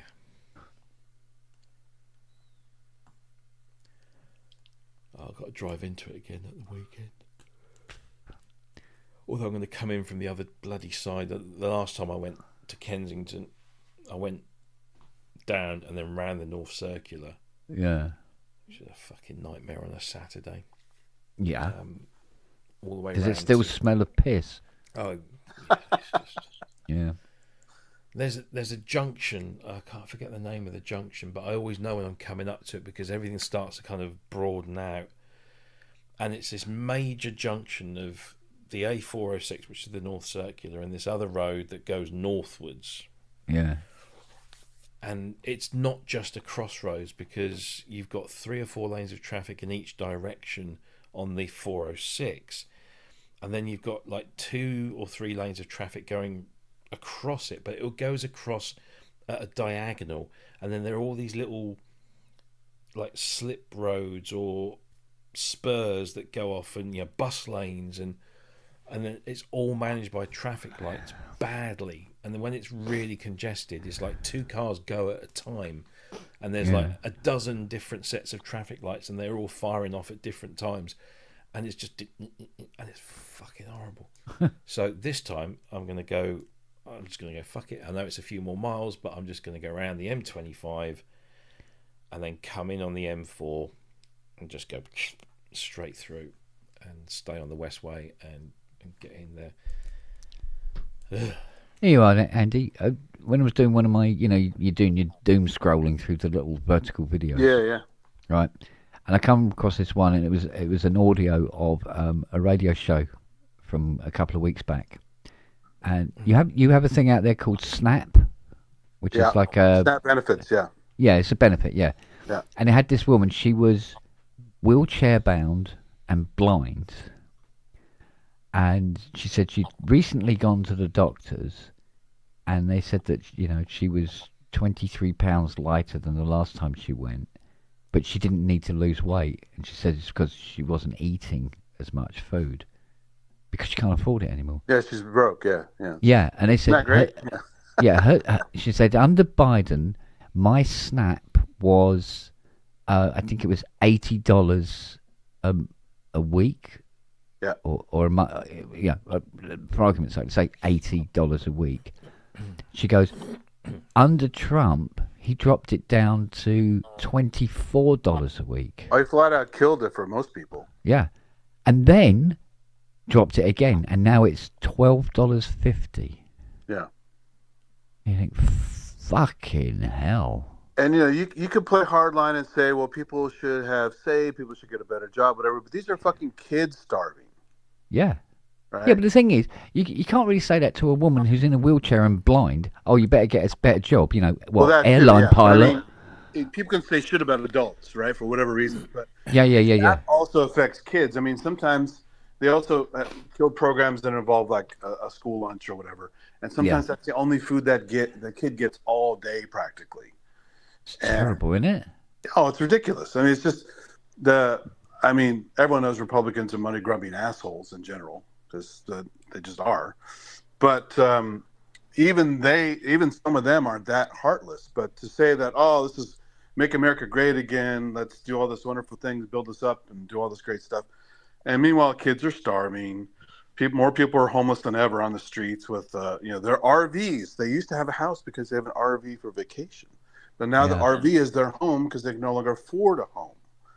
So if they're not in a tent or living in an alleyway, they're in the fucking RV. So that's the testament to the success we had for a while that we don't have anymore because people don't give a shit anymore. So many RVs out there, it's crazy. And they're, as you know, you've been in an RV or you guys call them caravans or whatever, but they're not designed to be lived in 24/7. They're vacation vehicles. So after a couple of years, they're falling apart. They're not very well built. And so that's your home for how long you can make that last. And it's not designed to be a goddamn home. Yeah. It's ridiculous, But, the American dream. Well, this is the current American dream. It's American nightmare. It's funny because when you look at it, the whole idea of the American dream, of you can go to America, and you had opportunity. Yeah. And you had these opportunities to do things that you couldn't do in the country you're in, but at the same time, culturally, running parallel with that was like, yes, you can be anything you want to be, but you're going to have to do it. And that part of that ethos stays. So when people do fail and fall back, you go, well, no, you got to do it yourself. We're not. Which is why we had the social programs like SNAP and other things out there, Yeah. So and now people say we don't want socialism, socialism sucks, whatever. We had a lot of socialism for years and years and years and years. It's just not socialistic overall. We had programs. Well, one of the other ones, there was another person phoned in this audio clip and everything, and they said that they were struggling now. They have whatever it was, but they require an EpiPen. Oh yeah. Right. Now here, if we get go to the doctor and they say, you got bloody blah blah blah, you need an EpiPen, and you go to the chemist, and if you are charged, it's capped at, was it £9, isn't it now? There. Prescriptions about £9. So it doesn't matter what it is, you pay £9, or it's just handed to you, one way or the other, right? Depending on what it is.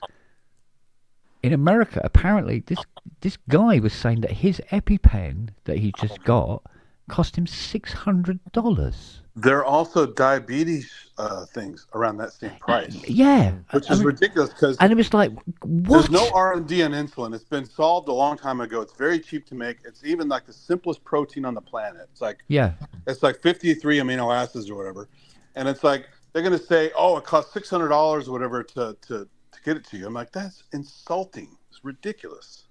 Yeah, but see what clouds the water even more is the medical insurance companies, where medical supplies their prices are deliberately overinflated. So people have to pay for medical insurance to be able to afford the stuff, but they're actually making more money than they would have done if the stuff was like the same price as say it was here. Because it's just bigger numbers. Yeah, it's terrible. And you think, Jesus Christ! And you've got what, 3-4 times the population we've got. So it's big numbers. Yeah. I've heard horror stories for years. My dad's an insurance executive, and I just heard horror stories about all kinds of insurance my whole life. Yeah. Because just he sees it all, right? And he's just a brokerage firm. They don't run the insurance companies. They just sell it and manage it. But the kind of bullshit that comes along from insurance is just unbelievable. Just So I was curious about this because there was some discussion about cost of medication and stuff. Yeah. So I take about 16 tablets a day. Yeah. Some of them, I take 2 of twice a day, and some of them 1 of once a day, and what have you.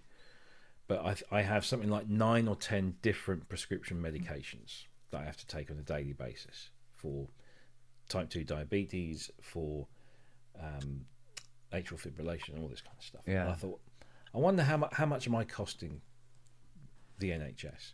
So I went online and I've just found, the UK price for stuff. And so one of the drugs I take is a drug called, I can't even pronounce the name. It's dapagliflozin or something. Yeah, they deliberately do that. Yeah, and it's like pick Scrabble letters out of a hat, don't they? Yeah, it's the one that gets rid of excess blood sugars. Yeah. And stuff. So Okay. it's quite an important one, and it's about £90 a packet for 28, 90 quid. It's not metformin. No, you take that along with metformin. Oh, okay. All right. So metformin's about £35 because it's quite a common thing. So it's now it's derivatives and what do they call it? It's not under license. Anyone can make it, sort of thing. Yeah. So there's that, and it was a few £100 a month that the NHS would be paying. Yeah. And here's the kicker that will make this makes me think I will never leave the UK as long as because I have type 2 diabetes. Yeah. All my medication is free. Yeah. So my expensive medication is free because I've got the illness, and the system allows me to not. I have completely free medication, and if I that once I've got that disease, once I've got that illness, and I've got that free medical certificate, I don't have to pay for any further medication. So should I develop another 10 different conditions that requires medication, none of that medication will cost me anything either. I mean, obviously it is costing me because I'm paying in national insurance, and I pay it in at a higher rate than a lot of people because I'm in that tax bracket. Yeah. But I mean, why would I want to go anywhere else when my return on investment on my national insurance pay, plus my CPAP. Yeah. You go and try and buy a CPAP machine, and all the bits and bobs you need for that, and that is provided to me free by the NHS. But it just seems bizarre, doesn't it? That literally the statement of, if you lived in Kentucky, boy, you'd be dead, kind of thing. You think, what year are we living in? Yeah. I don't know, man. That sounds woke to me. I mean, I work for an American company, and I know that if I was employed in America, that I would get the health insurance that my company gives its American employees is very good. Yeah. They really do look after you. However, my colleague who I was telling you about, who was laid off 2 weeks ago, was literally, he had the phone call in the morning. We know those are always fun. Yeah. That was it. Yeah. End of discussion. Conversation. Yeah. No consultation period like we have here in the UK. No notice period. Nothing like Oh that. no. Here's your pink slip. Off you go. That's it. His medical insurance gone until he gets another job, and that another job might not have as good. And in an IT setting, they have to get rid of you early and still give you the 2 weeks because they don't want you tampering with shit because you're mad. Yeah, exactly. Right? Yeah. Yeah, well. So, when I speak to colleagues and they say, "Oh, why don't you come over to Austin because that's where our global HQ is? Why don't you come in? Oh, it's lovely. The weather's good. The barbecue's great. All this kind of stuff." Yeah, but that'd be in Texas, which is a general problem. Yeah, but then Austin is kind of... It's an island, but it's still Texas, right? Oh, yeah, absolutely. But, for a moment you think, oh, yeah, I could go live in America and I could work for the same company, do the same job. I wouldn't have to do anything other.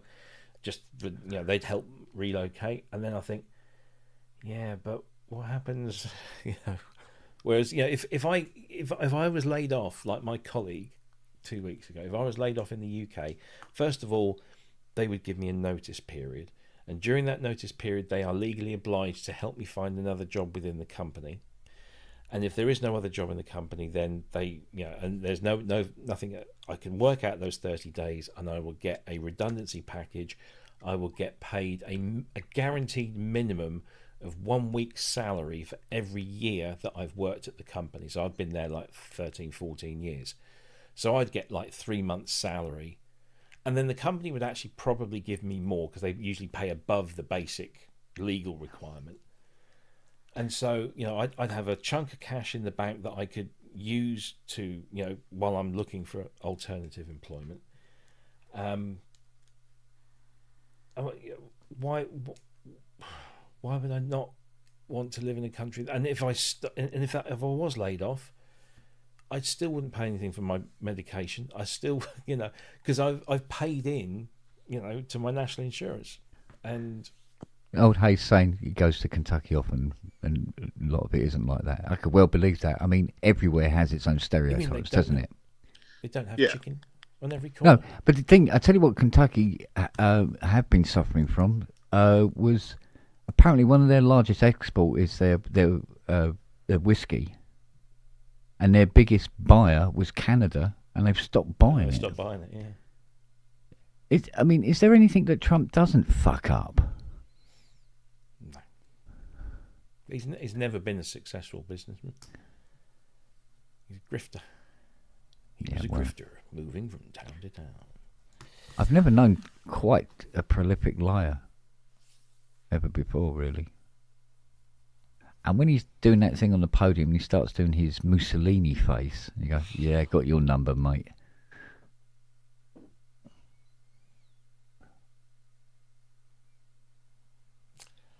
At least Mussolini didn't hide who he was. He was very upfront about it. No, I'm quite happy here for now. Until I retire, then I'm going to go back home to Italy.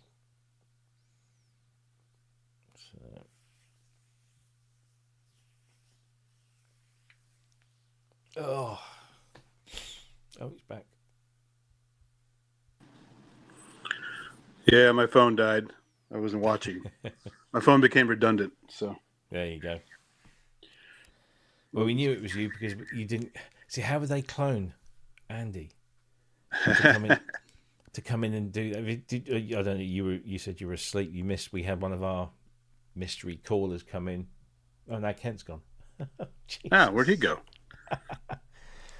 I got some good news recently. I had some little extra money, and I found a killer deal on a Wave State and a little Alesis QS rack, which Justin's been playing that one a lot, and it is very nice. There's some amazing patches on the QS stuff.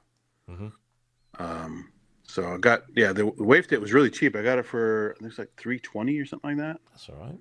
And that thing's really nice. I had no idea it was going to be that nice. Because I have a couple different Wave Station products. Mm-hmm. Wave Station AD, Wave Station SR. But, boy, this is a whole other thing. It does a lot. It's very nice. Got to get a mod wave one of these days. That's one also on my list. Yeah, well, I've got all the plug-in versions of those native synths, the Wave State. But it has that touchpad on the mod wave, so you can do that little gravity thing with that's pretty cool. The one I like the most is probably the multi-poly. Yeah, that's really good. Yeah, that's very powerful and very deep. Oh, it looks pretty good. Where did you fuck off to? Everything just went, no, fuck it. I had to restart again. Wow. So. Well, I'll be. Yeah, do you guys have? Are your fuel prices going up yet?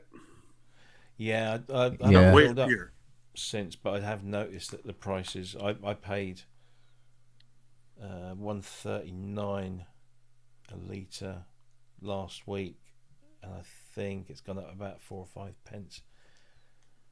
It's slowly coming through. I was paying $4.29 a gallon in a local cheap place. That was a pretty good deal. And then Within 2 days, it was almost $5. Yeah. But And that's for the cheapest shit. Like if you want to do premium, it's about $7 now. but Trump said it's $1.95. What's going Well, on? of course there? he did. He also said it was going down before the war, which was also a lie. And he's still not calling it a war as well. Because if He's he calls not. it a war, then he violated the Congress thing. They call it a special action or whatever. Oh, yeah, that old Yeah, but it's still a war. It's so stupid. It's just. Why can't they just drag his arse over the? I mean, you over knew the when they coals called anyway. Department of Defense, Department of War, he was not going to be this anti-war guy he claimed he was when he ran again. And they got that asshole Hegseth in charge, who's a drunk who, can't find his ass with both hands, and he's in charge. I mean, give me a break. It's unbelievable. So yeah, my petrol's gone up here by about 5p a litre since last week. It took several days, but it finally started to shoot. I didn't even look today. I'm afraid to look. So what's that a gallon? How many litres in a gallon? I can't remember now. Is it 8 Litres to gallon. or is it 4? It's like 2.2 or something like that.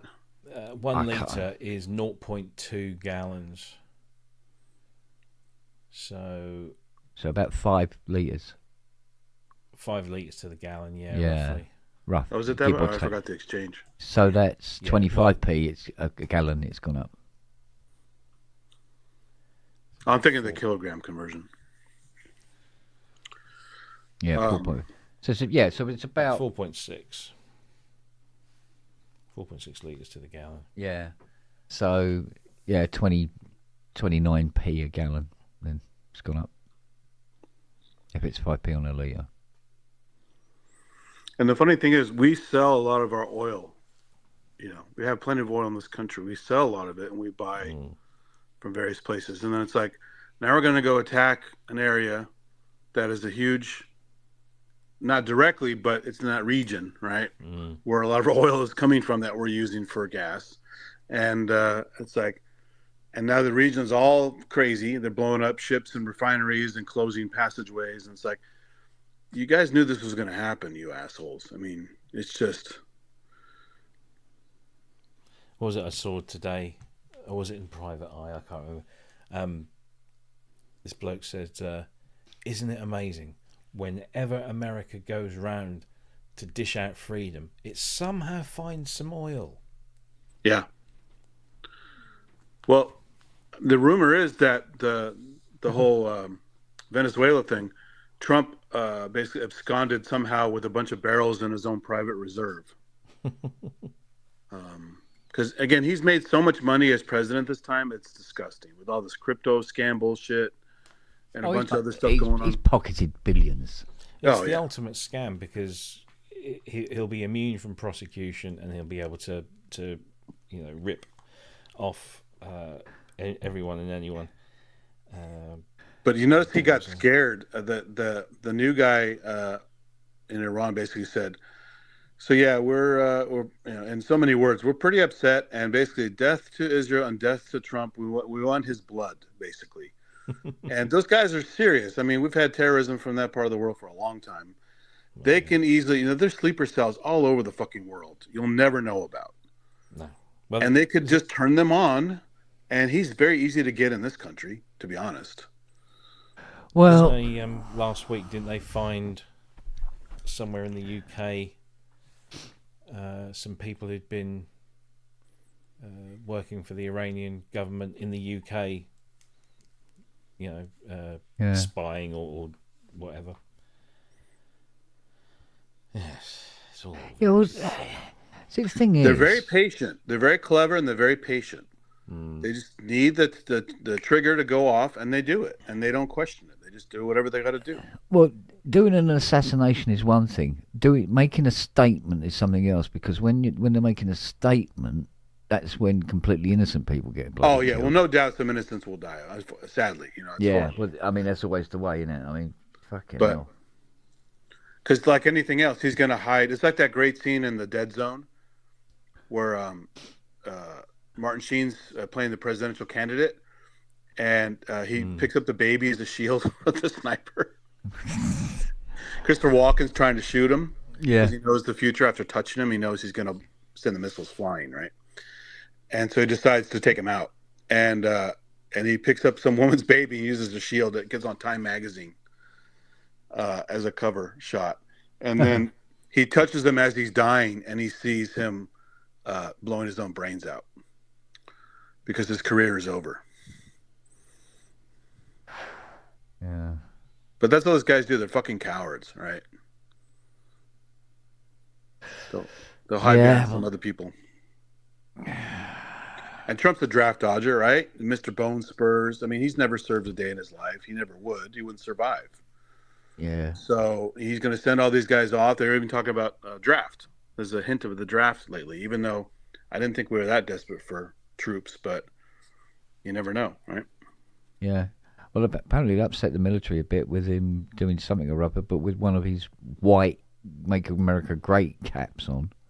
Oh, yeah, he went to a military funeral with a fucking baseball hat on. It's very... Jesus Christ. It's not only just decorum out the window for any funeral, but, he's got to always advertise, yep, that's me. He's got the 45 and 47 on the side of the hat to advertise. Yes, we know, man. We don't need to advertise it. We're all embarrassed plenty. So. Jesus Christ on a bike. Yeah. So, it's his white hat. It's his formal hat. Oh, God. Shouldn't it be white marble and gold? Yeah, he did say he loves gold recently in some talking point. He goes, me, I love gold. Well, like, you're as tacky as the next guy. Do you know what? Even when you got one of your satirical shows going, whether it's Kimmel or oh God, his name's popped out of my head, or Jon Stewart, who I think is the best out of a lot, to be honest. He's amazing. And they do a cut to some crazy stupid thing he said. And it literally spoils the whole segment because I've had to see and hear that fat cunt. Yeah. I just don't but it's the only way I hear can him watch even. It now. I watch clips of him being made fun of. I don't watch the speeches. I just watch those clips. But so even when it's been used in a humorous way, it still makes you go, it's hard. Pass the sick bucket, mate, please. But I'm telling you, this guy who does stuff with Tim Heidecker. It's this guy, Vic Berger. He's had a video channel for a long time. His supercuts where he edits like religious nuts and Trump and a bunch of other people doing whatever they're doing, but it's so cleverly edited with slow-mo and zooming in on people in the crowd doing weird expressions. And he's a musician too, so he does some weird like synthy thing behind them. It's kind of doom-like and creepy. And it's very funny shit. It's right. Yeah, I don't know. It's bad news across the board. Yeah. I mean, I suppose, every country's got their foibles, but fucking hell. Yeah, but when's the last time someone in the UK did what he's doing, where bypasses all checks and balances and goes off to some war thing, right? Well, there's probably been a few. You guys had the Falkland thing. That was just,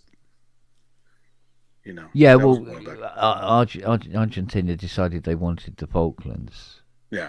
They were laying claim to it, whereas we owned it. I mean, we were the furthest away from it. But they're supposed to be the Malvinas, right? Aren't they Islas Malvinas? Yeah, but I think isn't it closer to Antarctica than it is to fucking Argentina?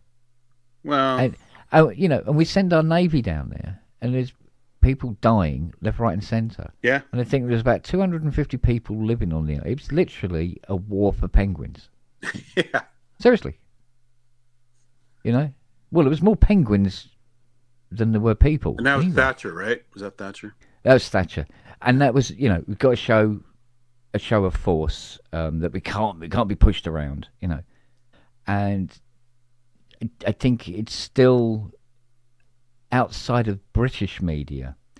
It's still considered true that the Belgrano was outside the 200-mile exclusion zone when we torpedoed it. Yeah. Anyway. Still say it was outside the exclusion zone. We said it was inside the exclusion zone. Well, look, we were just basically carpet bombing stuff in the Caribbean recently, way outside of international waters. And those are drug guys. They're all drug guys. Like, are you sure? How would we know? They're all floating in bits in the water now. And to circle around and continue to take them out, which is also against the. Well, I thought they were code. using narco subs instead anyway. They weren't even on the surface. I mean, there might be some bit players doing stuff like that, like the old Miami Vice days, but Yeah. it's just, I don't know. It's just this whole like bloodthirsty thing going on now about the Greenland thing and all this, and now they're talking about Cuba, right? Did you hear the thing about Cuba the other day? I think Cuba's forget next. the Epstein files. Again, yeah, it's all distraction from that. Yeah. Oh dear. That shows how terrified he is. He knows he's fucked if someone takes it seriously.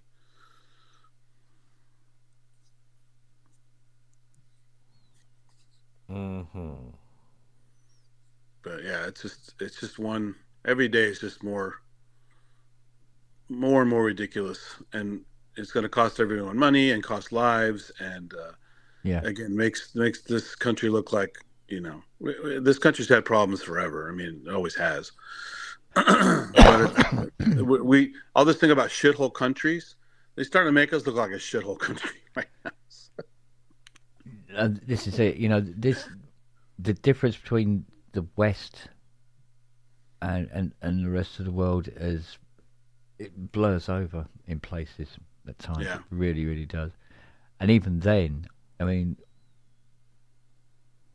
Western countries have manipulated and fucked up the rest of the world. Sure. Since what? Well, all this imperialism stuff. I mean, we're just since doing the our own version of that. 1400s. We've been fucking around and meddling. Yeah. Now it's our turn to be the imperialist assholes, right? Yeah, well, I mean, we were the imperialist arseholes. What was it? We owned, what was it? 8/10 of the planet. On the empire, yes. Yeah, 8/10 of the planet we owned. This tiny little island. Well, And it's that's only shocking. because Even we had that the tech. Portugal had a lot. I mean, some of these. Oh, yeah. Well, Yeah. but because they were talking about, they say, about how we ended slavery and all the rest of it. But we certainly did an awful lot of participation in it. Yeah.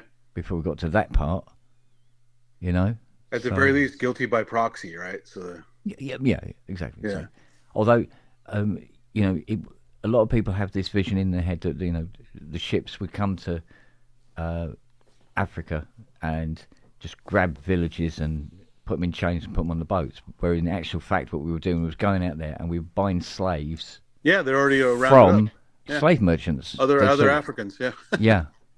So, and there was a lot going on from the Middle East as well, and Asia, a lot of slave trafficking and stuff like that. Yeah. But it was happening all over. But you had countries that were doing it to their own people as well as the next country over or whatever. We've had white slavery in the U.S. too. There's all kinds of whether it's sex slaves or some kind of immigrants who didn't speak English or whatever. They've used them for Exactly. Yeah. Yeah. So, and personally, I don't think we're ready for the technologies that we have. Because we tend to weaponize every fucking thing we invent anyway. One way. Well, or that's another. the thing. It's like you can take the most benign thing and go, how do we kill people with this? Yeah. Yeah. How do we make money with it? How do we kill people? How can we use it as a weapon? And how do we jack off? With Yeah. it? Oh, that's easy. Just turn it up. Stick their face in the power supply. Oh well. But yeah, it's sort of like Jesus Christ. That's why I'm surprised we made it this far. I mean, we're pretty damn destructive. Well, isn't it like, in Star Trek lore, World War III starts in 2026? You're probably right. I can't remember. I seem to remember somebody commenting on it. It went from 2026 to 2055. Yeah. So, well, just now because it's in a people TV series doesn't mean you have to follow it, guys. Come on. Well, now people don't even follow the kind of beautiful, benign view of humanity with Roddenberry Star Trek. All the new Star Trek stuff is taking this dark turn and all these horrible things, and people still drug addicts, and and Yeah. killing for this and that. And it's like, what happened to the utopia ideal? That was kind of a nice thing to strive for, you know? Yeah, but like we said before, remember how Star Trek was all clean and tidy and immaculate. Yeah. Then Babylon 5 came along, and then suddenly they had these, dive bars and stuff like that in the films. Well, the good thing about that is even like the Minbari and some other thing, they had civil war, they had some issues, so they never got rid of all of their problems. Okay, even after being around for millions of years. But every whether you want to call it humanity or just advanced bipedal beings or whatever, we're all just shitheads at the end. So yeah, we're all selfish and self-interested and greedy. Yeah, I mean, there's always, you see, it's like bombing Iran and everything like that. I mean, there's probably wasn't there something about there was crowds in Iran cheering when the Ayatollah got killed or whatever it was. I'm sure a certain percentage were, but did you see the latest chants where they're saying in their own language, "Death to America," right? Yeah, but that's where the news crews are going to go. Yeah. No, but I mean, but there's a the large group of people. I mean, it's like it's bigger than Nuremberg, right? It's this huge fucking gathering. So, yeah. There again, I mean, the process against ICE, but, didn't change much, did it? The guy that has just been selected as supreme leader, the son. Yeah. Apparently, that's not gotten down very well with the locals. A lot of the locals. That's split them. Yeah, there's always going to be a certain amount of people that want change.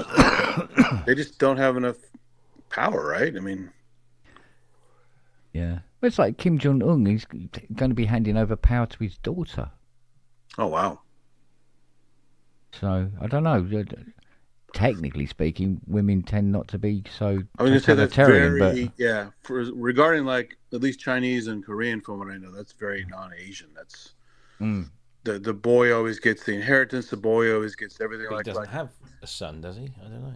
I don't think that. I think that's what it is. But I'm surprised they didn't make sure he had one, so they could do that. Because like my girlfriend, her brother's younger. He got all the fucking family inheritance. She had to work her ass off when she got here. She got like a pittance. And the brother still fucking wanted it. I'm like, you little bitch. Yeah. You got almost everything and you want more? Because that's the expectation is the boy gets everything. He gets special treatment. He gets, the inheritance. He carries the family name. And that's the way it goes. Yeah. He's a real piece of work, too. I mean, he really just pushes buttons nonstop. Just like a little baby, God. Yeah, it's just like it should not spoil kids. This is what they turn into, little brats, Yeah. Or get elected as president. Well, yeah, there's that too. Yeah. He was definitely spoiled. Yeah, too right. But it's just, it sucks. It's bad enough in the workplace when you have a manager that's an idiot and you have to listen to your manager and behave and all that Yeah, stuff. yeah. Now we have a whole government that's really more than ever full of idiots. Yeah. And it's really disturbing. These people are really stupid. I'm still waiting for a Republican representative to actually answer a fucking question. Exactly. They all take his playbook, right? Like Pam Bondi, she went to, the Dow is at 50,000. It's like, that wasn't the answer to the question, you dummy. Yeah. Just they deflect, and you see what happened to the woman who shot her dog, the dumb bitch who shot her dog. She screwed up. She didn't clam up and say the right thing, and so they immediately got rid of her, or they moved her to another place, but they really got rid of her. Yeah. Right? What the Shield of America? What the? It's some bullshit they just made up. Envoy, not even a real position, just envoy to the Shield of America. Yeah, but did you see the American representative ambassador at the UN? No. Oh, there was a. They were basically, if you read between the lines, you had all these representative countries at the UN were basically saying, just fuck off. We're Yeah. fed up. We're fed up with your bullshit. Basically, Sure. fuck off. Well, you see, someone in Spain was talking shit recently, and he wanted to cut off trade with Spain now, just like that. Mm. It's like Well, what? Spain refused He- to let them use the military bases, didn't they? Is that what it was? Okay, that was Yeah. it. Yeah, I knew it was some kind of official thing, but I couldn't remember. Which what we it was. did initially, and then we've allowed them to use What? Fairford and Lakenheath, I think. What are easy to bend Prime Minister? Yeah. Yeah. So he's not as good as you'd hoped, right? He's I mean, technically, we should have said no and kept our hands clean. Mm. Because Well, we kind of are to a point because not enough think- for the Iranians, though. No, I no, imagine no, there'll no. be some C4 going off in London next year. Mark my there'll be words. something going oh on, yeah, but, for sure. He's. Like we haven't got any Iranians in London. Fuck's sake. I think they can land the B1Bs and take off from Fairford, and I think I can't remember whether it was Lakenheath or Mildenhall that they've, because Mildenhall's a refueling wing, so that would make sense at that. But yeah, he gave permission belatedly, by initially, and of course the Diego Garcia base in the Chagos Islands, he's given permission for them to use that. Mm. Oh, that's right. Because I remember him saying the other day, he's like, "They're not going to let us do it. We could do it if we want to anyway. We'll just fly over." It's like a piece of shit. Yeah. He's such a bully when he talks, but he's such a pussy in real life. Yeah, we've seen that from the U-turns he does. But as far as us getting our own hands dirty, I think all that the RAF have done is shoot down drones. They've not participated in any attacks. They've just been protecting, because obviously they've been firing stuff at Cyprus, which is where we've got one of our bases, Akrotiri. How amazing was it, those drones, though? I mean, they're not even like shooting from the drones. They're using the drones as missiles. That's crazy. Yeah. And they're Yeah. so cheap compared to this defensive shield that didn't work. Yeah, some of these drones are like made of balsa wood, and the radars can't pick up on them. Yeah, it's amazing.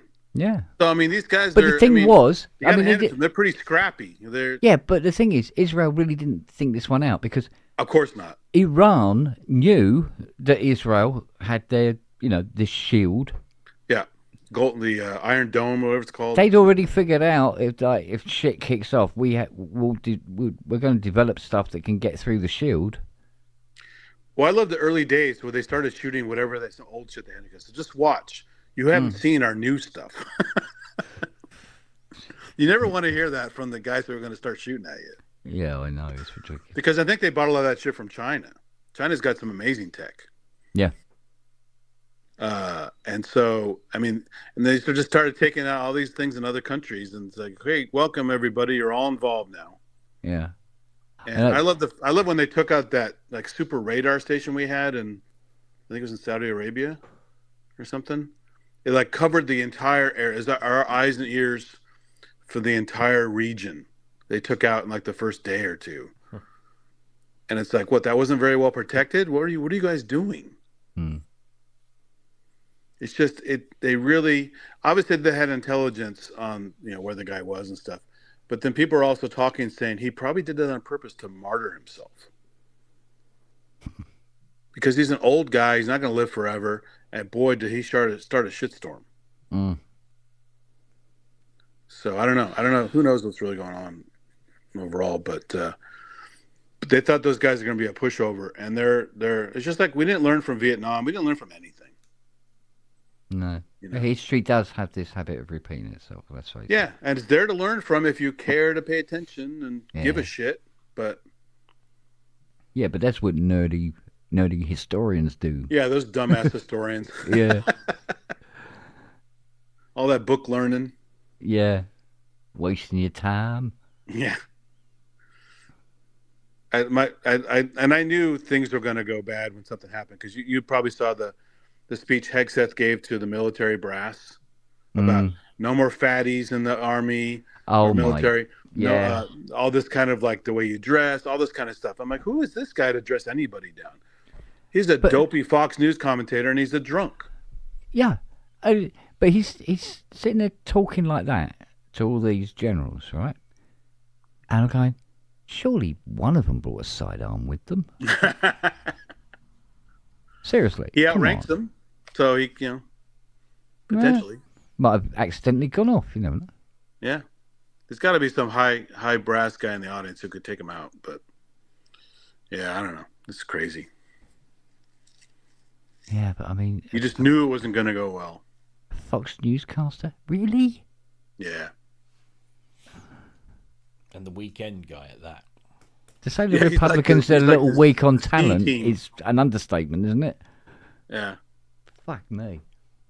And when he speaks, I love when he's given a few speeches recently where he's not using malapropisms, but he may as well be. He's such an idiot when he talks. He tries to sound more intelligent. And it's just, he's basically putting his foot in his mouth constantly. It's really. Oh, yeah. Well, I think he's learned everything from Trump, because when Trump tries to act intelligent, my Oh, yeah. God. But he did like a word salad thing the other day. And we were like, what did he just say? It's like trying to pretend you're sober when you're actually drunk. Yeah, exactly. Yeah. It just makes it look worse, doesn't it?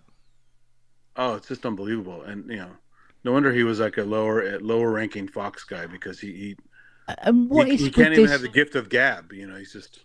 What I've done is, because I've never seen anybody else ever do this, but he constantly and repeatedly does these news conferences on Air Force One, sort of like hanging out round the corner of a door, like he's trying to have a piss and doesn't want anybody to see it.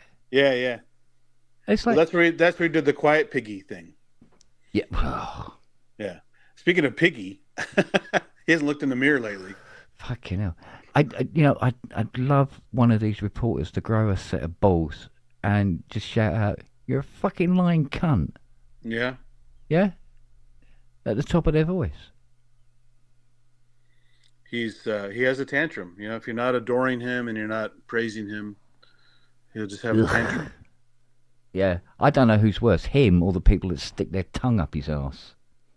Yeah, well, they all want the goodies, right? They want the ride the coattails. They want a promise of a better thing. I mean, all the people who did toe the line up till now all got positions in the cabinet and everything. So, in some way, for those assholes, it did pay off as much as they sold their souls for that. Yeah, but how many innocents fall by the wayside so they can have their fucking slice of the pie? Oh, completely, yeah. Ugh. He had his loyalty test, right? I mean, the first presidency, there were a lot of checks and balances. He couldn't do too much damage. And once he stacked it all with yes men and other dummies like that, Carolyn Levitt, who's just a ridiculous person, the press secretary, she's unbelievable. Yeah, no, she's something else, that one. She's dumber than a stripper, and Yeah. and not even like his typical bimbo kind of person there. So it's like I guess she's just really kissing ass big time. Yeah, what was it? Bloke says again. Woman goes, I got dresses with a higher IQ than her. Yeah. I mean, our government's always been full of assholes and stupid people and stuff, but this has got to be the dumbest group of people ever. I didn't know there was people this fucking stupid until Trump got in. I didn't think there was anybody on the planet this stupid. And more stupid than he is, yes. Yeah. I mean, we've got our own set here, but, because we got Farage and his lot, which are, it's sort So of is like... he just devious or is he really stupid? Oh, he's just... A little from column A, a little from Yeah, a column little bit B. Yeah. of both. Okay. I think he's got savvy because he's able to manipulate people. Well, he's a banker. But he... I mean, Oh, really? Okay. Yeah, no. So he manipulates the stupid. Because the stupid seem to have a certain degree of power. So he manipulates the stupid and inherits their power. Yeah, so he's hoping to get elected as to be our next prime minister through the same way that the whole MAGA movement was did, and it worked. and he's seen this and gone, yeah, I think I'll have a couple of pages out of that. Sure. You know, and where he yes, in places he's gained, in other places he's really not done well. Yeah. You know, so I think it's a little bit like with Mormons. They're going to get out of 100 doors they knock on, they're going to get one. Oh, come in, have a cup of tea. Let's talk more about Jesus. Yeah. But they're going to get 99 people come to the door and go, oh, fuck off. Oh, you know, it was glorious the other day. It was yesterday or 2 days ago, whatever. The James O'Brien program from a couple of days ago. Yeah. Just opened with a bang. It was fucking glorious. His immediate attack on Trump, his description of his personality and his. Did you see that one, Robbie? The leading Britain's conversation thing. Yeah, I know. I watched James O'Brien. I can't remember. It was 2 days ago, 3 days ago. I watched it twice. It was so great. He's just he's a pretty decent wordsmith. It was funny and it was just brutal about Trump and all the stuff going on lately. It was really good. Yeah. You know, I've been on his show a few times as a caller. Really? Yeah. I love his calls where he has the collection of like the dumb callers, like all the people from like the MAGA people calling to yell at him and stuff. Yeah. Well, that's just like shooting fish in a barrel with those. Yeah. I like that comedian who described Starmer as what was it? If you go to the colour chart, it wouldn't have beige. It'd just have a picture of him. Just to give you an idea of what beige really looks like. He makes beige actually look interesting. Wow. And there's something I don't know about it.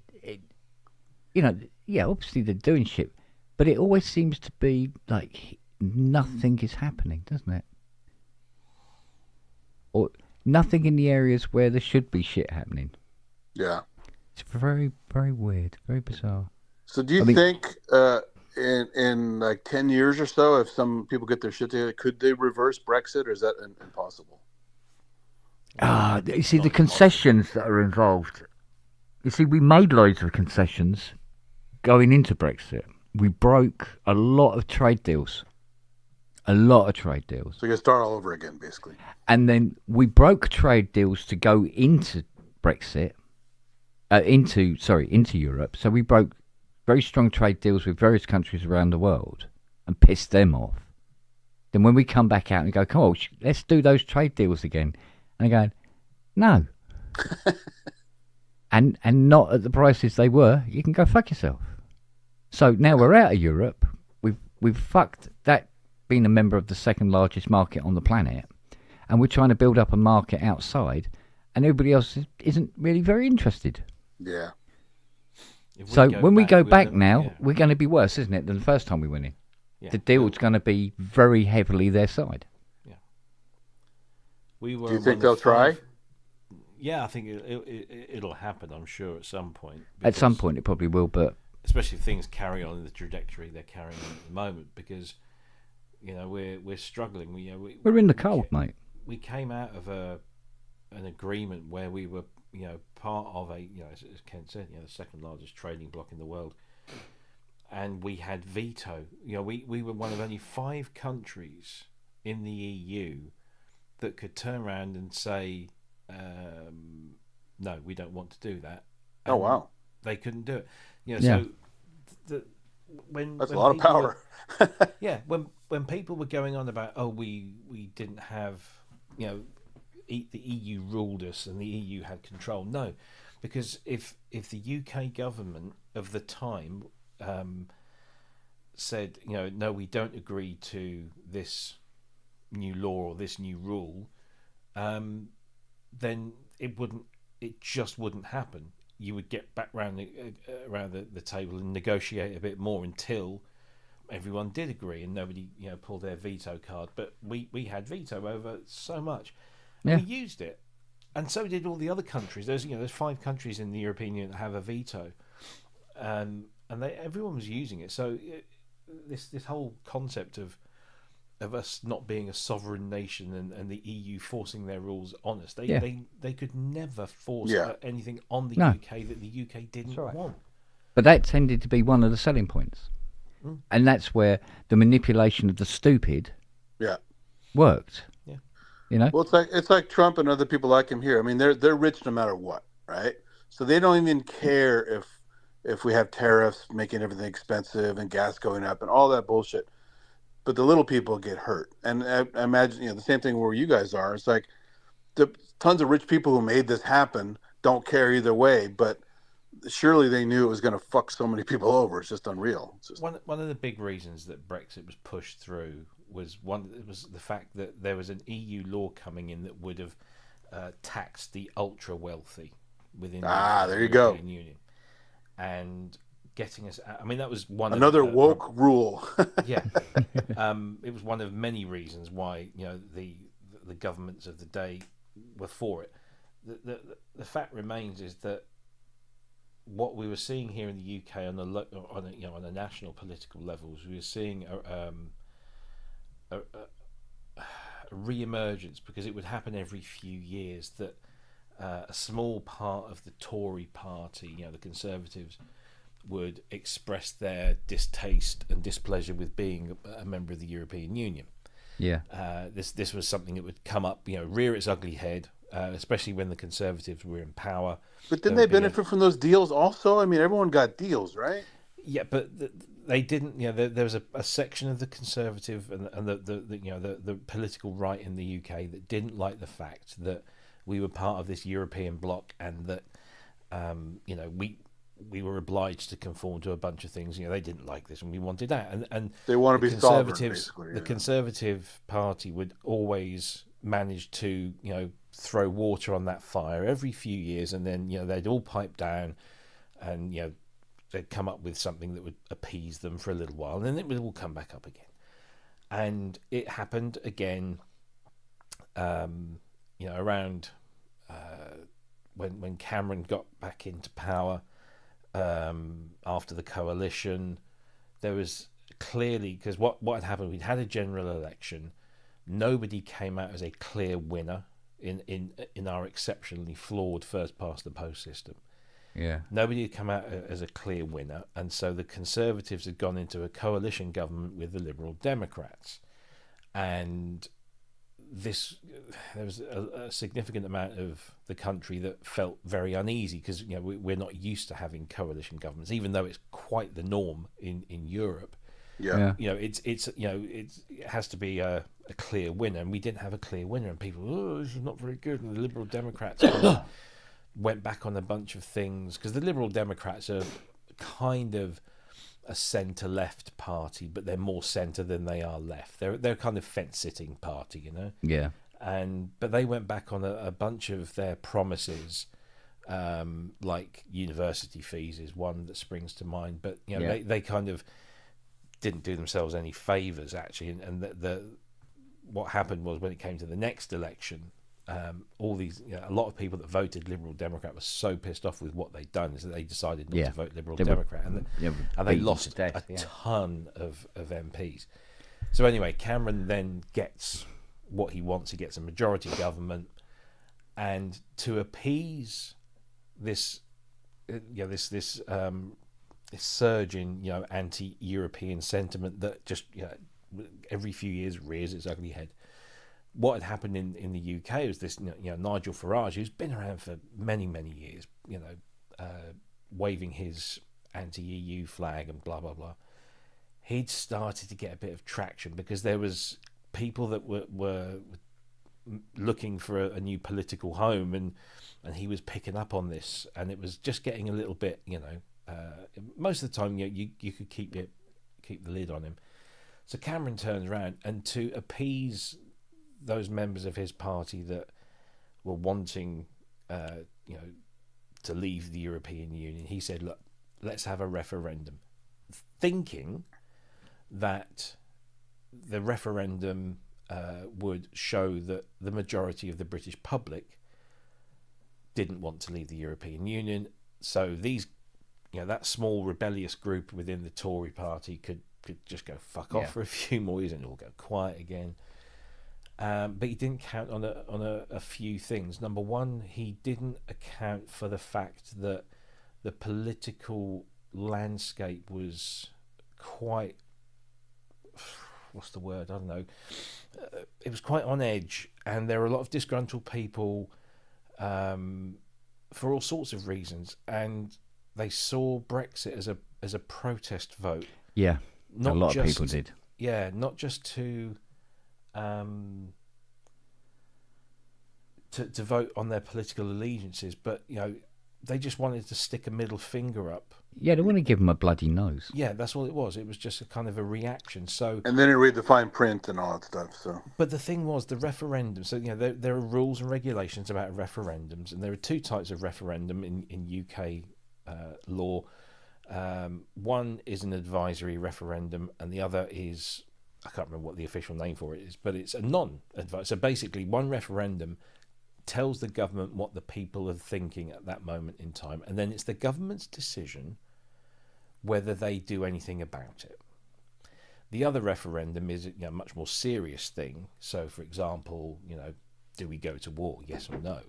And if 60% of the country say yes, we go to war, then the government is obliged to go to war, sort of thing. Yeah, and I'm just pulling that out of the fucking thing. it'd be I nice don't if we know. still had that here. Yeah. I don't think I'm. That's not a thing, but I'm just. I just use that as an example. The Brexit referendum was in law, and the paperwork is there. You can go and find it. It was an advisory referendum, and it states absolutely clearly that the result of the referendum is nothing other than informative. So it was only ever designed to inform the government of the will of the people at the time. The government were never, ever obliged to act on this. And yet, when the vote happened, and 2/3 of the country either voted no or didn't vote, and only 1/3 of the country's eligible population voted to leave the European Union, they won by, was it 2%, wasn't it? It was 1 point something percent more people. It was 49 to yes. 52. Yeah, it was Wow. just, yeah.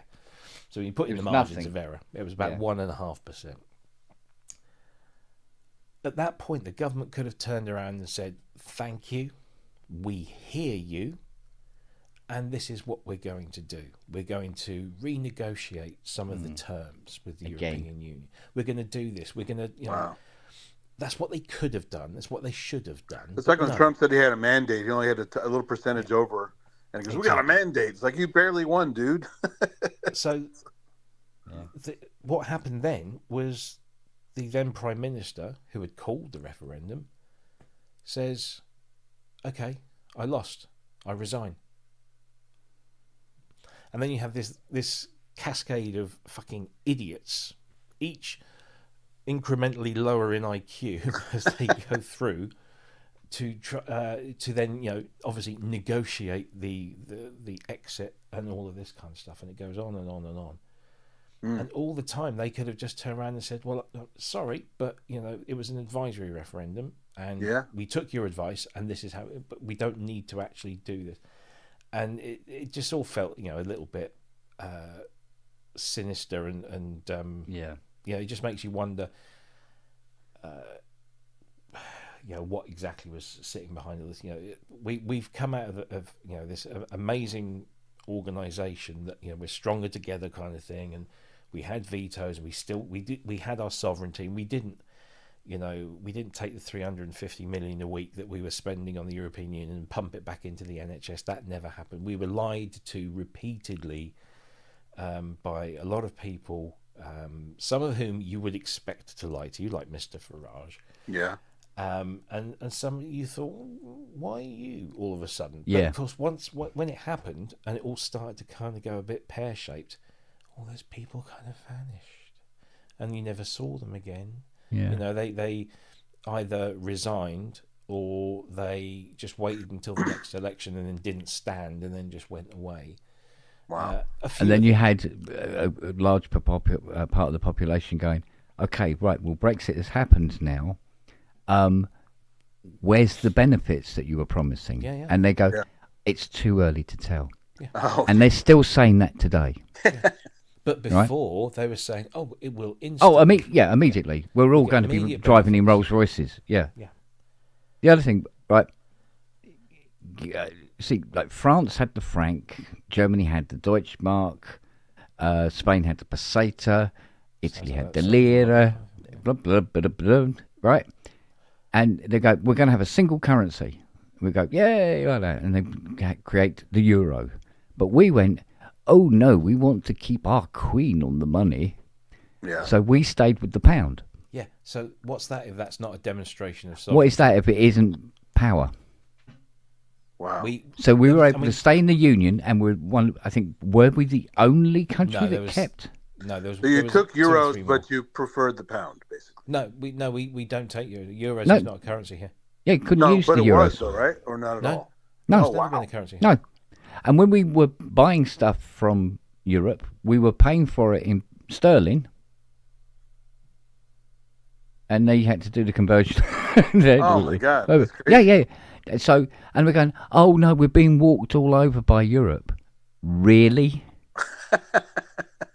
Really? You Right? know, the exchange rate mechanism and all Yeah, that kind of shit. and Wow. they did a lot of focus with the big red tour bus. With we give £350 million to the EU every day. Let's give it to the NHS instead, which they didn't do, by the way. Because we did But give 350. what should have been on the other side of the bus is, but we actually get more back a day from that. Yeah. Because everybody's playing Cherry-pick in to the cherry-pick the numbers. yeah, cherry picking them. They're saying what we're paying in, but not all the things that we were benefiting Wow. from. I didn't know you guys from- didn't use the euro at all. That's wild. No, we never. Oh used yeah, no, it wasn't given house room. No, because that way, we're not going to have our current monarch on the currency. So It kind of reminds me. If you ever heard the story of why Steve Perry left Journey, because they said the band was a bunch of control freaks. Meanwhile, he's the fucking control freak. yeah, Well, isn't this always the way? well, it's exactly like that. Wow. So, mate, and then when seeing what Trump was doing in America, and you go, oh, the parallels of Yeah. the amount of bullshit that was flying around here, and the amount of people that were drinking it up, Yeah. and as Robbie rightly pointed out, if it wasn't for the bloody nose vote, we would have stayed in. And because it got so intense and so bitter and so Yeah. us and them black and Divided, white, wasn't it? Yeah, Yeah. there was, because of the electorate of this country, 1/3 voted to stay, 1/3 voted to leave, and there was a small margin between the two. The other third didn't fucking vote. Yeah. Trish, just they're just absconded. Yeah. It's just Yeah. or abstained. I mean, How- abstained. How many Americans didn't vote in Well, the same thing with Trump. last That's election? why he won. Yeah. They just Because sat it out. the apathy, the whole Yeah, we've been, lots of people are apathetic here. All the yeah. about Well, everything. So, how many times do you get lied to before you go? Oh, do you know what? I'm not fucking playing this game anymore. Here's one of the most ironic things is that before we left the European Union, migration to this country was pretty well managed. And we certainly didn't have the amount of people trying to cross the channel in, bathtubs, that kind of thing. Since Brexit, since we took back our borders, Yeah. those numbers have gone through the roof. And yet, when you try and say this to people that voted for Brexit, you say you do understand that the very thing you voted for, one of the main reasons, let's be honest, and one of the main reasons that people voted for Brexit was brown people coming over here in boats. Yeah. When you try to explain to them that it's got so much worse since Brexit because of Brexit, because when you're part of the European Union, you and the other 27 member states work together Yeah. and you join forces and you share intelligence and information, all of a sudden you've broken that link and you're on your own, mate. And when you try and go to the French and say, well, look, can't you do a bit more about it? The French say, yeah. Well, it's You have like to pay us. well, it's like that comedian. I forget his name. But he said about. He said, you know, you'd have the boats coming up across the Mediterranean, and they come into Italy, and you know, once Brexit had happened, each country in Europe had no allegiance to the UK anymore. So they come into Italy, and the Italian border police are going, yeah, the UK is this way, and then off they go. And then they get into France and they go, the UK is this way, you know. And Here's a picture of the Queen. Go over there. Yeah. Yeah, exactly. And you go, off you go. They're not part of us anymore. Fuck off. Wow. Enjoy yourself. Yeah. So. Have they recently minted any money with Charles on it? Yeah. Yeah. How's that look? Don't know. Do you know what? Charles. The last time it's been at least 8 years since I've seen any form of cash. I rarely see. Seriously, never get money. £10 note that's still got Liz on it. Yeah. I don't think it's slowly coming in, but I don't think I rarely use money or cash, shall I say? Yeah. These days. I love cash. It's great. Oh, people always.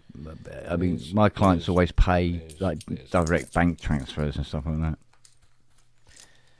It's almost never see cash. Yeah. It's like But no, I haven't it's had floating around. any currency in my pockets for at least 10 years. Now it's So ridiculous. here, the cash over here, you can lick it and you can get high. So, so much cocaine and other stuff on it.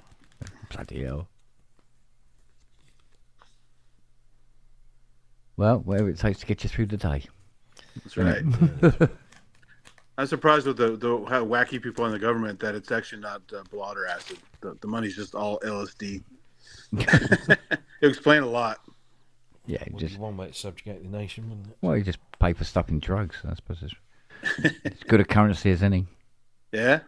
Holds Well, its let's value. just talk about fentanyl always coming over the border. I mean, it can be made, from my understanding, it can be made almost anywhere. It's not as easy as crank in a bathtub, Yeah. but it's, you know, all this again more about the brown people, about the drugs and stuff like that. There's so much. It's just the excuse to, Yeah. you know, fill it, you know, tick off the things on their list. Make up any old shit. You know, they're eating the cats and they're eating the dogs. You know, it's like, Yeah, that was one of the dumbest things ever. yeah. Yeah, but the makers believed it, and some of them still fucking do. They still do, yeah. Yeah. There was suddenly a rash of Somalis in like Minnesota that were doing all this terrible stuff with bogus child care places Yeah. and it's just like there's this really really stupid guy named Nick Shirley who's like a wannabe like young person journalist who Right. has a big following on Twitter and YouTube and all that stuff. He says some of the stupidest things you'll ever imagine. And he was all about the Somali thing and all about this and all about that. And everything he says is just like Fox News talking points. There's nothing is different. It's just parroting what everyone else says. All right. No original thought, no research of any kind, not even like dumb web searches, which isn't even research. What? What are you Yeah, saying? it's the best kind of research, right? Yeah. I did my research. I looked at 3 websites. It's so crazy. Well, I need to go to bed. Yeah. It was Yeah. a late one last night. And it's a late one Yeah, I thought we were going to knock it on the head about midnight, actually, thinking about it. So, I don't know. When you guys shift forward, is it next week? No, we don't go No, to the end end of the month. like normal Oh, people. wow. Yeah, like normal. Yeah, it's normal. Well, you know, they change it all the time here. I always have to look because it's Well, it's supposed to be the second Sunday in the month, isn't it? But because the first Sunday was actually the 1st of March, and yeah. therefore the second Sunday is the 8th. That's what's kind of thrown it out. 3 fucking weeks. Yeah. That messes me and all my fucking meetings up at work. Jesus. For sure. Hey, at least you have an excuse. Well, yeah. You guys and your fucking clock shit. We should just get rid of the whole fucking thing. We should, because it really was a. It was a 19th century thing. Yeah, go out shopping while it's still light and all that kind of bullshit. Well, the thing is, though, you know, America should be putting their clocks forward when we tell them to. We invented time. We invented time in Greenwich. That's where it was born. Yeah, but That's see, where we ship. That's where we export the time from. We don't want to listen anymore because you're not part of the EU. So it's. Oh no, but Greenwich is still there. Sorry, still counts. What Uh, was it? It was what's her name? Kunk, wasn't it? He goes. Oh, she's Philomena talking about Kunk, Greenwich, yeah. and she's going, "Yeah, this is where time's made time is made. and shipped to the rest of the world." Wow. How far are you guys from Greenwich? You're a lot closer than I am. About 10 mile. Oh, really? Okay. Yeah. Just on the cusp end of all the interesting parts in London, as it were. Yeah. Not quite close enough, but you know. Interesting. Yeah, all the interesting shit's just up the road here. Is there a cool display there, like historic marker or anything like that? Or is it- Yeah. Oh, yeah, no, Fucking, building is the Royal Observatory. The Royal Observatory okay, there yeah. and everything. And yeah. there's a big metal thing that runs down the Greenwich. Yeah, it Green shows line you in where ground. the timeline is. Where Oh, the line. tomorrow, Okay, where yeah, yeah. where today and tomorrow is. Well, no, that's not. Yeah. It doesn't work like that though. It's supposed to be the median line or whatever they call it. I don't know. Yeah. It's supposed to be the Greenwich centre Meridian. of the Earth Yeah. because that's where we picked. Because There we you go, said so, yeah. There you go. That's the centre of the Earth, and everybody else. What was it? The old the pub landlord said. He goes, "We invented time so the Germans sit down to dinner when we tell them to." Bloody beautiful, that is. Hey, bloody Funny how that works. Yeah. So yeah, it is Meridian. Thanks.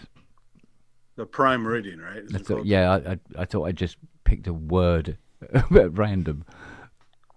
So anyway, Yes. Cool. be good, be Radio. safe, be well. Yeah. I'm just I'm laying low. If we get nuked, we get nuked. What are you gonna do? So Well, at least be warm. I got my synths. I can have some fun, but missiles are coming. Okay, I've got an hour maybe. Okay, good.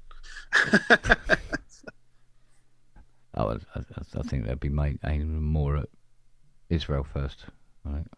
Well, I guarantee you the terrorism stuff's going to get nasty. It always does. They think September 11th was bad. I bet it's going to be worse than that. Yeah. Well, unless it's Mar-a-Lago, they decide to. Well, pick that's on. okay. I mean, just make that a crater. I don't give a shit. So, but you have to make sure he's there, just like the Iranian guy was there, right? Yeah. It's like the thing when they were talking about the reason why Trump hates Scotland, and he said it was because of the windmills. And he was doing this thing, yeah, windmills everywhere. And they showed the golf course and where the windmills are out in the sea. The tiny little things in the distance. But according to him, it spoils the view. Kills He's birds like- and causes cancer. He's like Don Quixote. He hates windmills, right? Yeah, but the thing is, they're not fucking windmills. Yeah. They're wind turbines. Windmills, Wow. you have to go to fucking Holland. Look, he was saying Oh. they were killing too many birds, which he doesn't care about anyway. He's also saying that the frequencies generated by the windmills, the power generators, are also hurting wildlife. I'm like, dude, you don't give a shit about wildlife or anything. Well, he's destroyed the wildlife up in Scotland with that bloody... He destroyed all the dunes, didn't he? With his golf course. The thing is, Well, how did they make he the film? doesn't know what a frequency is. Exactly. He thinks, oh, that's just very often. Well, I remember seeing there was some interviews with local people there. They were talking shit about him, right? It was the... Oh, yeah, but they're still shitting in the holes on the golf course. Oh, yeah. And everybody Regularly. remembers that beautiful moment when what's her name? The comedian that died. Who's that? Janie Godley. Do you remember? Ah. She walked on. Here's the picture. It's brilliant. I said, I thought I was going to fucking bed.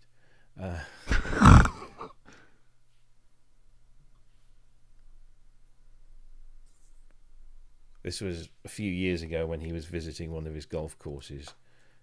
Janie Godley, who was this brilliant Scottish comedian, Yeah. who's sadly no longer with us, she died of cancer. Yay. And she just stood there. And that wasn't the first time. She did that on numerous occasions. That's great. Yeah. Bless Yeah. her. So, mate, I don't know. Yeah, over there he has to take it, right? He can't do shit about it. So, Yeah. We'd like to think he can. well, He'll put tariffs on us. Okay. sure. Okay, you can pay more for our stuff.